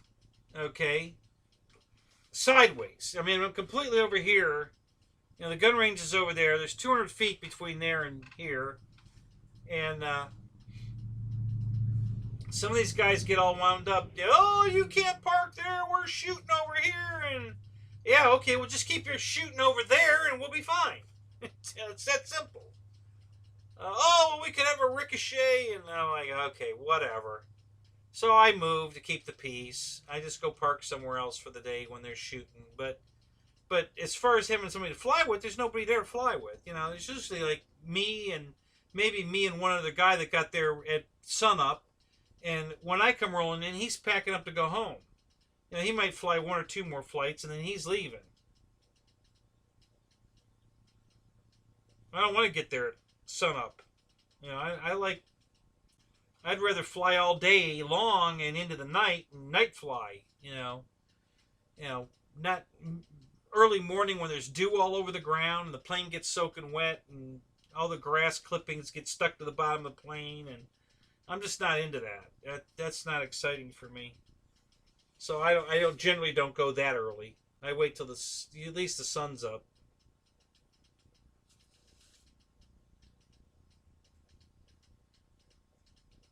So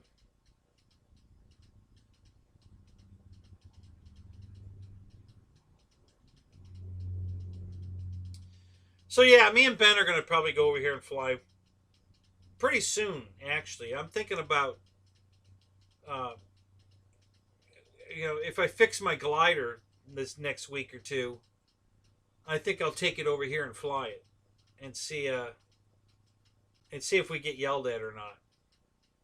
Just to kind of test the waters. So it'd be a perfect place to fly the glider. Do that aggressive flying around. The people that live in the back there could all watch. They could see me easily from their houses, and see what happens. See if I get yelled at or if people come out and want to join the fun. So it's just about 75 miles, Dana. It's right on the 75-mile mark, so I qualify for their 75-75. If you live 75 miles from that field, you can join the club for a year for $75. So I told Jerry I was going to join when I get to the event.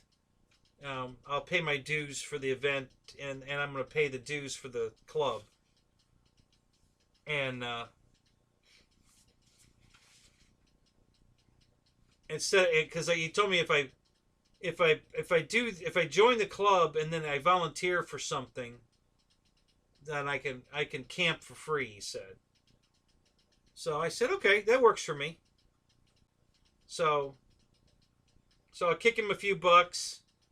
It'll be cheaper for me to just pay to camp, but I plan on going to more events there, so I'll have more options as a club member at these events than just the standard setup. So I figure for $75, it's worth it to me to just join the club. So that's what I'm going to do.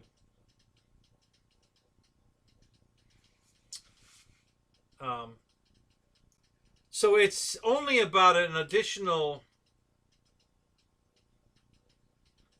from my regular flying field, it's only about 30 minutes away from there, I would say.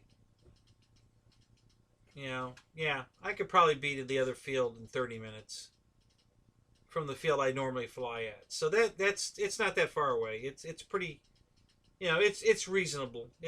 I mean it's an easy drive home, get a different airplane or whatever, and go and drive back kind of situation. It's, you know, you're looking at about 3 hours round trip.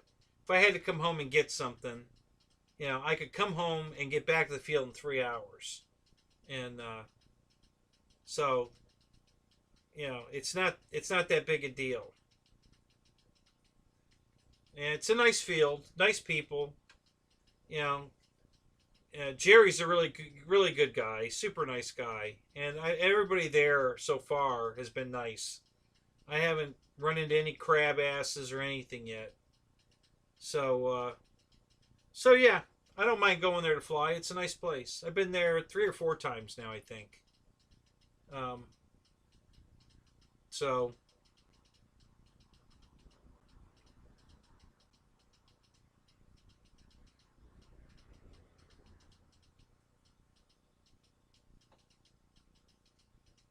yeah, Miko, same thing here at this field, the one I fly at. The morning, what I used to call the breakfast club, half of them have died. So the club has, I think the breakfast club is dissolved. I don't think there's anybody going there anymore. But there was about 8 guys that were there every morning. You know, 7 o'clock, 6:30, 6:30, from 6:30 to 10. They would get there at 6:30, hang out around the fire. If it's wintertime, even some days in the summer, it's warm enough to start a fire, and eat donuts and coffee, and, you know, hanger fly until you know, the sun was up where they could see, and then they'd throw a couple planes in the air for, you know, an hour, hour and a half, and then they all go home. 10 o'clock, they're all gone. Then the afternoon club guys would come in sometimes, you know, and there's only like a handful of guys, maybe 3 or 4, that would show up randomly during a day, you know, where they would come out because they don't want to fly with other people, or they don't want to fly with a lot of people, or whatever. And except for Thursday. Thursday generally has a pretty good crew all day long. Um,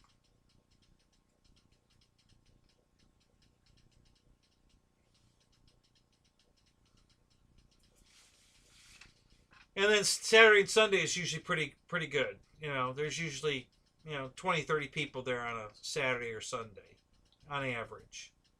Um, so, you know, lots of fun, lots of people to talk to, have fun with, clown around with, make fun of. So, you know, and it's a lot of good flyers to watch fly, which is, you know, part of what I enjoy is, you know, these guys, you know, they're 3D planes, 3D helicopters. Uh, you know, it's nice to just sit back and watch them fly. Um,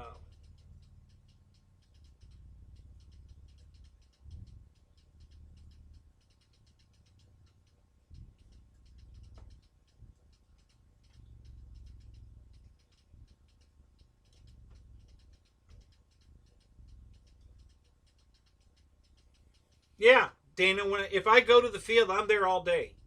You know, I don't go there in the morning for a couple hours and go home. Now, if I go to the field, I'm there from 6, 7, 8 in the morning till 9, 10 o'clock at night.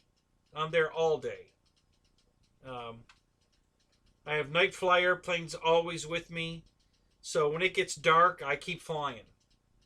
You know, so a lot of times, you know, like when on Saturday night, I'm always late to Ryan's show on Saturday night because I'm still driving home uh, when he starts his show at 9 o'clock. So I usually get home about 9:30, 9:45. So I just listened to Ryan's show on the way home. And then Sunday, this past Sunday, I was home before 9 o'clock, but Bobby wasn't ready at 9 o'clock. So he didn't go live at 9 anyway. He was late. But I got home in time for his show Sunday. Everybody left early Sunday. I was there all by myself. So I finally packed up and went home. So I think I got home at about 8:40, 8:30, 8:40, somewhere around there. But yeah, I'll get there. Usually I get there between 8 and 9 in the morning.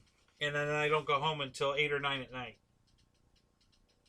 And then if we're night flying, sometimes we're there till like 1 in the morning. It just depends on how many guys are there and how many people have still got airplanes to fly.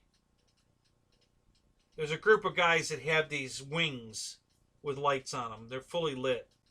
And they're really fast. And they race them in the dark. So you got like 5 of these wings hauling ass. They're doing 100 miles an hour, maybe more. You know, and they're pylon racing, you know. And it's fun to watch that. So when they're there, you know, and then I have my night flyers. I don't have any race night fly. I'm about ready to build one. Just fly with those guys because they're having a ball. So I might build one of those and fly with them. But I have other planes to fly, so. Oh yeah, dude. I'm not driving all the way there for a couple of hours. I'm all day. You know, my average day is, you know, between 14 and 16 flights. You know, and that's not. You know, that's a lot of sitting and chit-chatting in between flights. But I generally put 14, 16 flights on a day when I go flying. So the only time I fly less than that is if I'm flying somebody else's stuff. You know, helping them out, trimming out an airplane or whatever. Yeah, so I go to fly. I used to pre-charge all the batteries the day before, and so I had all my batteries ready to go when I got there. But now I have a generator, so you know I go out there and I unload the generator first thing and hook up all the chargers and start charging batteries. And then while I'm putting airplanes together, I can easily have like a 3-cell battery pack charged by the time I put 1 or 2 airplanes together and go fly it while the rest of the batteries are still charging. And then I might have to wait for 1 more battery, and then after that, I'm on a constant rotation. So I have 5 battery chargers running. So I can keep batteries active all day. I can fly nonstop for the rest of the day. And I don't usually, but I get a lot of flights in.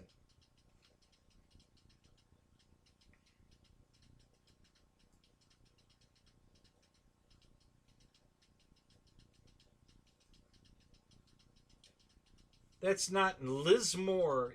What's Lismore? Is that from a movie that I don't know about? I don't know what you're talking about.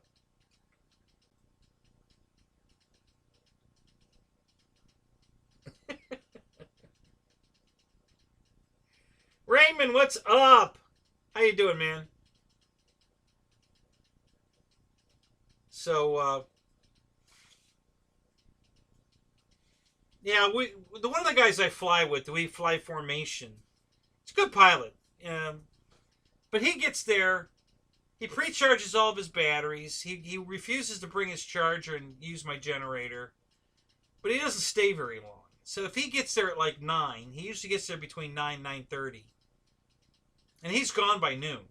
You know, I mean, he just, you know, I don't care if he brings 10 batteries charged. He just hammers them out until they're done and he goes. You know, it's like a chain smoker. He's a chain flyer. You know, he never, you know, he's always in a big hurry. And you know, I got things to do. I got to go, do something with the wife. Or there's always something. My daughter's got a recital this afternoon. Something. It's always something. So he's always in a, big hurry to get there and get gone. So.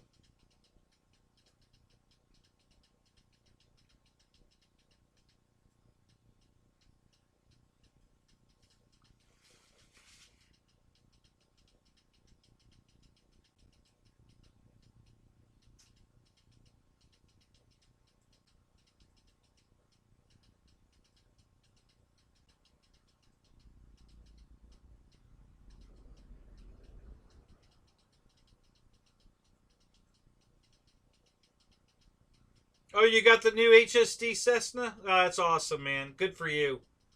That's a beautiful airplane.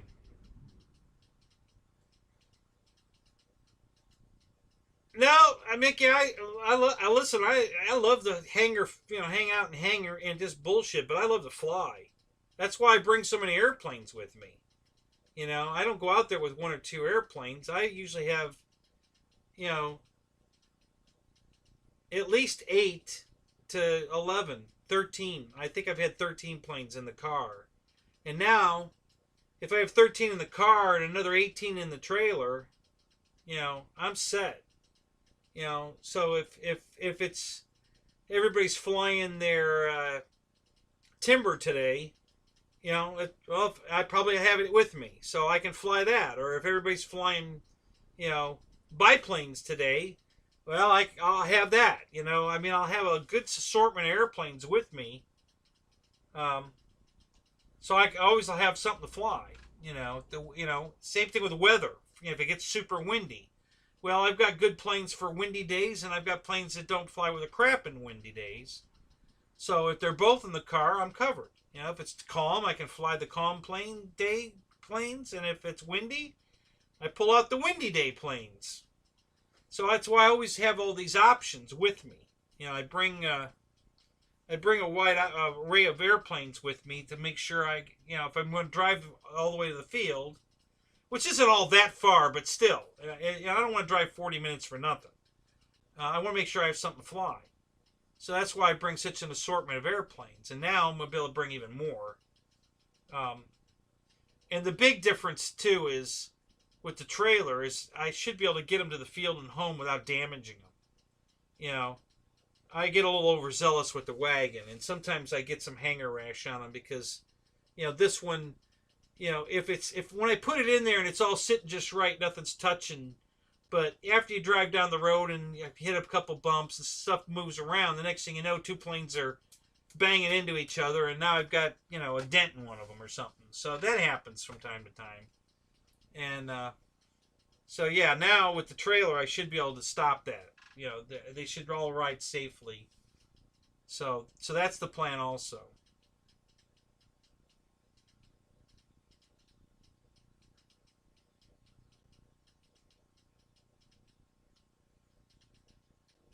Oh, I got you. Yeah, no, I'm nowhere near that.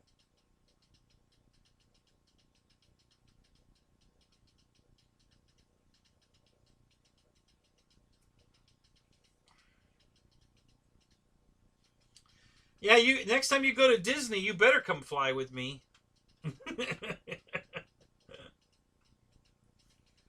I'll be very disappointed if you don't come over and fly with me. All right, Tug. Have a good night, buddy. We'll see you later.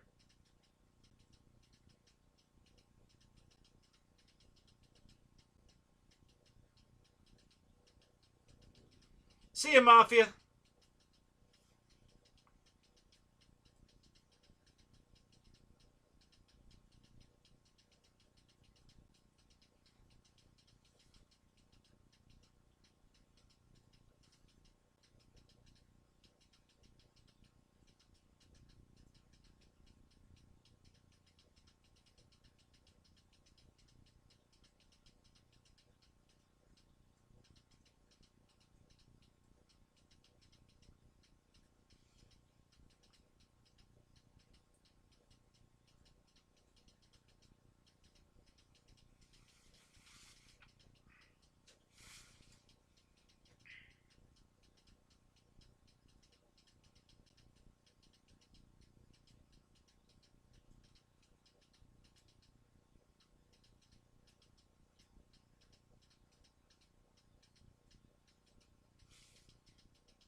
Yeah, the damn planes are having all the fun in the back of the car, you know. And then the next thing you know, where'd this one come from?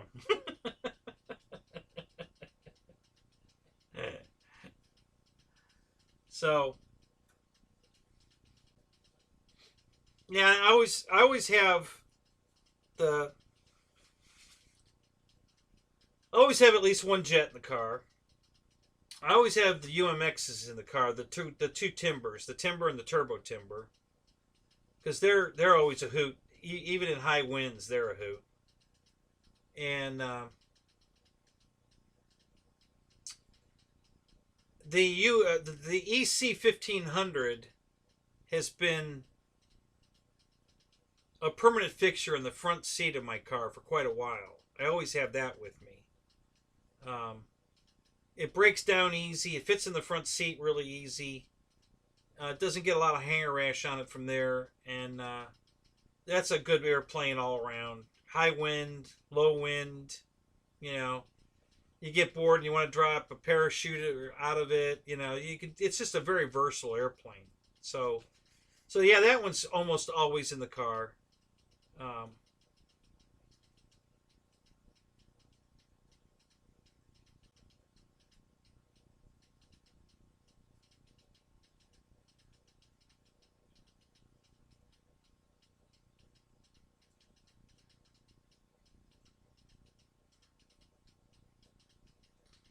yeah, Mickey, I get it. You know, hey, I don't know when you're coming back, but I may be going back to work at Disney too. So if that happens, hey, I can get you in for free. So then you don't have to spend all day there and not feel cheated. You know, you get in for free. You know, spend a couple hours and say, hey, let's go flying. You know, and you're not out $120 for a day ticket that you didn't use. So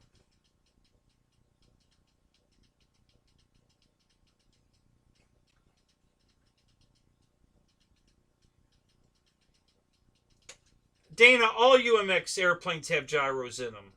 That's the only way they come. I had that red Cub too. It's got a gyro in it.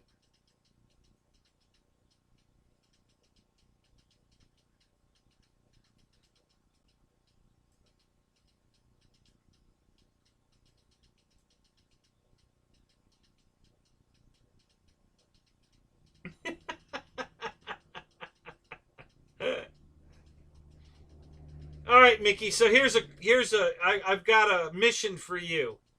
You need to get the UMX Turbo Timber, okay, or the UMX Ultrix. Either one of those. You need to get one of those. And the next time you got a 30-mile-an-hour wind out there, you need to throw one of those in the air with the gyro on. And you will have an absolute ball flying that thing around.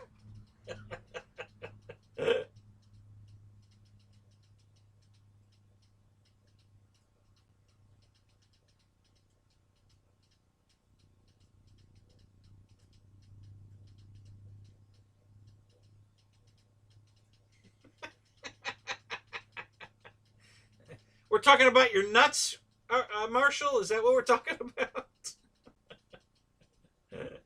D, yeah, D's nuts.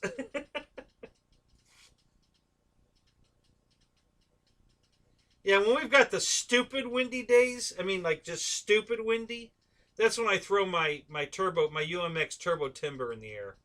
It's no, I don't throw it in the air. I put it on the ground and take off. Okay, I take off from the wheels. But that plane is a blast in the wind. I mean, a total blast. You can just sit there hovering it, you know, in the wind, and yeah, it's awesome.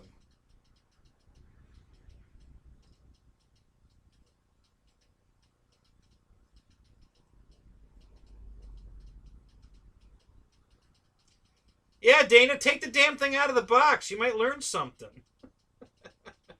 They don't make a UMX plane without a gyro. They all have gyros in them.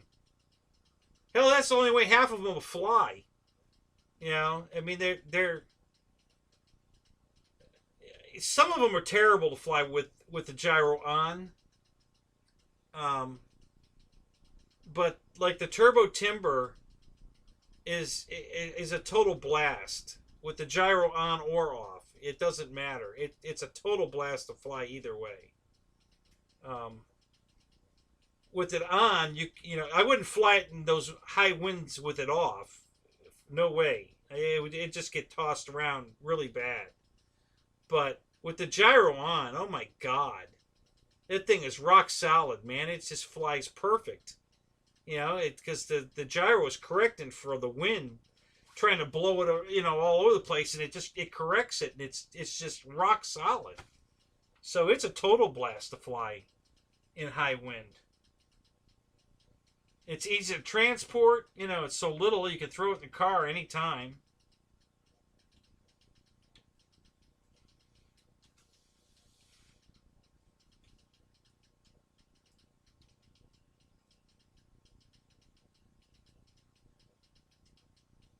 Yeah, I guess that's before I started buying them then, because every UMX plane I've ever bought had a gyro in it.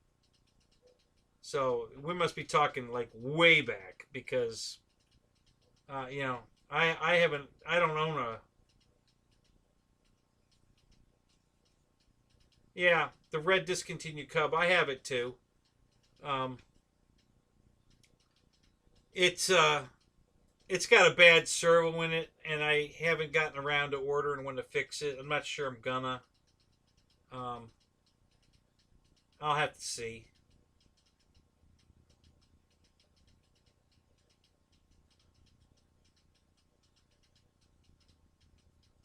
Oh yeah, bigger's better for sure, but um, that turbo timber. Well, the regular UMX timber was great too, but you can't buy that one anymore. I have that one, but the new one's the turbo timber. I have that one too. But yeah, they're just a total hoot to fly in the wind. I mean, it's just a blast. So,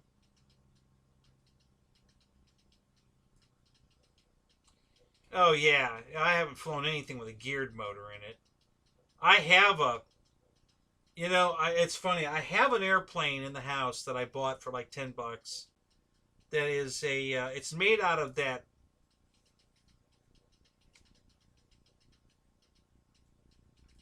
foam with the plastic sheet on both sides of it. You know, it's got like a foam core, and you know, basically you just, I think it was built off of a flat sheet, and they just fold it, you know, into an airplane. And that's got a geared motor in it. That's got a gear reduction motor in it. This I've got a Carl Goldberg Mirage in the box right there. It's a balsa built up. You got to build the whole thing. But I think it's got a gearbox motor propeller on it. I think. If not, I know for sure it's a brushed motor. It's not brushless, but it might even be a gearbox plane. I can't remember if it is or not.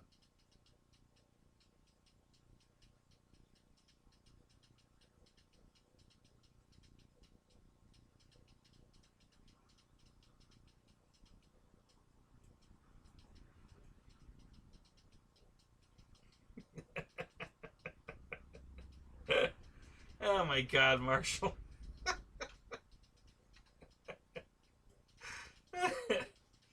Oh my God. Thank God this is the late show. We couldn't have primetime TV here with the big nuts slapping against your chin.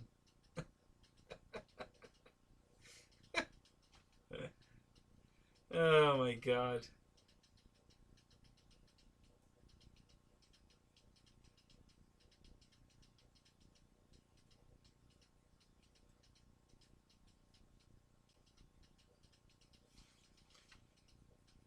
Well, I'll tell you, since you can't get spare parts for it, keep it for sure. In case, you know, something happens to the good one, you got all these spare parts to put that one back together. So, yeah, I'd absolutely keep it. You know, it's worth more to you to keep it than it is to sell it for what you could probably get for it. Although, If you broke it down into pieces and sold it in pieces, you'd make more money on it. You know, if somebody needs a left wing, you know, you can't buy a left wing for it, so you pretty much ask any price you want for it. So $75 for the left wing, $75 for the right wing, that's $150. You know, you're almost halfway there of selling, you know, the fuselage, $100. Okay, so that's $250. You know, tail feathers, $50. That's $300 now. Hell, that's almost the price of a new one. I don't think you get $300 for it selling it without, you know, with the electronics burnt up. But I think you get $300 for it if you sold it in pieces. But otherwise, I just hang on to it because, you know, you may need it one day.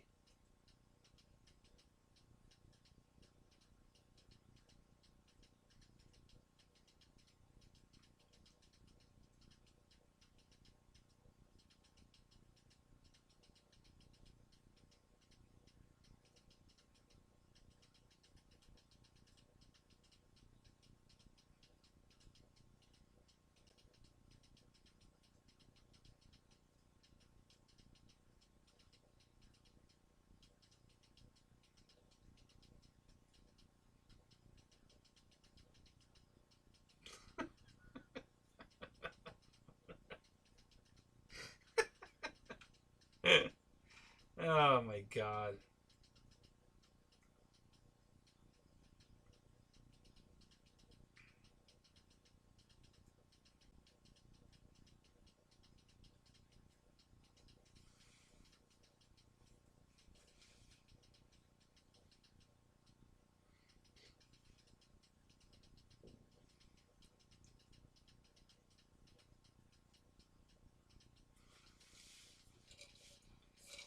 Yeah, with Marshall in here, we damn sure can't have a primetime show.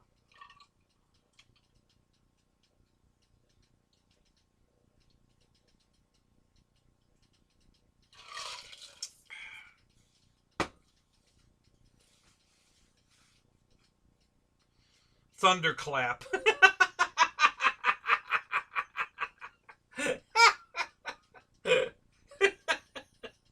Oh my God.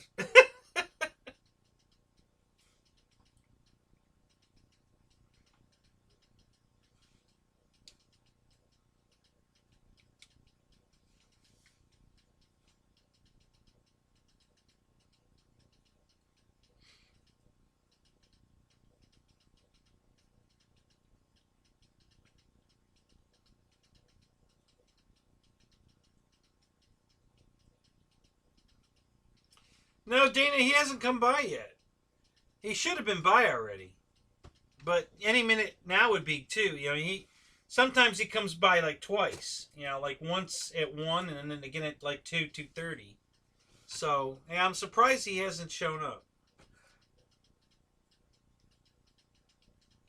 Lennon's back. Look at that. Good to see you, buddy.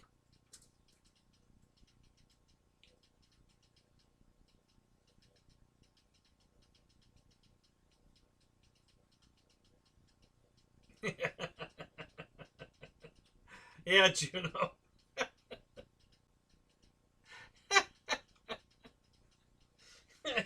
That's funny.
Yeah, Airvex, we're still here.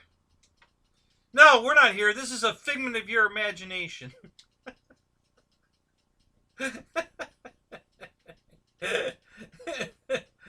Here's your sign.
Yeah, this is the size condoms I use. How about you?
Just found a couple of props I can use.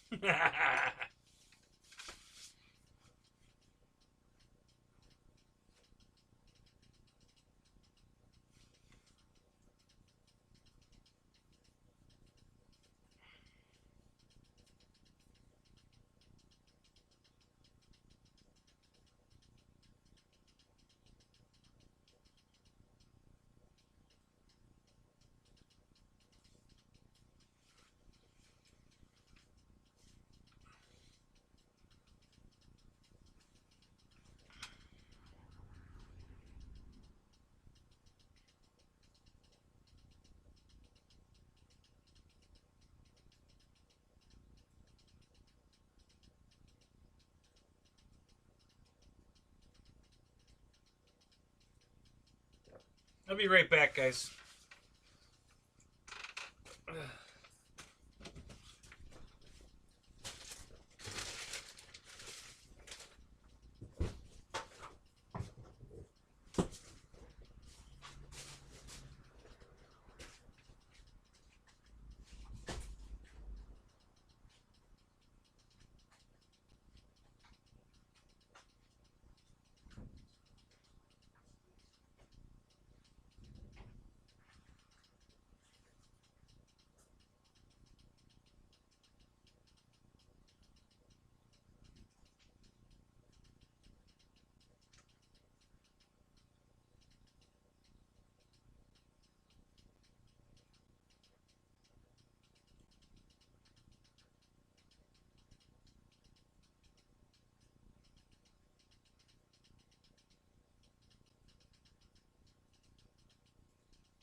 guys. Just looking for my putty knife. I can't find it. Figured I'd do a little work on the plane. Hopefully my other putty knife's already out here. Let me take a look.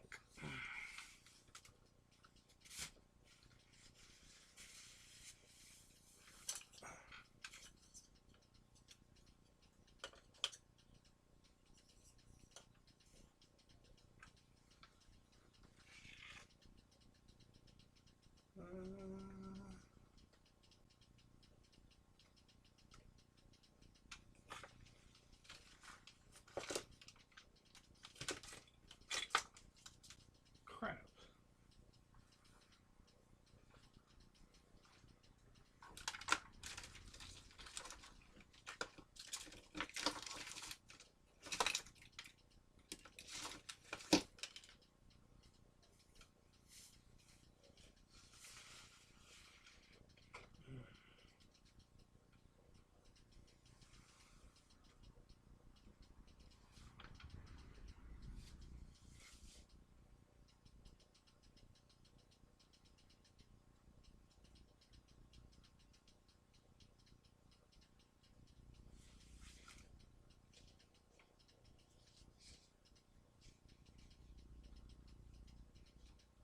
Yeah.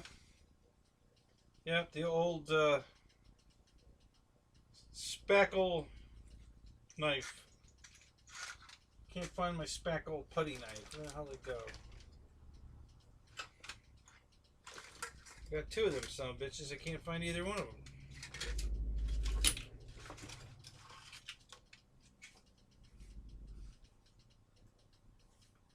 Uh-oh. That wasn't good.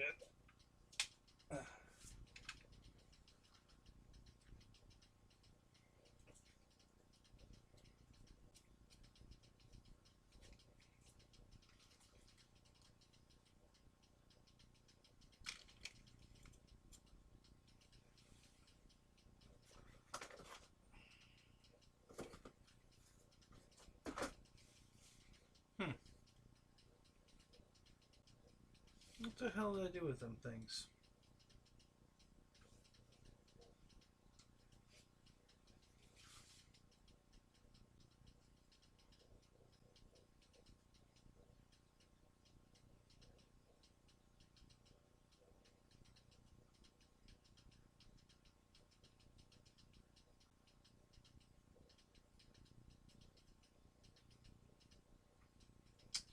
Well, Lyndon, that's a good question. I believe the problem is, or the reason is, they don't use the plastic props on the gas engines because they'd fly apart.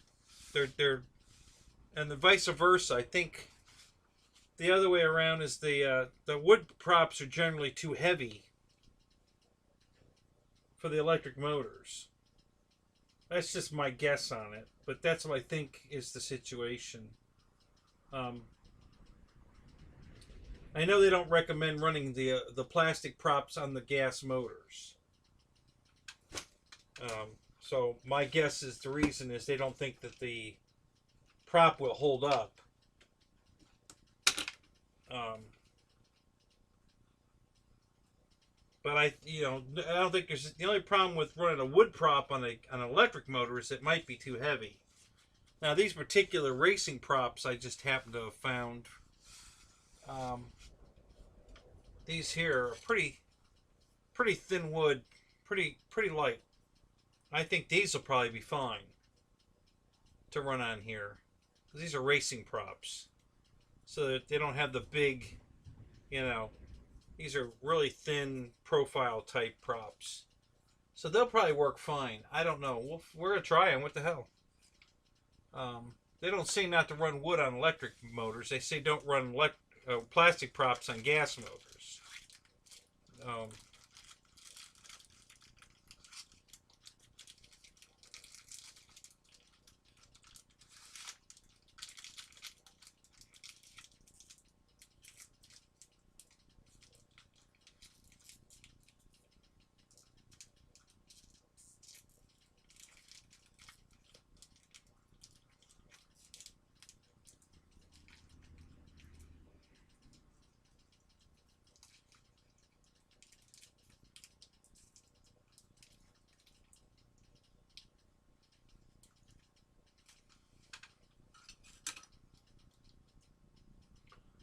These are pitched all the way to the hub.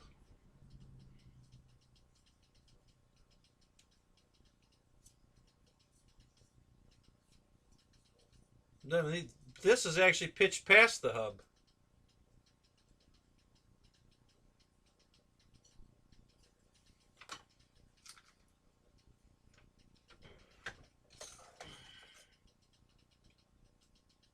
Yeah, this one not so much.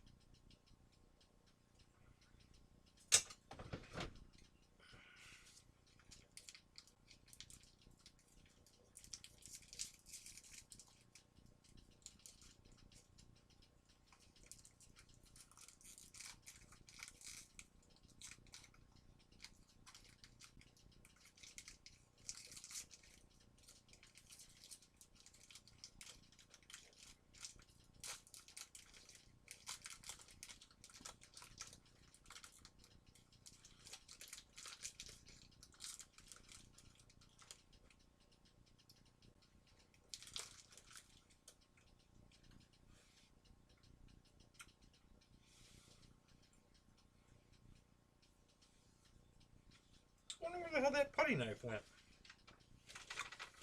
Damn it.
Well, I guess we'll just use this.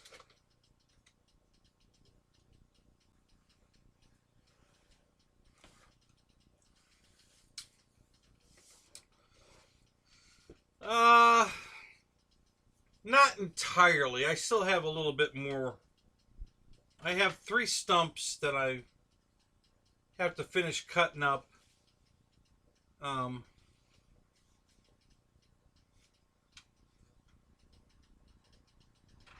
happened there?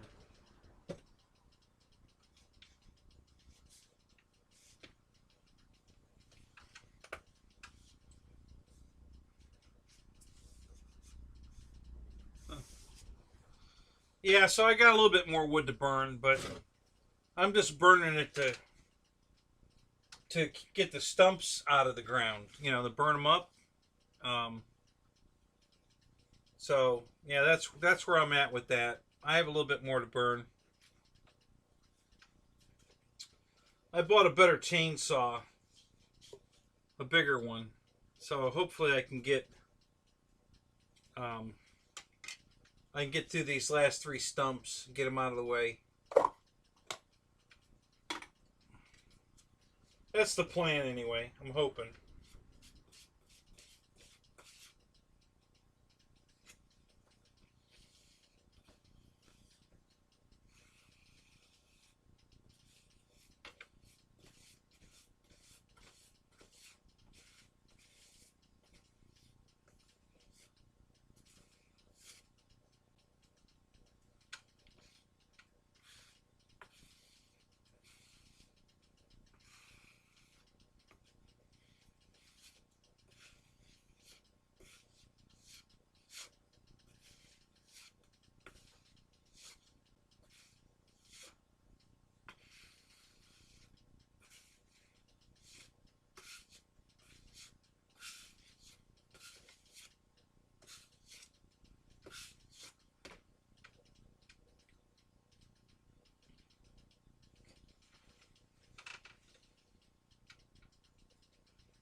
Nope, not at all, Dave, because I reinforced it with a piece of carbon fiber. So, I'm pretty comfortable it's going to be just fine.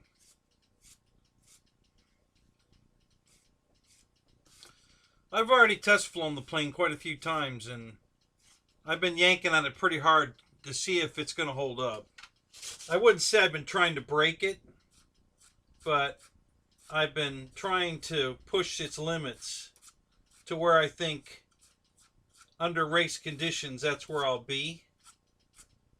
I'm not Mike Patey. I'm not going to drop the plane from the top of the Empire State Building and see if it survives. I don't think that's necessary. So, but yeah, I think it's going to be fine.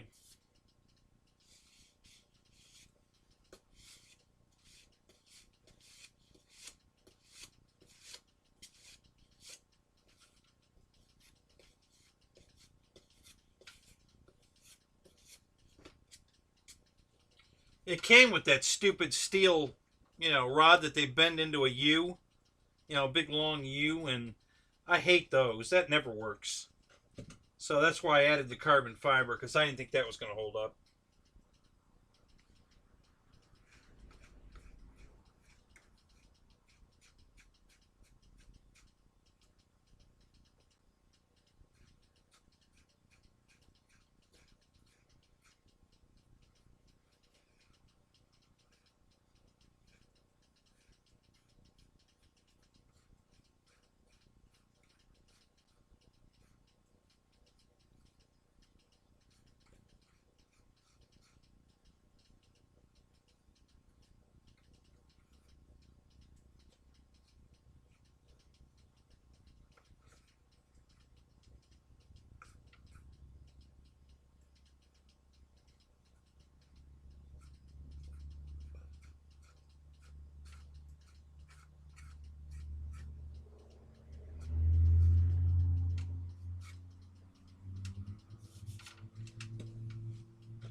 saucer.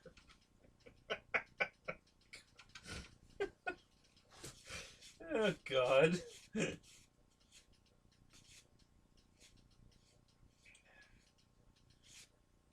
I hope you're writing this shit down, Dana. There's going to be a test on it later in the week.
Well, Dana, so far I've added 20 grams in weight to the plane. That's the bigger motor, the bigger ESC, and all the spackle I've put on it and paint has added 20 grams.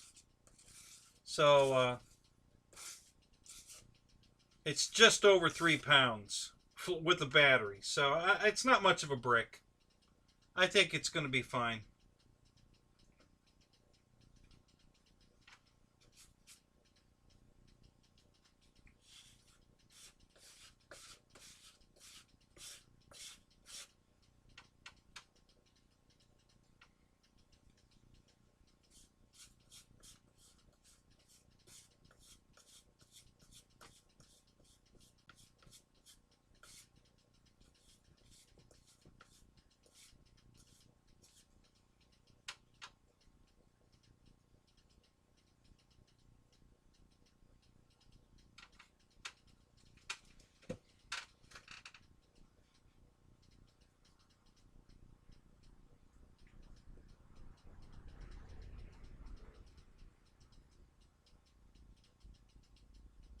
How do you think your plane's smaller? I don't think your plane's smaller than this one.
God, if this is over 1,200 millimeters, it's just barely.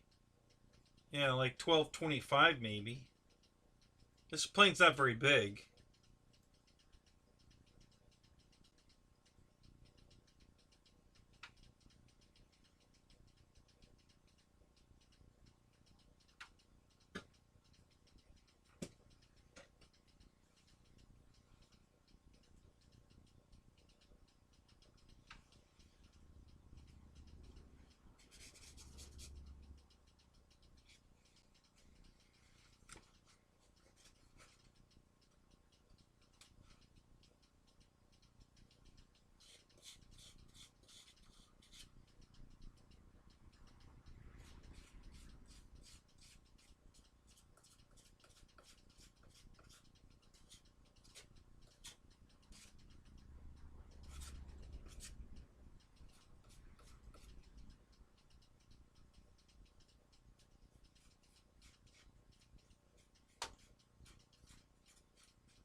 Morning, John. How you doing, man?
Yeah, the wingspan's 1250 on this one.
Yeah, yeah, that's probably true.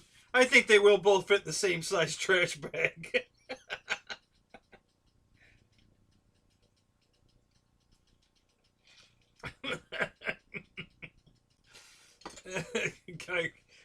Good night, Dave.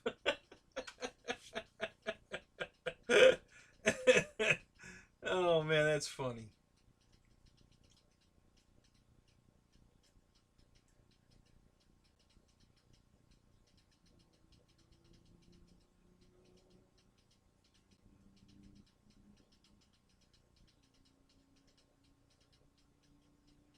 Next Friday, Dana.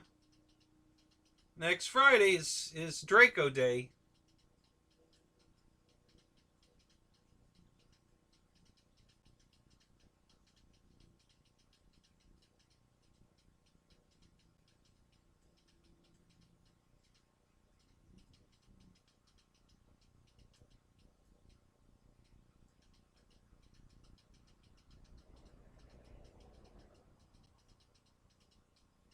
Oh yeah, what's the other idea, Matt? You gonna let us in on that one?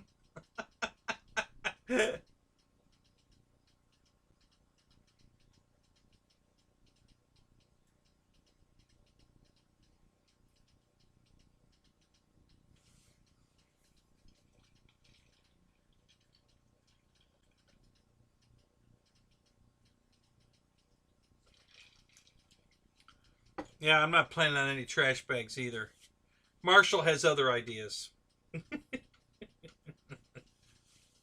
I think I think his sole goal is just to fly through me. I think that's the only thing he cares about. Yeah, he's bound and determined to crash my airplane, no matter what.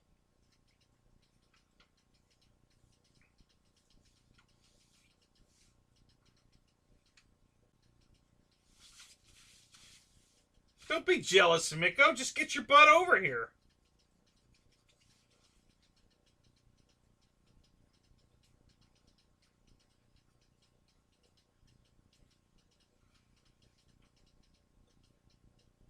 sure you won't have any trouble at all finding a job over here.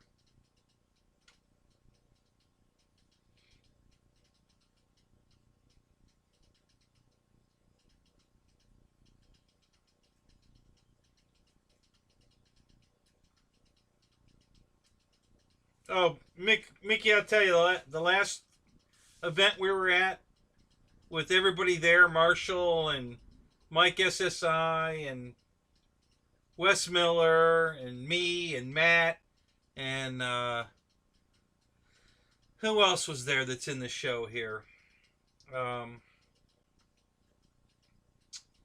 Jeff in L.A., Lower Alabama. Um,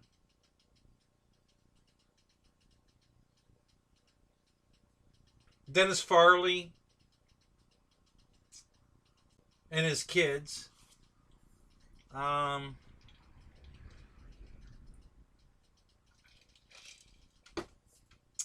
think there were a few others, but oh my God, did we have a good time!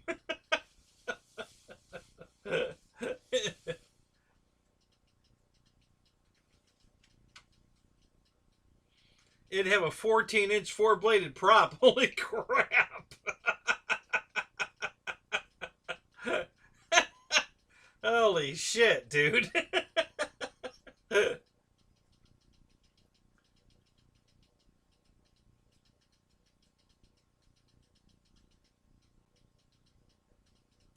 So how's the virus doing over there? Are your numbers going down or staying the same, going up? Have they abolished the mask rule or what's going on?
So Jono, where's here?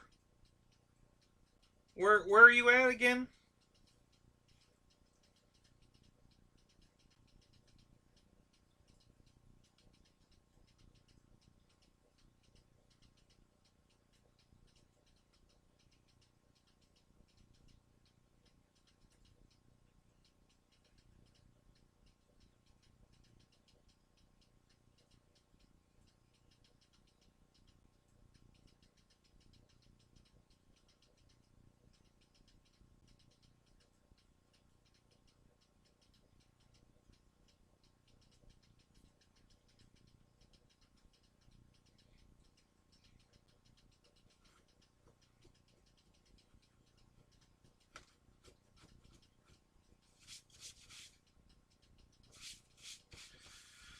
Well, Miko, we got a huge amount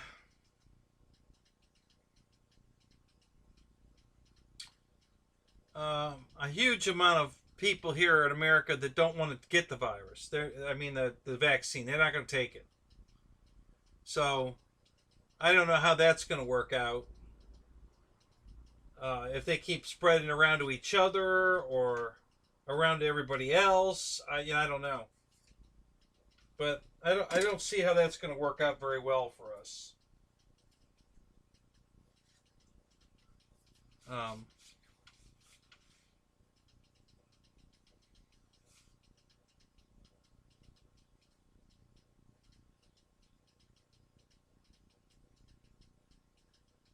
well, I gotcha.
So why don't you want to take it, Matt?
You know, Matt, you sound like all the smokers in the world that say, well, you know, I've been smoking all my life and I haven't gotten lung cancer yet.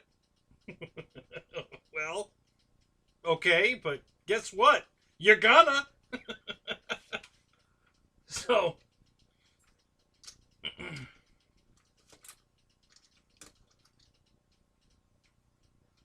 I definitely won't get the Johnson and Johnson shot. I can tell you that. Um, but if I was living alone, I don't know if I'd get it or not. I may not. But because my ex lives with me and she's 72, so she's in that age group where it could be fatal to catch it. She's already had her shot, but I wouldn't want to bring it home. So for that reason, I'm going to get it. Um, but if it wasn't for her, I don't know. I may not.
Wow, Mickey, you do a lot of traveling, huh?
Shit, next Friday's going to be a holiday for me. Draco Days.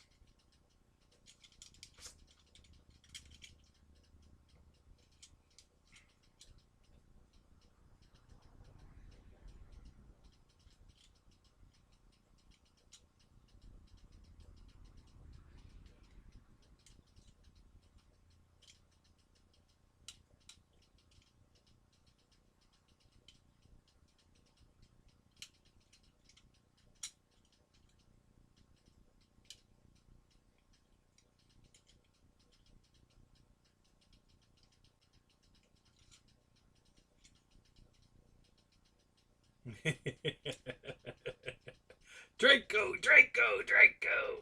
Yep.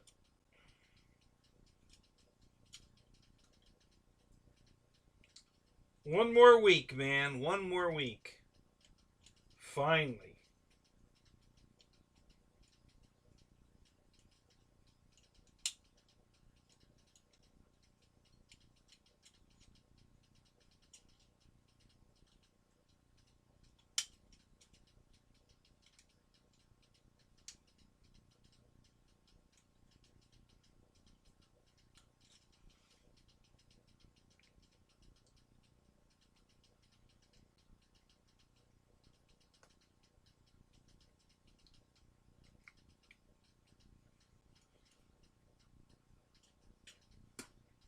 Yeah, I know, Matt. You're not a Draco fan. That's all right. You don't have to be.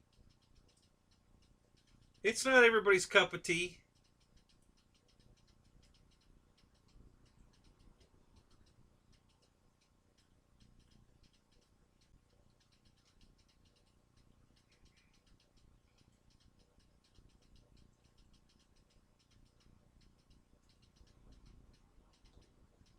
I seriously doubt that it will fly better than my Carbon ZT28 or my RV8. I seriously doubt that it'll fly better than that. But I'm sure it'll fly good.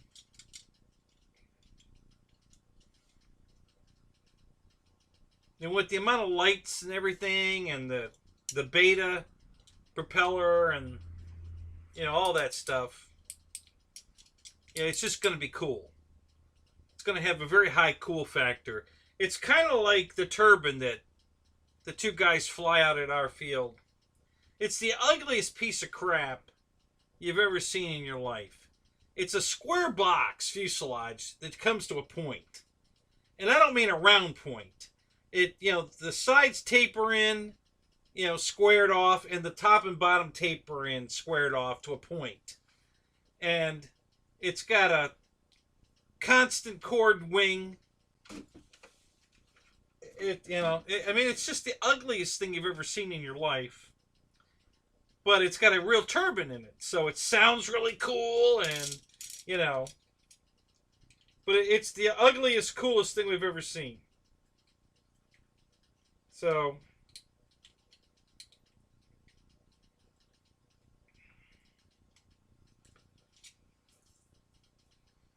I just think it's got so much scale detail on it. and it's with all the lights and shit it's got on it. It's just gonna be cool. I think it's gonna be a really cool bird.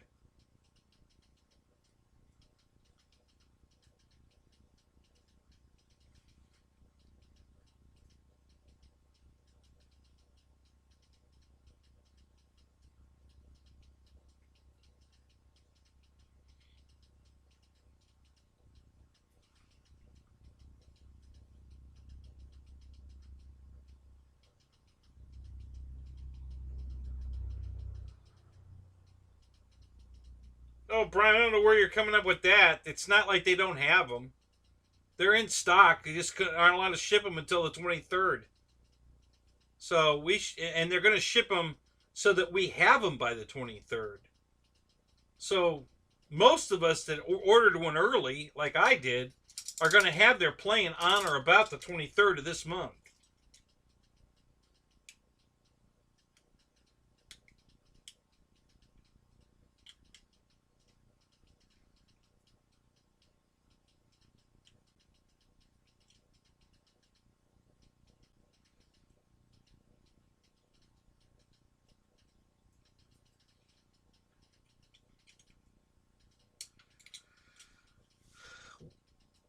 What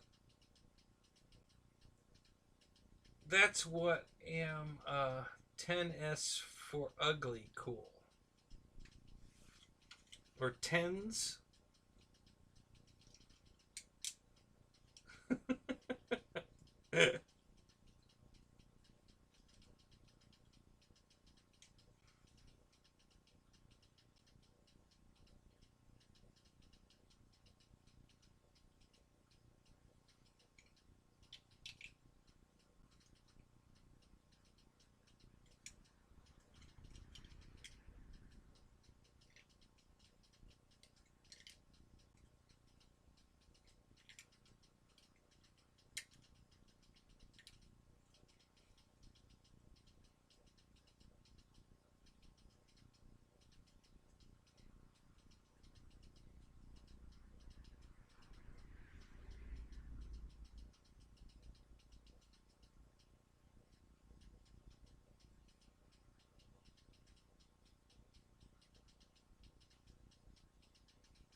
Where do you live, Brian?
I can tell you one thing. More people in the world know Draco, what Draco is, more than they know who the President of the United States is. I can tell you that right now. I was right after Mike crashed Draco. I was at the grocery store standing in line, and two old ladies in front of me, they had to be in their 80s, started talking about, oh, did you hear about Mike Patey crashing Draco? And I just looked at him and shook my head like, how in the fuck do you guys know who the hell that is and what that is? I couldn't believe it. And these are not aviation people. I mean, you can tell when you're talking to somebody that knows aviation and not by the language. And they don't know a damn thing about airplanes, but they knew who Mike Patey was and they knew what the Draco was. And that just blew my mind. I couldn't believe that.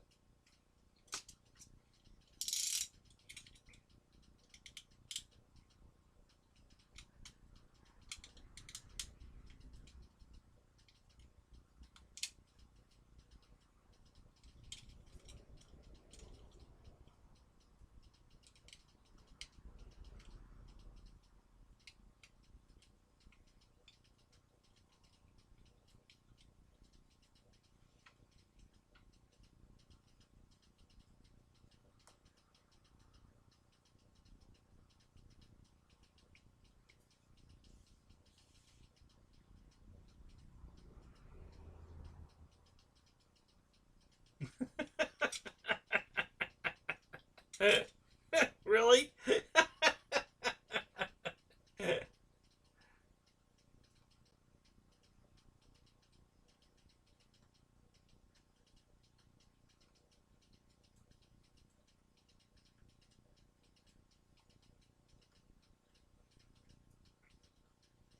Well, I bet you, Brian, that you could drive over to Horizon Hobby on the 23rd and pick yours up.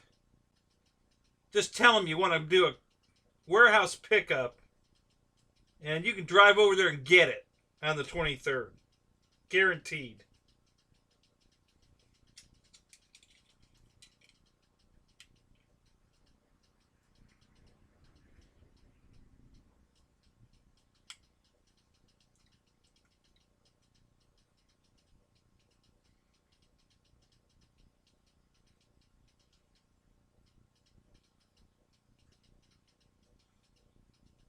Wouldn't surprise me if there wasn't a line outside the door of both the Illinois and the California warehouses on the 23rd for people that want to just come pick theirs up.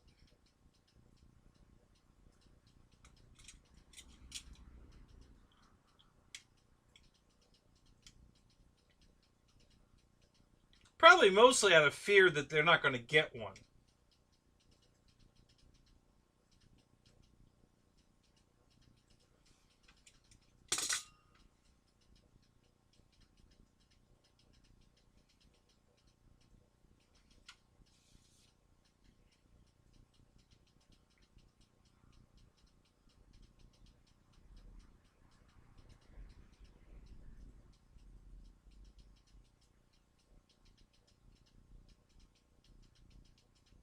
Only one that you know of, what, that's already been shipped or that somebody bought, or what? What do you mean, Mick?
Oh my god, yeah, that gigantic thing. Holy crap.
Where'd you hear about those planes, Mick?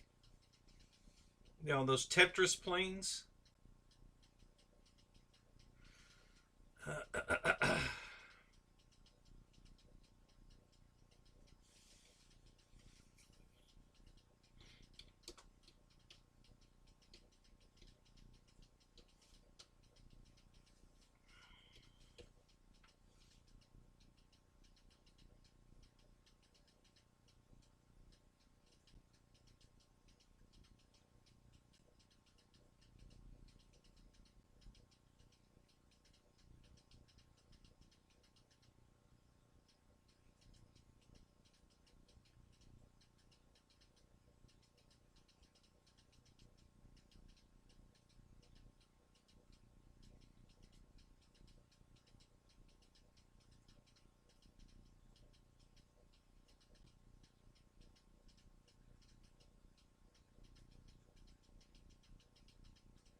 And how many kits did you come up with? More than that one?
Yeah, it's a pretty good bird. I like that thing, Jonah. I'm really glad I bought it. Paul's the one that talked me into that thing, and I love it. Dad's RC, what's up? Good to see you, man.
That's it, Mick. Just paint. It's been flown. I've got 6 flights on it. You know, it's ready. I just dolling it up, making it pretty. There's nothing else to do to it. It's done. Put a spinner on it. I got a 2-inch, 2.5-inch spinner coming because this one's too small. And I got a couple extra props, different sizes. I just want to try to see if. So I kind of disagree with Air Marshal's theory on wood props to plastic props, for the simple fact that, you know, he said that the twist of the pitch goes all the way to the root. Well, what good is that when you put a spinner like this on it? How does having that twist go all the way to the root help you? And what plane doesn't have a spinner on it, especially anything fast? So I don't think that was accurate. I don't think that has I don't know. I just don't see it. I mean, this wood prop goes past the hub. I mean, the twist here goes past the hole. Both sides, back, front, and back. It goes past the hole. So, and it's wood, you know. And he said the plastic props are the ones that do that. Well, so um,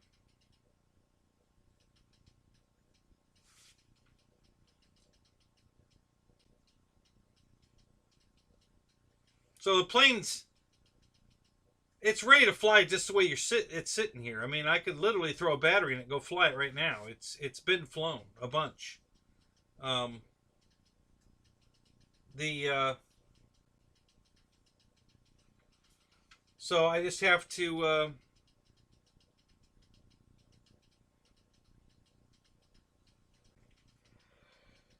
just finish painting it. That's all. Gotta, you know, I did some more spackling tonight, stuff I had missed. Try to smooth this thing out some more. And, you know, I think I could have it finished tomorrow, maybe. We'll see. But yeah, it shouldn't be more than a few days, and it'll be done. I'll probably fly it this weekend, even though it won't be finished painted. That's okay.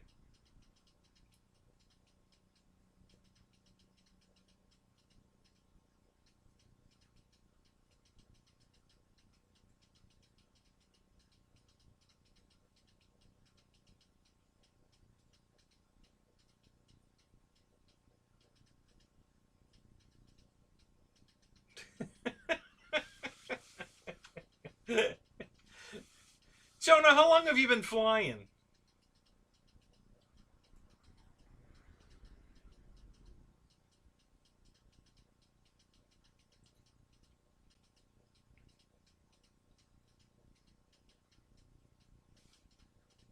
Yeah, I hope you guys. I think you're going to really like what I do to it. I think it's going to be really cool. Um, it's the scheme I've got worked out. Um, somebody in the chat tonight made a suggestion that I kind of like. So he said I should paint it to look like Dusty Crop Hopper.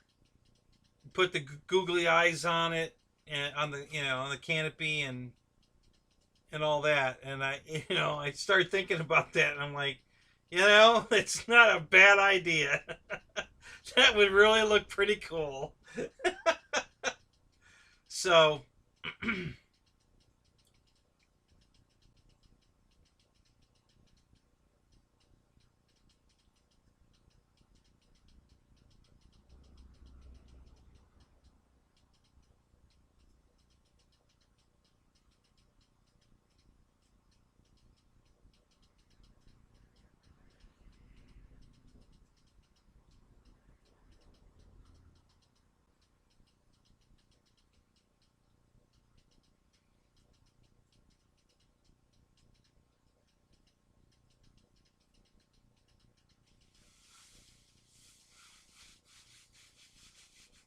yeah, I know. I listen. I'm a big fan of the movies. Those Pixar movies, and I've got all of the planes movies, so I am a fan of that. I haven't decided that that's what I'm going to do on this, but it did intrigue me. I'll be honest. It was an interesting suggestion. It definitely made me think. That's not really a bad idea. I don't think I'm going to do it, but it's not off the table for sure. But I don't think I'm going to do it. Definitely not the bottom of the plane anyway. The bottom of the plane's definitely going to be different. Yeah, exactly. Bad ideas are sometimes the best.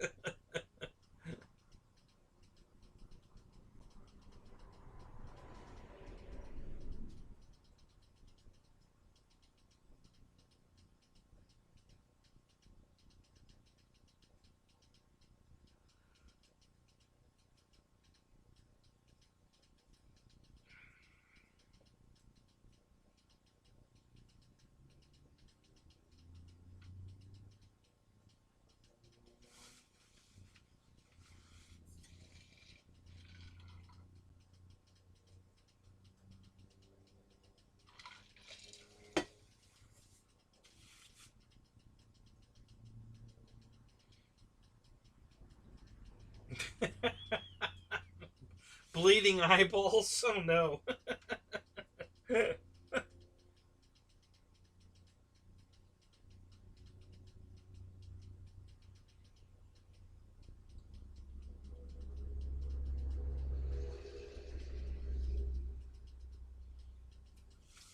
If Air Marshal has his way, the plane's going to be confetti.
Hey, no problem, dads. That's what I'm here for.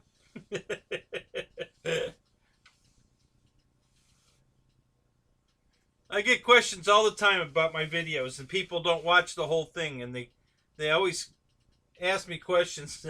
I answered it in the video. Go back and watch it again. I covered it all. So you're definitely not the first one, man. I get it all the time. All the time. It's funny.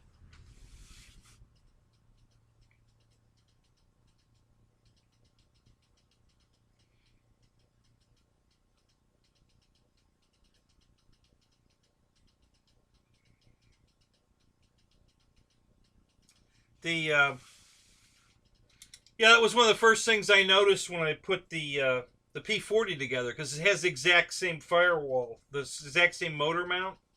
I don't mean the same style. I mean they're identical, same size, same wood, same exact thing. They both planes use the exact same uh, motor box. And I took it out and I looked at it and I'm like, what the hell? You know, because I'm looking at the instructions and it doesn't say anything in there about how it goes in. So I'm looking at it and I figured out which way it had to go in. So I knew the S had to go up, but I'm like, how would somebody new to the hobby figure this out? They would never know that it needs, you know, right and down thrust. So how would they, you know, because the box will fit in any four of the. So man, people are gonna be pissed off if they put this in wrong, and the instructions don't say anything about it. Now the P40 actually does have one picture in the instructions. No text now. Nothing explains what's going on. But there was one picture of the box and a red square with an S in it. And that was it. And you had to decipher that the S meant they wanted the S up. That's no description, just a picture with a red box with a white S in the middle of it. And you're supposed to figure out that, oh, they want you to put the S up. Oh, I get it. And then in the Corsair video or instructions, it doesn't say anything. It doesn't mention it. Nothing. I mean, no clue that the S goes up. I'm like, oh my god. So yeah, what a. And I'm used to it. I've got a bunch of LX models, so I know their instructions suck. Just like Dynam. I love Dynam airplanes, but their instructions suck. They're horrible.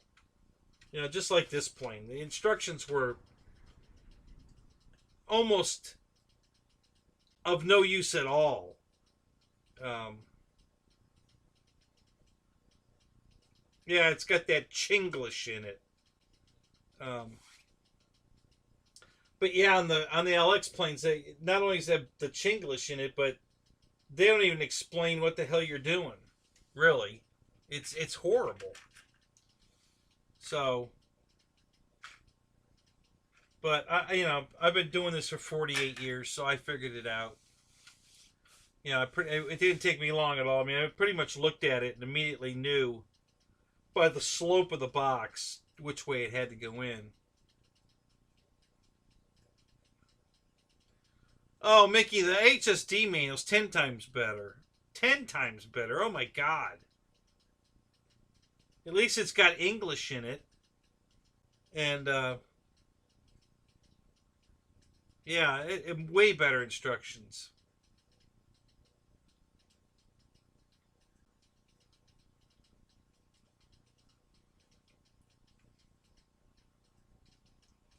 Which particular plane are we talking about, Mickey?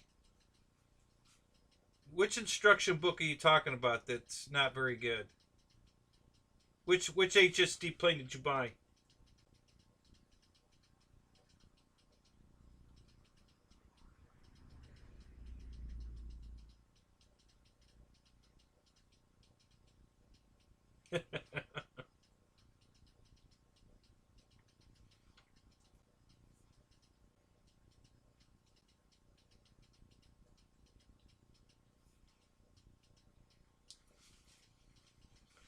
No, Mickey, I didn't read through the book for the control box because I've done a lot of airplanes with the single wire setup, so I knew exactly what it was going to need. So I just set my radio up for it, plugged it in, and boom, I was done. I didn't have to read a damn thing. Oh, so you bought the 262? Wow. Man, I would love to own that plane. It's just too damn expensive. I love it. God, I love it. That is a beautiful airplane. I even love the color of it, which Sean told me at the other event that they get so many complaints about the color. And I'm like, really? God, I love the color of it. But apparently a lot of people don't like the color of it. I don't know why. But yeah, it's a beautiful jet. Yeah, I would love to have that thing, but goddamn, $1,400. Oh my god. Well, I guess it's on sale. I think it's still on sale for $1,250, but still, that's just way too much money.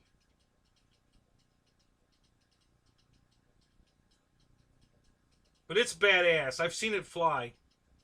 I mean, I've touched it plane. I was Googling all over it at the last event because they had two of them there, and yeah, it's a beautiful bird, no doubt about it.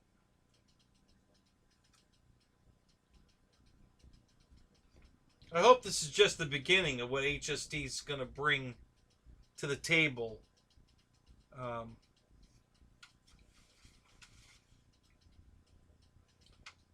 I hope they bring back prop planes because they make some beautiful prop planes. So I hope they get back to that, get away from this jet crap, and get back to making prop planes again.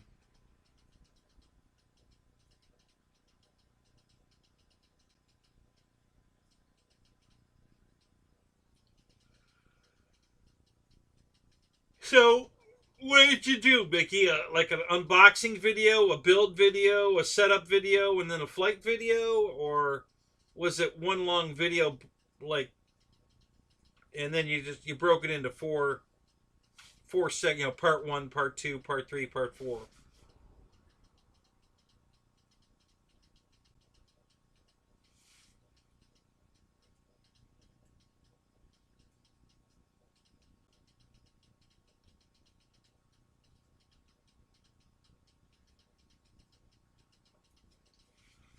Nothing that airbrush can't fix.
Are you and Yodo gonna be distributors for their products, or just what are you guys just or just um, beta testers?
That's pretty cool, Mick. Good for you guys. That's awesome.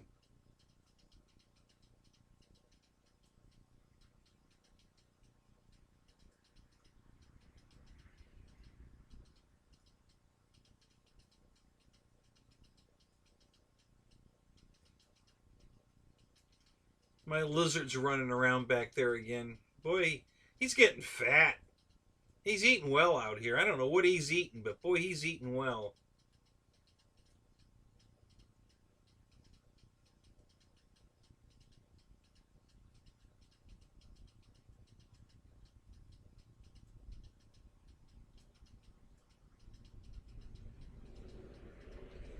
Well, that'd be sweet. Man, I would love to go to the HST factory. Have you guys got one of their foamy jets?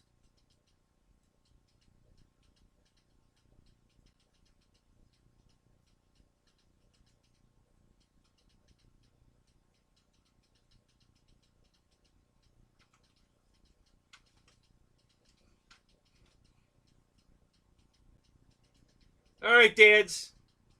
You have a good day, man. We'll talk to you later.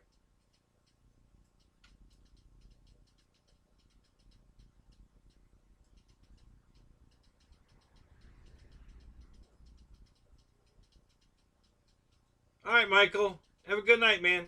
Good morning. Talk to you later.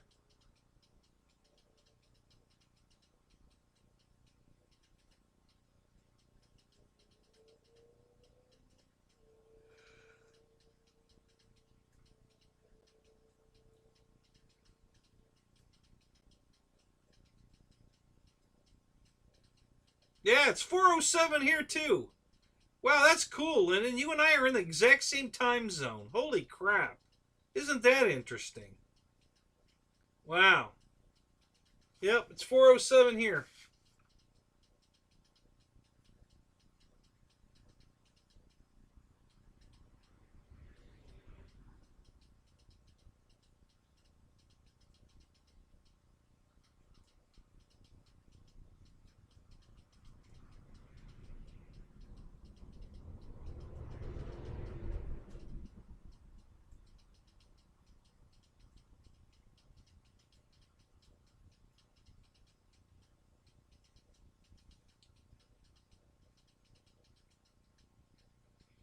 So I love the video he did on the foamy jet where he's got the whole thing, you know, he's demoing how his the fuel system, you know, you can shake the bottle and it recovers immediately and just all kinds of stuff. I was really impressed.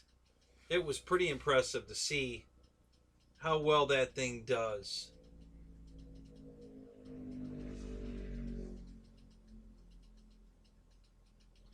Yeah, Mick, I'm going to call it in a minute here. Yeah, I just was getting your guy. I just wanted to talk to you a little bit about these HST jets. You know, the turbine, you know, plug and play. You know, like the T-33 and um,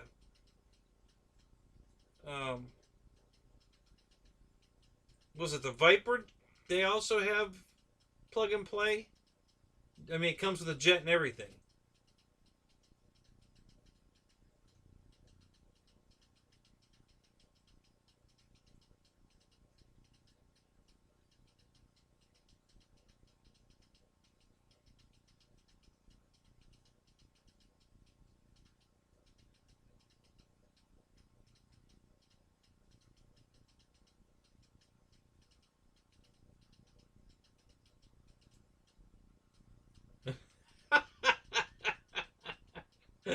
Your bird picks on the tree frog, huh?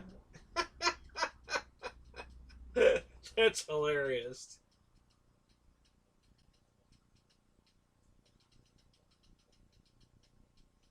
So you don't have one of those T-33s though, do you, Mick?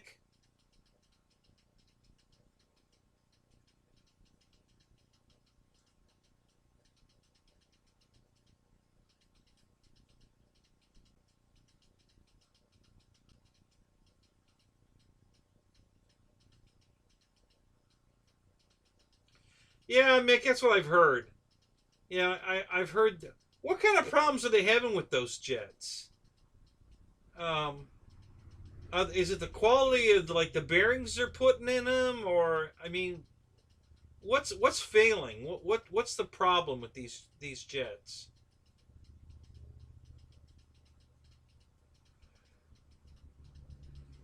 Because I keep hearing that too, that they're not that good.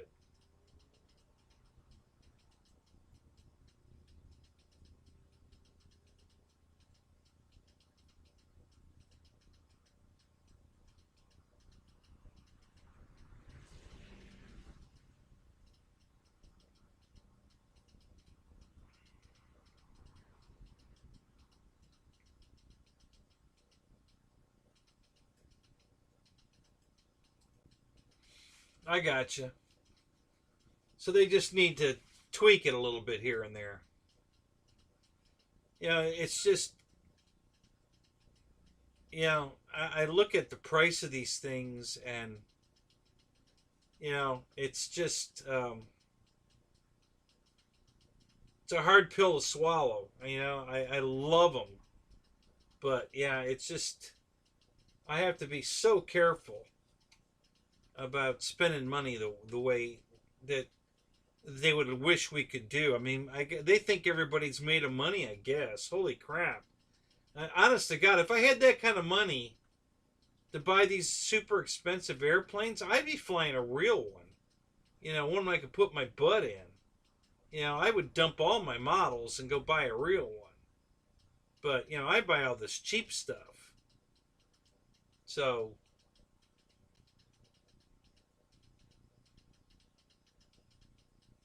like these Dynam planes, I mean, I jumped all over them when I first found them because they look so good. They fly great. There's a lot of extra work you have to do to it, but I'm okay with that.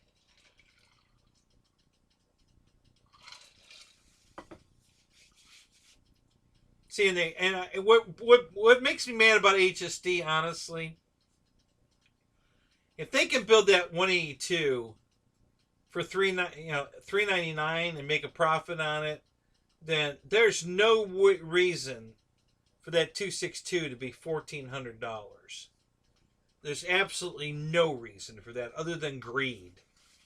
Okay, other than they're trying to see what the market will bear, and there's going to be people that'll pay it because they have it, but there's no way it took anywhere near that kind of money to make that jet.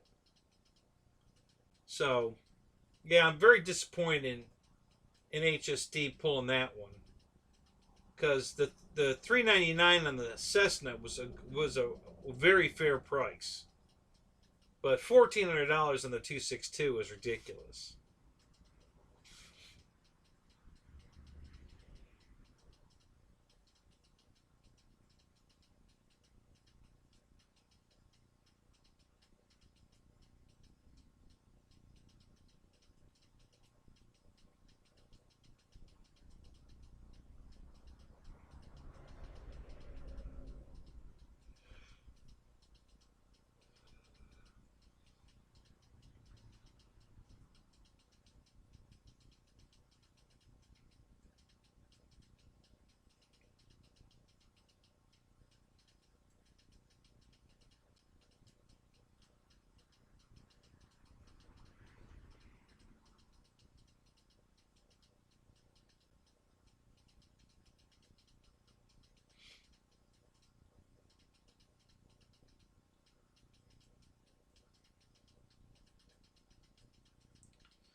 Well, HSD has all of the old ARC molds to go back into production making their prop planes, which are awesome. And they have their own mold for the A1 Sky Raider because I have that plane. And that fucking thing is beautiful. I mean, what an awesome freaking airplane. And and they've been talking about it for years that they were going to bring it back, or they were at least going to start making parts for it. And I ain't seen shit. So I don't know. I just know it's, you know, I love my A1 Skyraider. I mean, I really love that airplane. It flies great. It looks great. It's freaking beautiful. Um, but they won't bring them back right now. All they want to do is jets, and I'm over the jet thing. You know, I've bought. I'm pretty certain, unless they come out with something that just blows my mind, I'm pretty certain I'm done buying jets. I don't have any more jets I want to buy. You know, I have all the jets that I want. Um, I can't think of a jet that I don't have that I want. Um,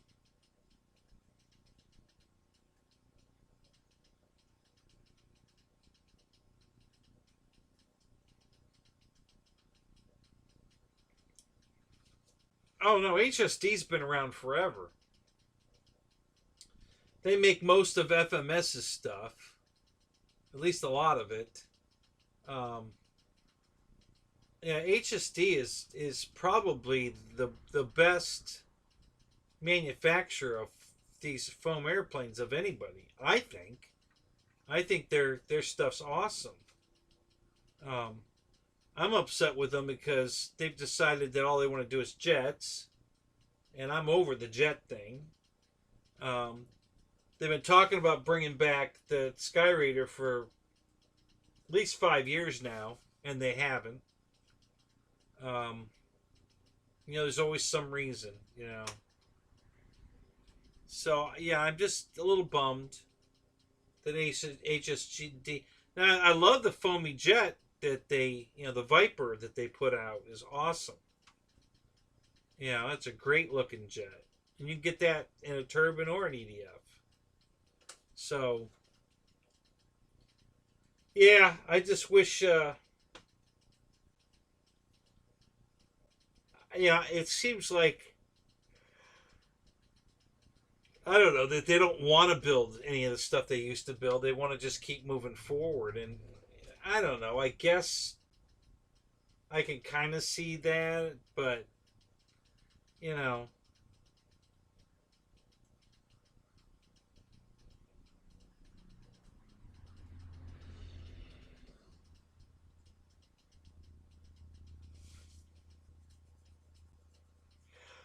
oh God.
Yeah, you might be right there.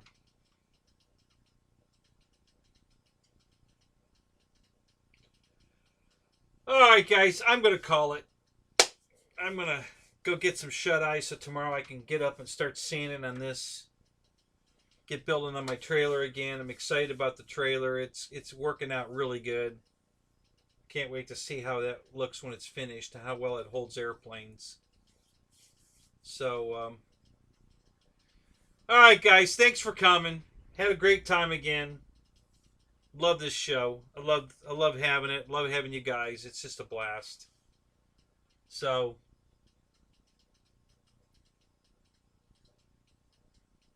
Yeah, Miko, always, man. I love it.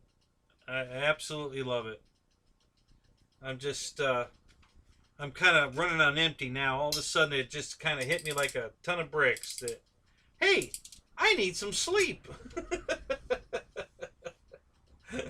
So we'll catch you guys later. Have a good night.